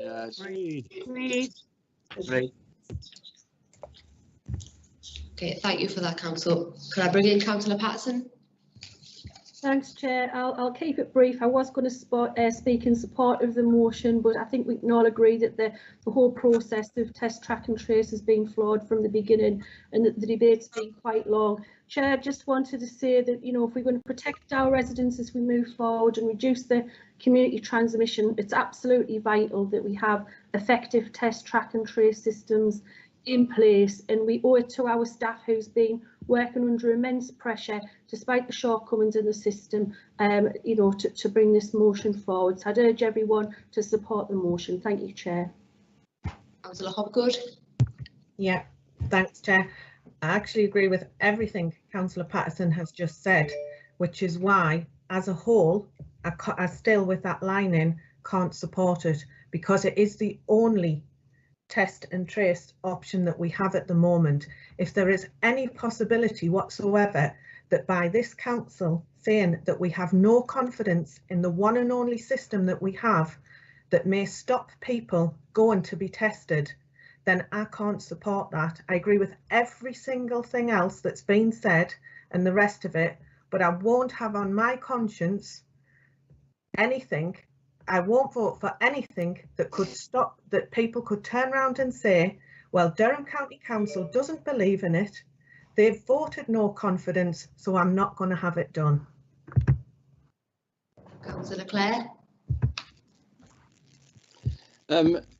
Yes, I think that members will sense the discomfort of the Labour membership when they were being told that this would be seen, this would be interpreted as a vote of no confidence in the NHS, as a criticism of the NHS. And people must understand that that was the last thing we want it to do.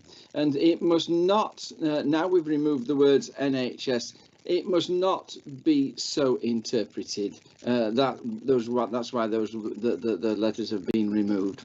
The point that Councillor Hopgood makes is fair comment, and I think it's a matter of judgment as to whether this will so undermine the test and trace that everybody just stops using it. I think that the key thing is that we all agree that in its current state, the test and trace system is utterly ineffectual, and it needs reforming before we can express any confidence in it at all. And that's why basically I'm happy to go with the wording as it is. But I understand that some people are going to be particularly sensitive about this. Sort of the aim is not to diss the concept of test and trace. The aim is to diss the system as it exists at the moment, and that must be made quite clear as well. Thank you. Councillor Wilkes. Councillor Clare, I'm not here to diss the system. I'm here to try and make sure that as few people as possible die from COVID in our county. And I am not going to vote for something which undermines not just the NHS, but everybody else who's out there working to try and reduce the number of cases. There's thousands of families across this county being affected, myself included, by COVID. And I'm telling you now, I'm not going to vote for something that undermines it. And I urge every Labour member to not do this either. Councillor Bell. Thanks, Chair. Yeah, I mean, if the intention of this motion is just to attack the government and its test and trace system, then that's not going to be the effect of it. Even on the numbers in the motion where you said 57% of those close contacts are contacted, which I now reckon is 72%. But even if it is 57%, that is not an utterly broken system, Councillor Clare. That is a system that needs improving, and I think we can all agree on that. And it does matter the messages that politicians send out about test and trace.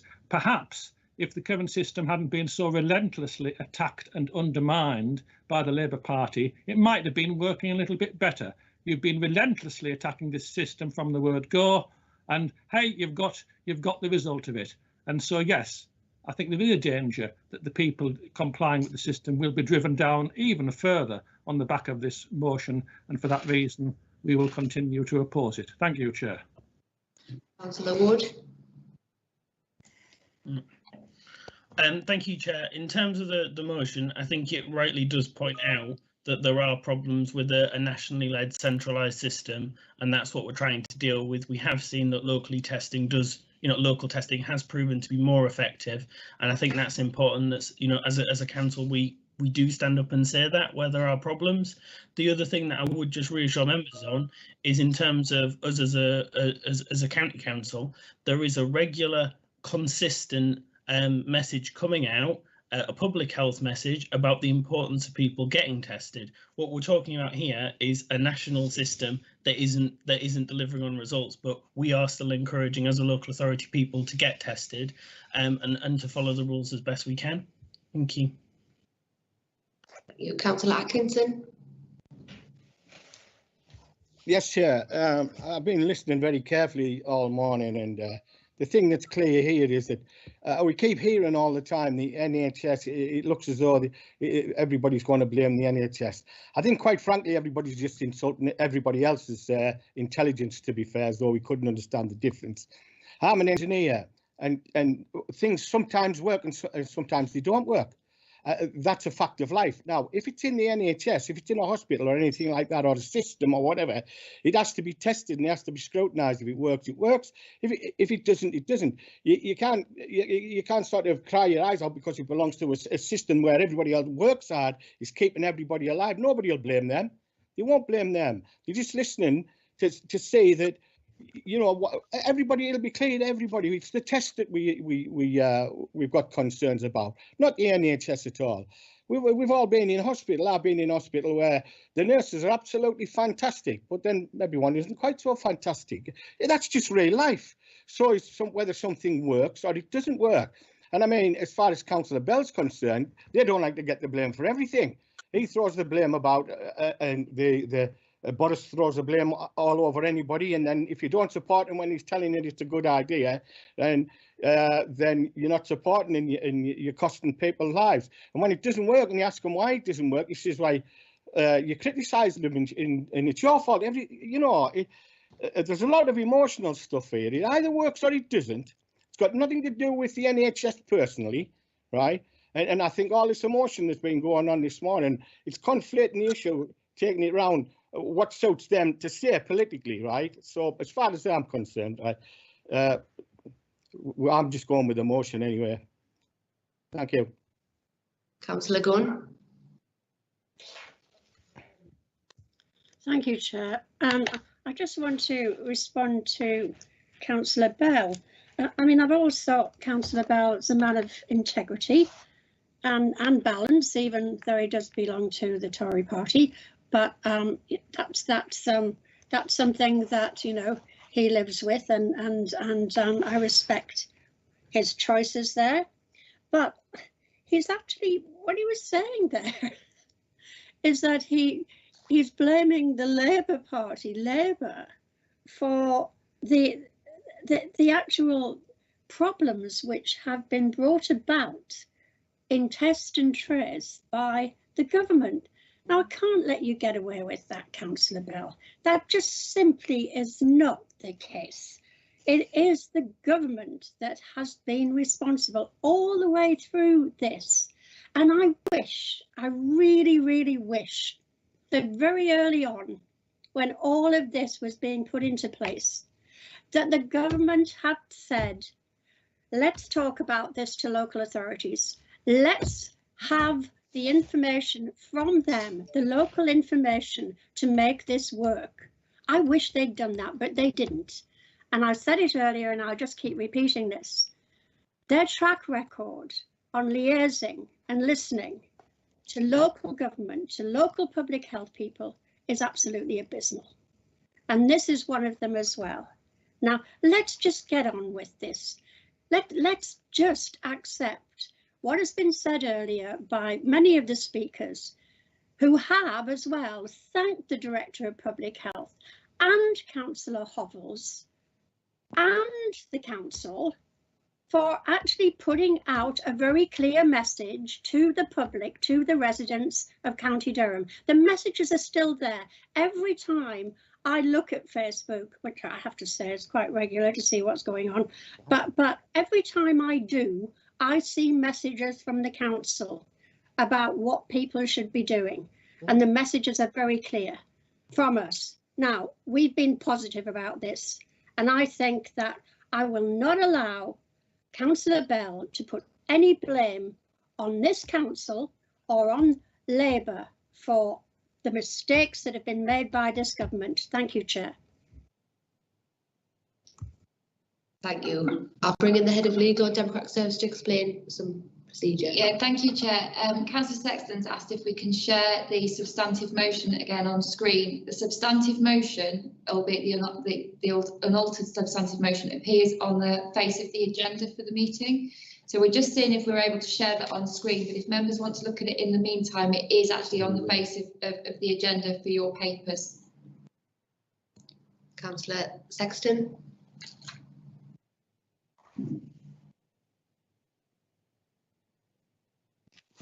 Yeah, sorry about that, Chair. Thanks, Helen. I should have known better. Let me just get to it. Yeah. Oh, I can see it coming up there now. Can you still hear me? Yes. Okay. I just want to, before I express, I just want to, so it was express a vote of no confidence in the NHS test and trace, and I thank Councillor Hovels and Robinson for agreeing to remove that. But the other NHS test and trace expressed grave concerns in the NHS test and trace. I was hoping we would remove NHS in its entirety apart from when we're thanking the NHS. So that's what I was sort of getting at earlier on. So to remove it on one line is great, but to still have it on the second line where it's negative has the same effect for me. For me, it should be removed in its entirety apart from when we're thanking them. Thanks, Chair. Can I bring in back Councillor Hovels? Yeah, I've already agreed to take out the NHS in terms of the test and trace, and it's just really carrying it on. So I'm happy to do that, but I'll be taking it out and asking you to go to the vote. Sorry, so just to clarify, Councillor Hovels, you're taking out NHS test and trace in the first bullet and the second bullet. Yeah. Expect great concern the failings of the NHS test and trace. Yeah, because people seem to be offended that the NHS is in, and I could put Serco in there and I can put the other big company that was in there because they're the people that's really doing it on behalf of the NHS, and for that reason I'm happy to take it out, but I would leave it in the last line. Thank you. So for clarity, NHS will be removed from the first two bullet points, but will remain in the third bullet point. Councillor Scott. Yes, thank you, Chair. I think we're all agreed that we are in a precarious and vulnerable position as a county and as a nation, and that public messages have to be clear and unequivocal. The word no confidence absolutely undermines that message, and I can't support, and I urge colleagues not to support, the motion in its current form. No confidence is no confidence, and we cannot, as a public body, endorse that message. Anybody else left registered to speak? Don't have any more requests, therefore I'll bring in Councillor Hovels as the right to reply. I just want to go straight to the vote. I think it's been heard, and it's good that it's all been heard, and I think we've got somewhere at the end of the day. I'm happy to leave it as it stands and just go to the vote, Chair. I know as a local authority we've done everything possible and within our powers to do everything we can to give that confidence message out into the community. We've got lots of schemes set up, we've put lots of information out. I don't think the people out there blame the council for anything, and especially any deaths that occurred, which is not within what people are saying. We don't want no more deaths, none of us do, but the COVID is spreading, and we keep putting the message out. We'll continue to do that, but I have to say when something's wrong, and I think that's why I brought the motion. to this council and to seek support so we can address the problems and try and strengthen what we are doing. So with that, I'll leave the motion as it's been said, Chair. Thank you. I'll now hand over to the Head of Legal and Democratic Services, who will take the roll call for members. Thank you, Chairman. So we are voting on the substantive motion, which has been amended to remove references to the NHS in the first 2 bullet points. If you're in favour, abstaining, or sorry, if you're voting in favour, against or abstaining, please indicate when I call your name. Councillor Adam. For. Councillor J Atkinson. For. Councillor P Atkinson. For. Councillor A Bainbridge. Against. Councillor B Bainbridge. Against. Councillor Beatty. For. Councillor D Bell. For. Councillor E Bell. For. Councillor J Bell. For. Councillor R Bell. Against. Councillor Blakey.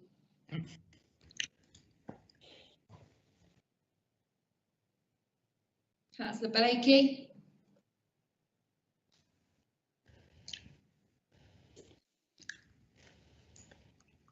Councillor D Boys. For. Councillor D Brown. Against. Councillor J Brown. For. Councillor Chaplin. For. Councillor Clare. For. Councillor M Clark. For. Councillor Considine. For. Councillor Corrigan. For. Councillor Coote. Abstain. Councillor Craythorne.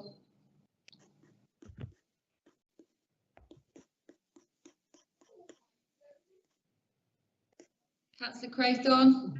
For the motion. Thank you. Councillor Croot. For. Councillor Davidson. For. Councillor Dunn. For. Councillor Freeman. Abstain. Councillor Gardner.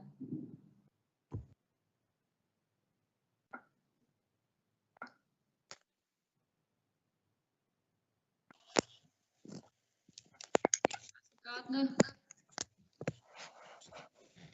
Councillor Gunn. For. Councillor Hampson. For. Councillor Henderson. Against. Councillor Hennig. For. Councillor Higgins. For. Councillor Hopgood. Abstain. Councillor Hopper. For. Councillor Hovels. For.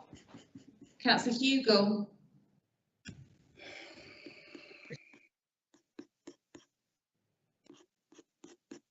Councillor Hugo. Against. Councillor E Huntington. For. Councillor G Huntington.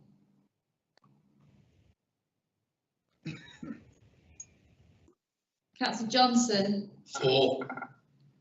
Councillor Kellett. For. Councillor Kennedy. For. Councillor Lane. For. Councillor Lethbridge. For. Councillor Makepeace. Against. Councillor Manchester. For. Councillor C Marshall. For. Councillor L Marshall. For. Councillor Martin. Abstain. Councillor L Mavin. Abstain. Councillor McKeon. For. Councillor McLean. For. Councillor Morrison. For. Councillor Napier. For. Councillor Ormerod. Abstain. Councillor Patterson. For. Councillor Potts. 4. Councillor Quinn. 4. Councillor Reid. Against. Councillor Richardson. Against. Councillor John J. Robinson. For. Councillor Rowlandson. Against. Councillor Savoury. 4. Councillor Scott. Abstain. Councillor Sexton.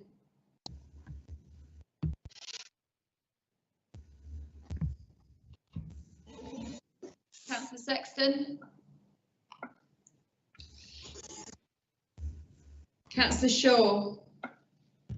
4. Councillor Shield.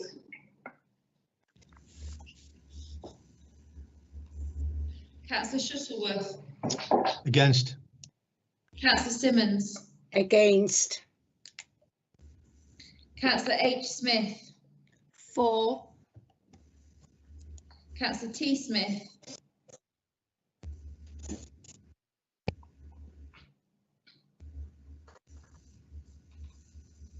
Councillor T. Smith.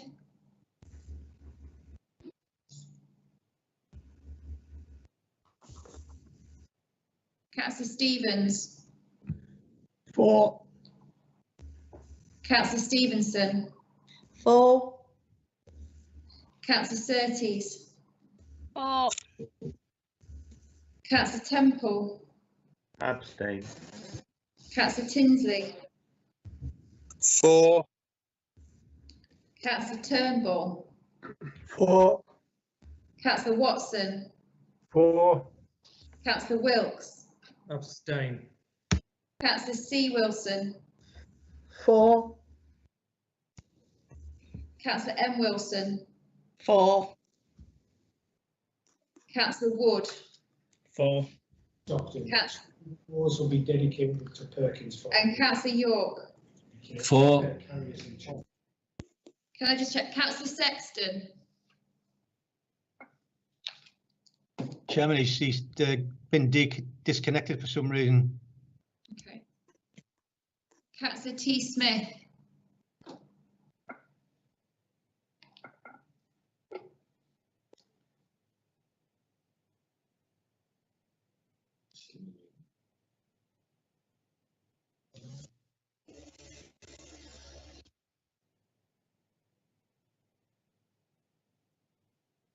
Councillor T. Smith.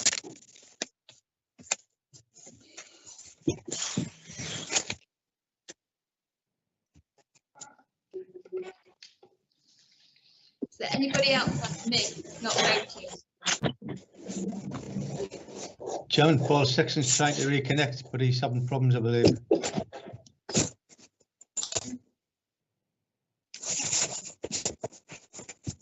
Members remain on mute if you're not speaking, please.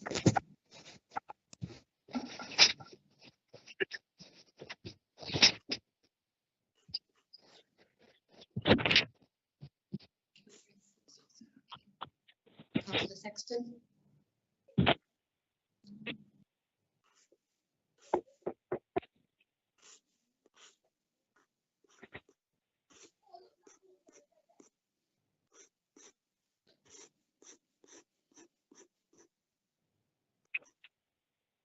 Oh yeah, yeah.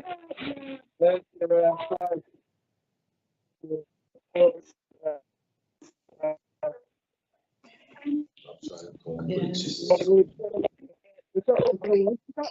Councillor Sexton's lost his connection. Councillor Sexton. Okay, we'll close the vote. Okay, we're closing the vote now. We'll suspend the broadcast while we count up the votes.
Thank you, members. For the motion, 54, against 12, abstentions 9. Therefore, the motion is carried.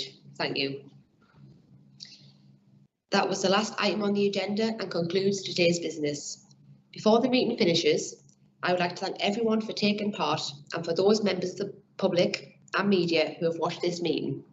This is our last full council meeting of 2020, and I would like to extend my very best wishes to everyone for Christmas, New Year, and hope that you all stay safe. If anyone in the meeting could please stay seated and remain silent until the broadcast has ended. Thank you.